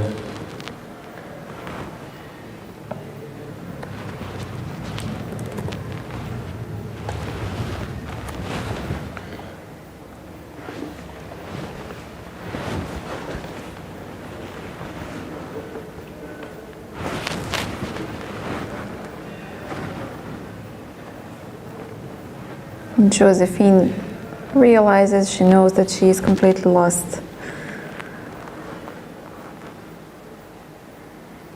Playing by inertia, but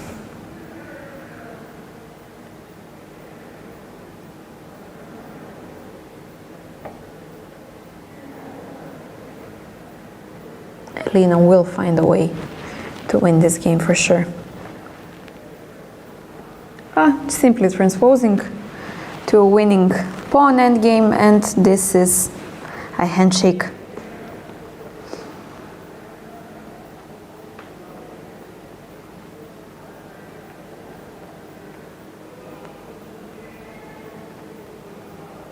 Another win under Elena's belt. She's coming back up.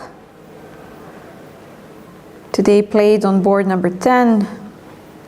On Monday, I guess we will see her in the first 5-6 matchups. Coming back to the spotlights. Congratulations to Elena. Maybe we might go back with the camera on Nadia Toncheva. Okay, she's playing versus Ushenina, but it looks, it should be a draw. I would rather go to Gaponenko, So that game finished. With a win by Urzala. Urzala is playing a tournament, She's on fire. Of her life. Congratulations.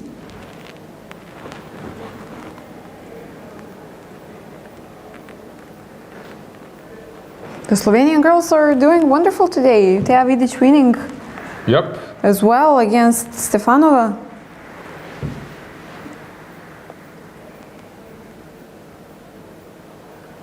Some remarks from the arbiter.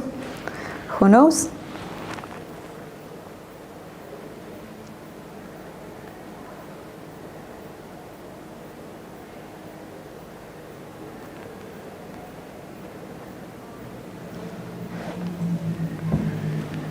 Okay, this game will end up in a draw. We can go to Anna Ushenina, last moments, yes.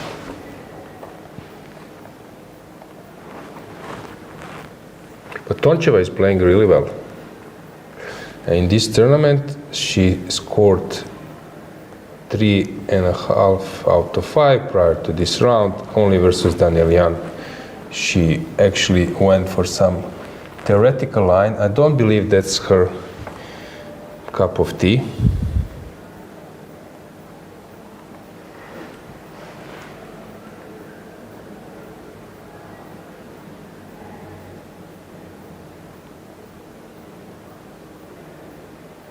How about World Junior Championship in Petrovac? I think Kirtadze played this event. Okay, it's under 20, but anyway.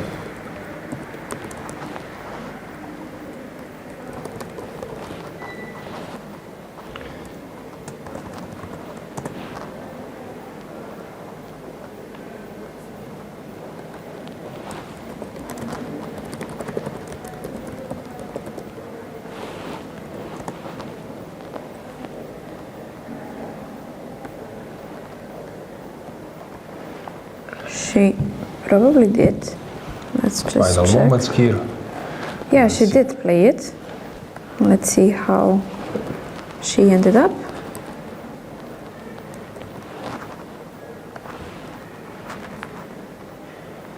Okay, it wasn't the greatest tournament for her.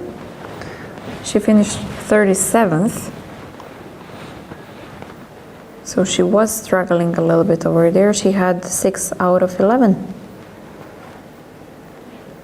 So it seems like it's way easier for her to play with the experienced players than to play with younger ones.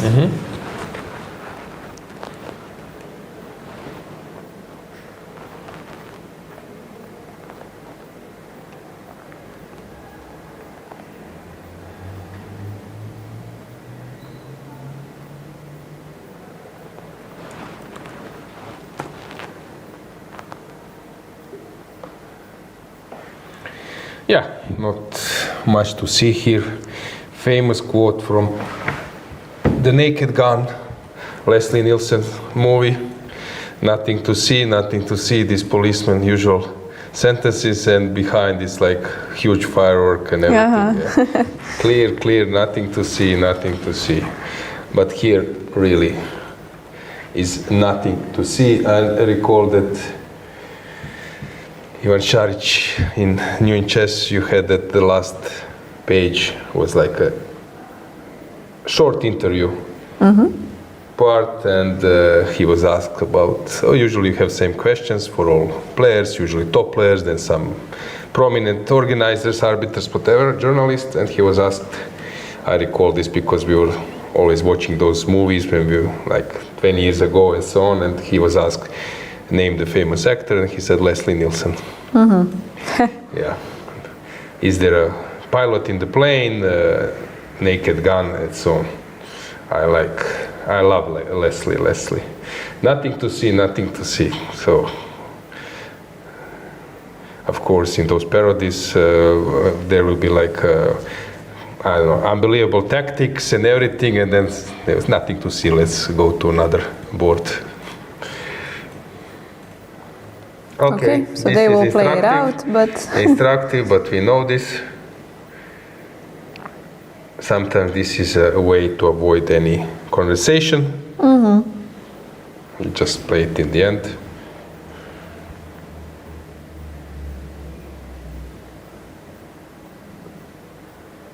few more moves, and the signatures will come to the score sheets.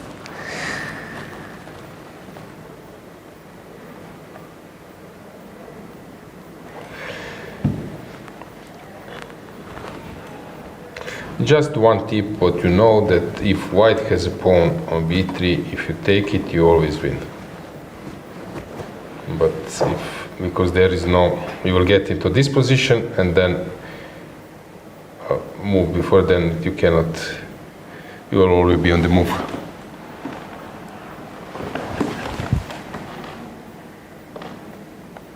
Yeah, just to remind you that there is 10 spots for the European, for the World Cup, but keeping in mind that there are 8 players who already qualified playing in this event, which means that in the end, it's possible that like top 18 players qualify. Yeah. So keep this in mind. And this World Cup qualification is, of course, if not the most important thing for the players who are not yet qualified. So a huge motivation. Yeah, just maybe to repeat the names who are qualified.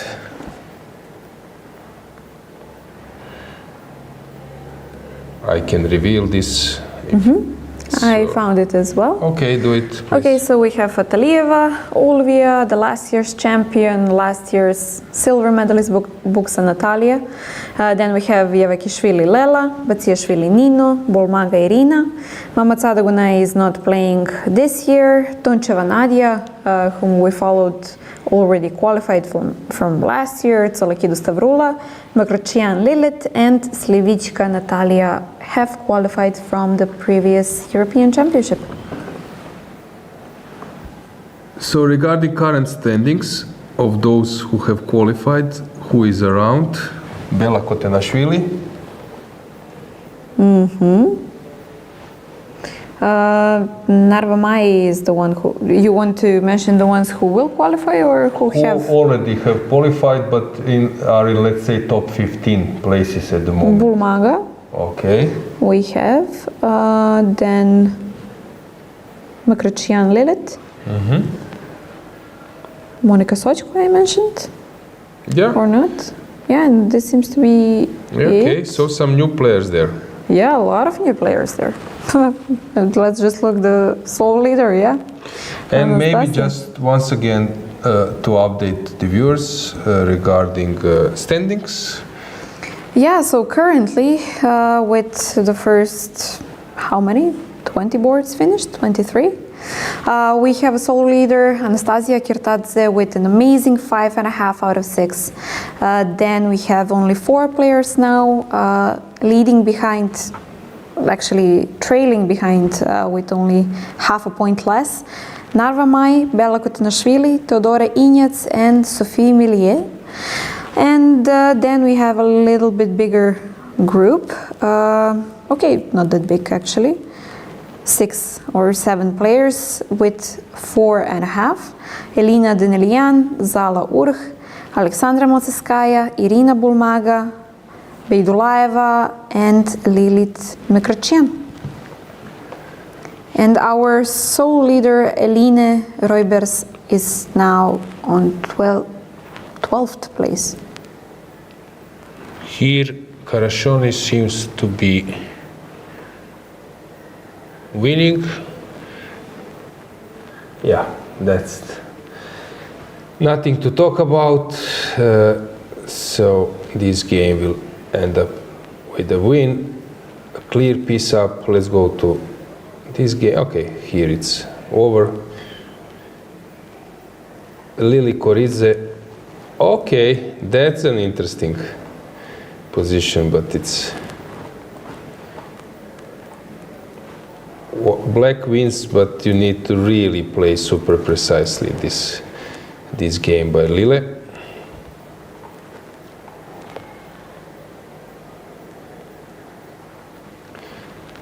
you shouldn't push h3 too early.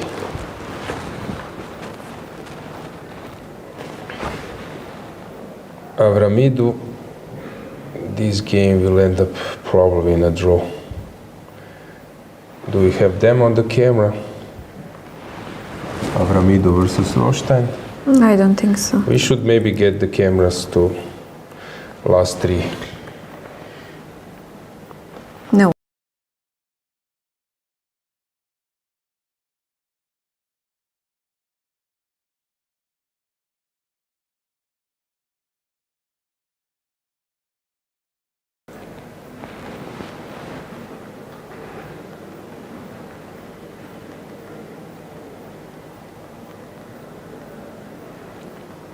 Lan, yeah, trying to defend, but she's just a piece down, yeah? Mm-hmm.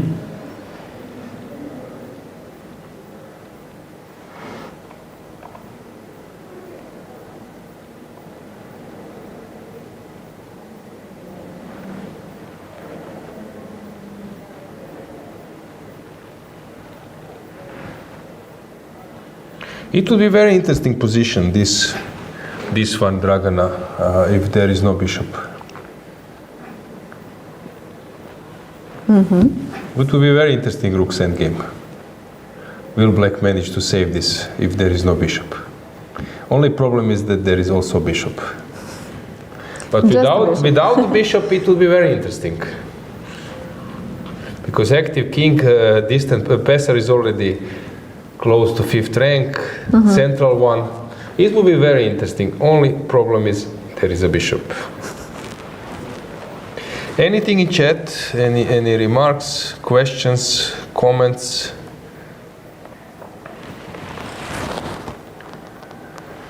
Not yet? Okay, some comments about the world qualifiers.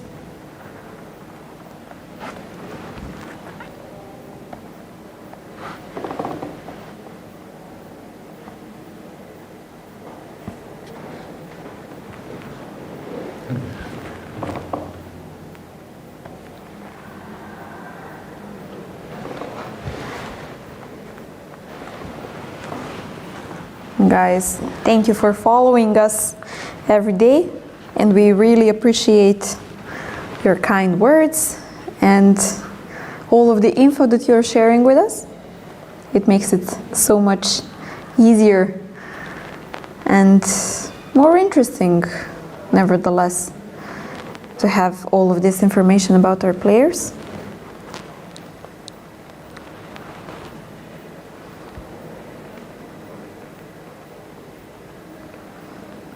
Is there a psychologist available in the tournament? I don't believe so, but yeah, I guess this is regarding Bodana. It is very unfortunate and yet another example of how cruel chess can be. And especially when you're a young kid, inspired by so many things and aspiring for so much more. It is a tough blow.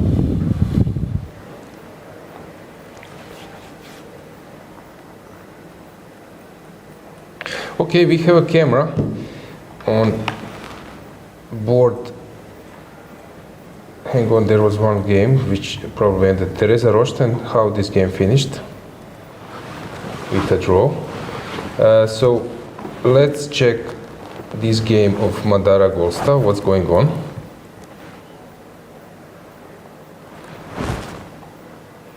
Avramidou just finished as well. Yeah. So it was a draw.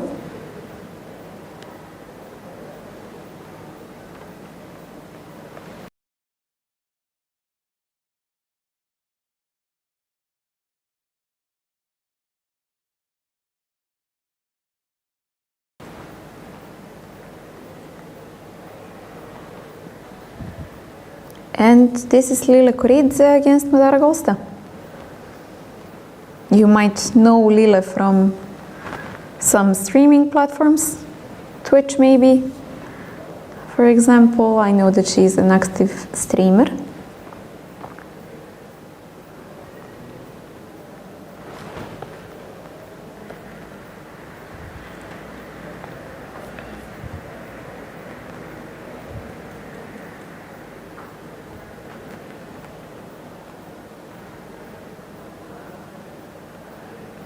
So will she be able to win this game? I believe so. It's not so easy. You should push h3, but not too fast.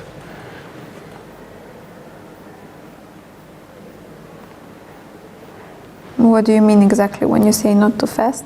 You need to combine it with your rook placement and so on. So it's not so simple.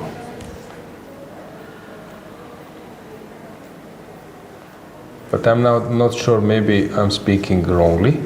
Maybe this is the story connected with the dark square bishop. So I need to think a bit, trying to recall. I know there were some famous games in those endgame, rook and a pawn versus a bishop. You have chess base? You can check material, search games versus material, put like 26 plus rating when you go to search.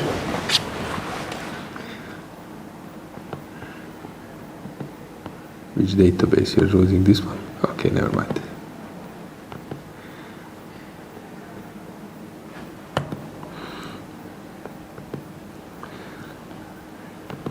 So, rook, bishop. Dragana, you will improve, you see, a lot. I'm learning every day.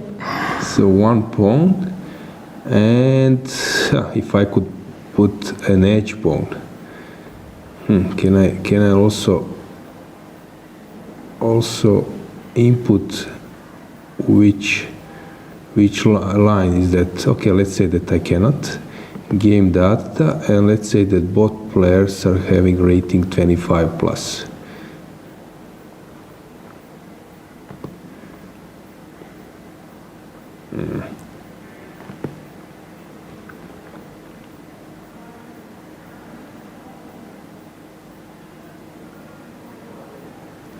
So many games, but it's important.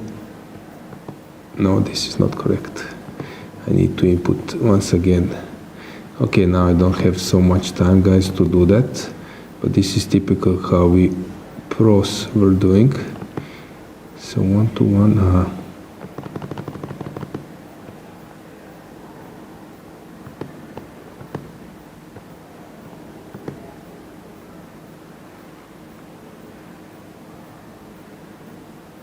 So many games, but I should, edge pawn, Tal Gufeld, for example, but it was the same array. No, the bishop was different. The bishop was different, so you need to know how to win. Okay, that was a simple win, but maybe to find somewhere where some side made a draw. Okay, so you got the point basically. Depends of the bishop. This is Tachnik More, the same position, for example. Let's see who is the strongest player. These are blitz games. Ding, Carson Ding. Okay, that was G pawn. I think Topalov Rajabov was, but this. Okay, here But we have a already win. won in the meantime, yeah? Okay, interesting day. Interesting results, and tomorrow we wanted to keep this hype, but of course we also need to, I would say, keep the conditions and keep an eye on players' health, that they really need a rest day for us. It's a long tournament, yeah. Viewers, commentators, of course, we would like to have action each day, but I think players are But quite having happy. some rest, they might bring us even more action on Monday, right? Exactly. How do you plan to spend your free day? I would like to go to the Old Town, for example, and I don't know, just resting, and I hope that we will have sun, Yeah. so that you can walk around, and it would be enough for me. Sounds good. I will probably do the same. I will see. I have one nice restaurant a little bit far away. Unfortunately, it's too cold. A few years ago, I went to Lindos. It was maybe 20 degrees. It was sea temperature, but it was in April. So I will see. But guys, we will come back in 2 days. Don't forget to come back on Monday. Yeah, exactly. So see you soon.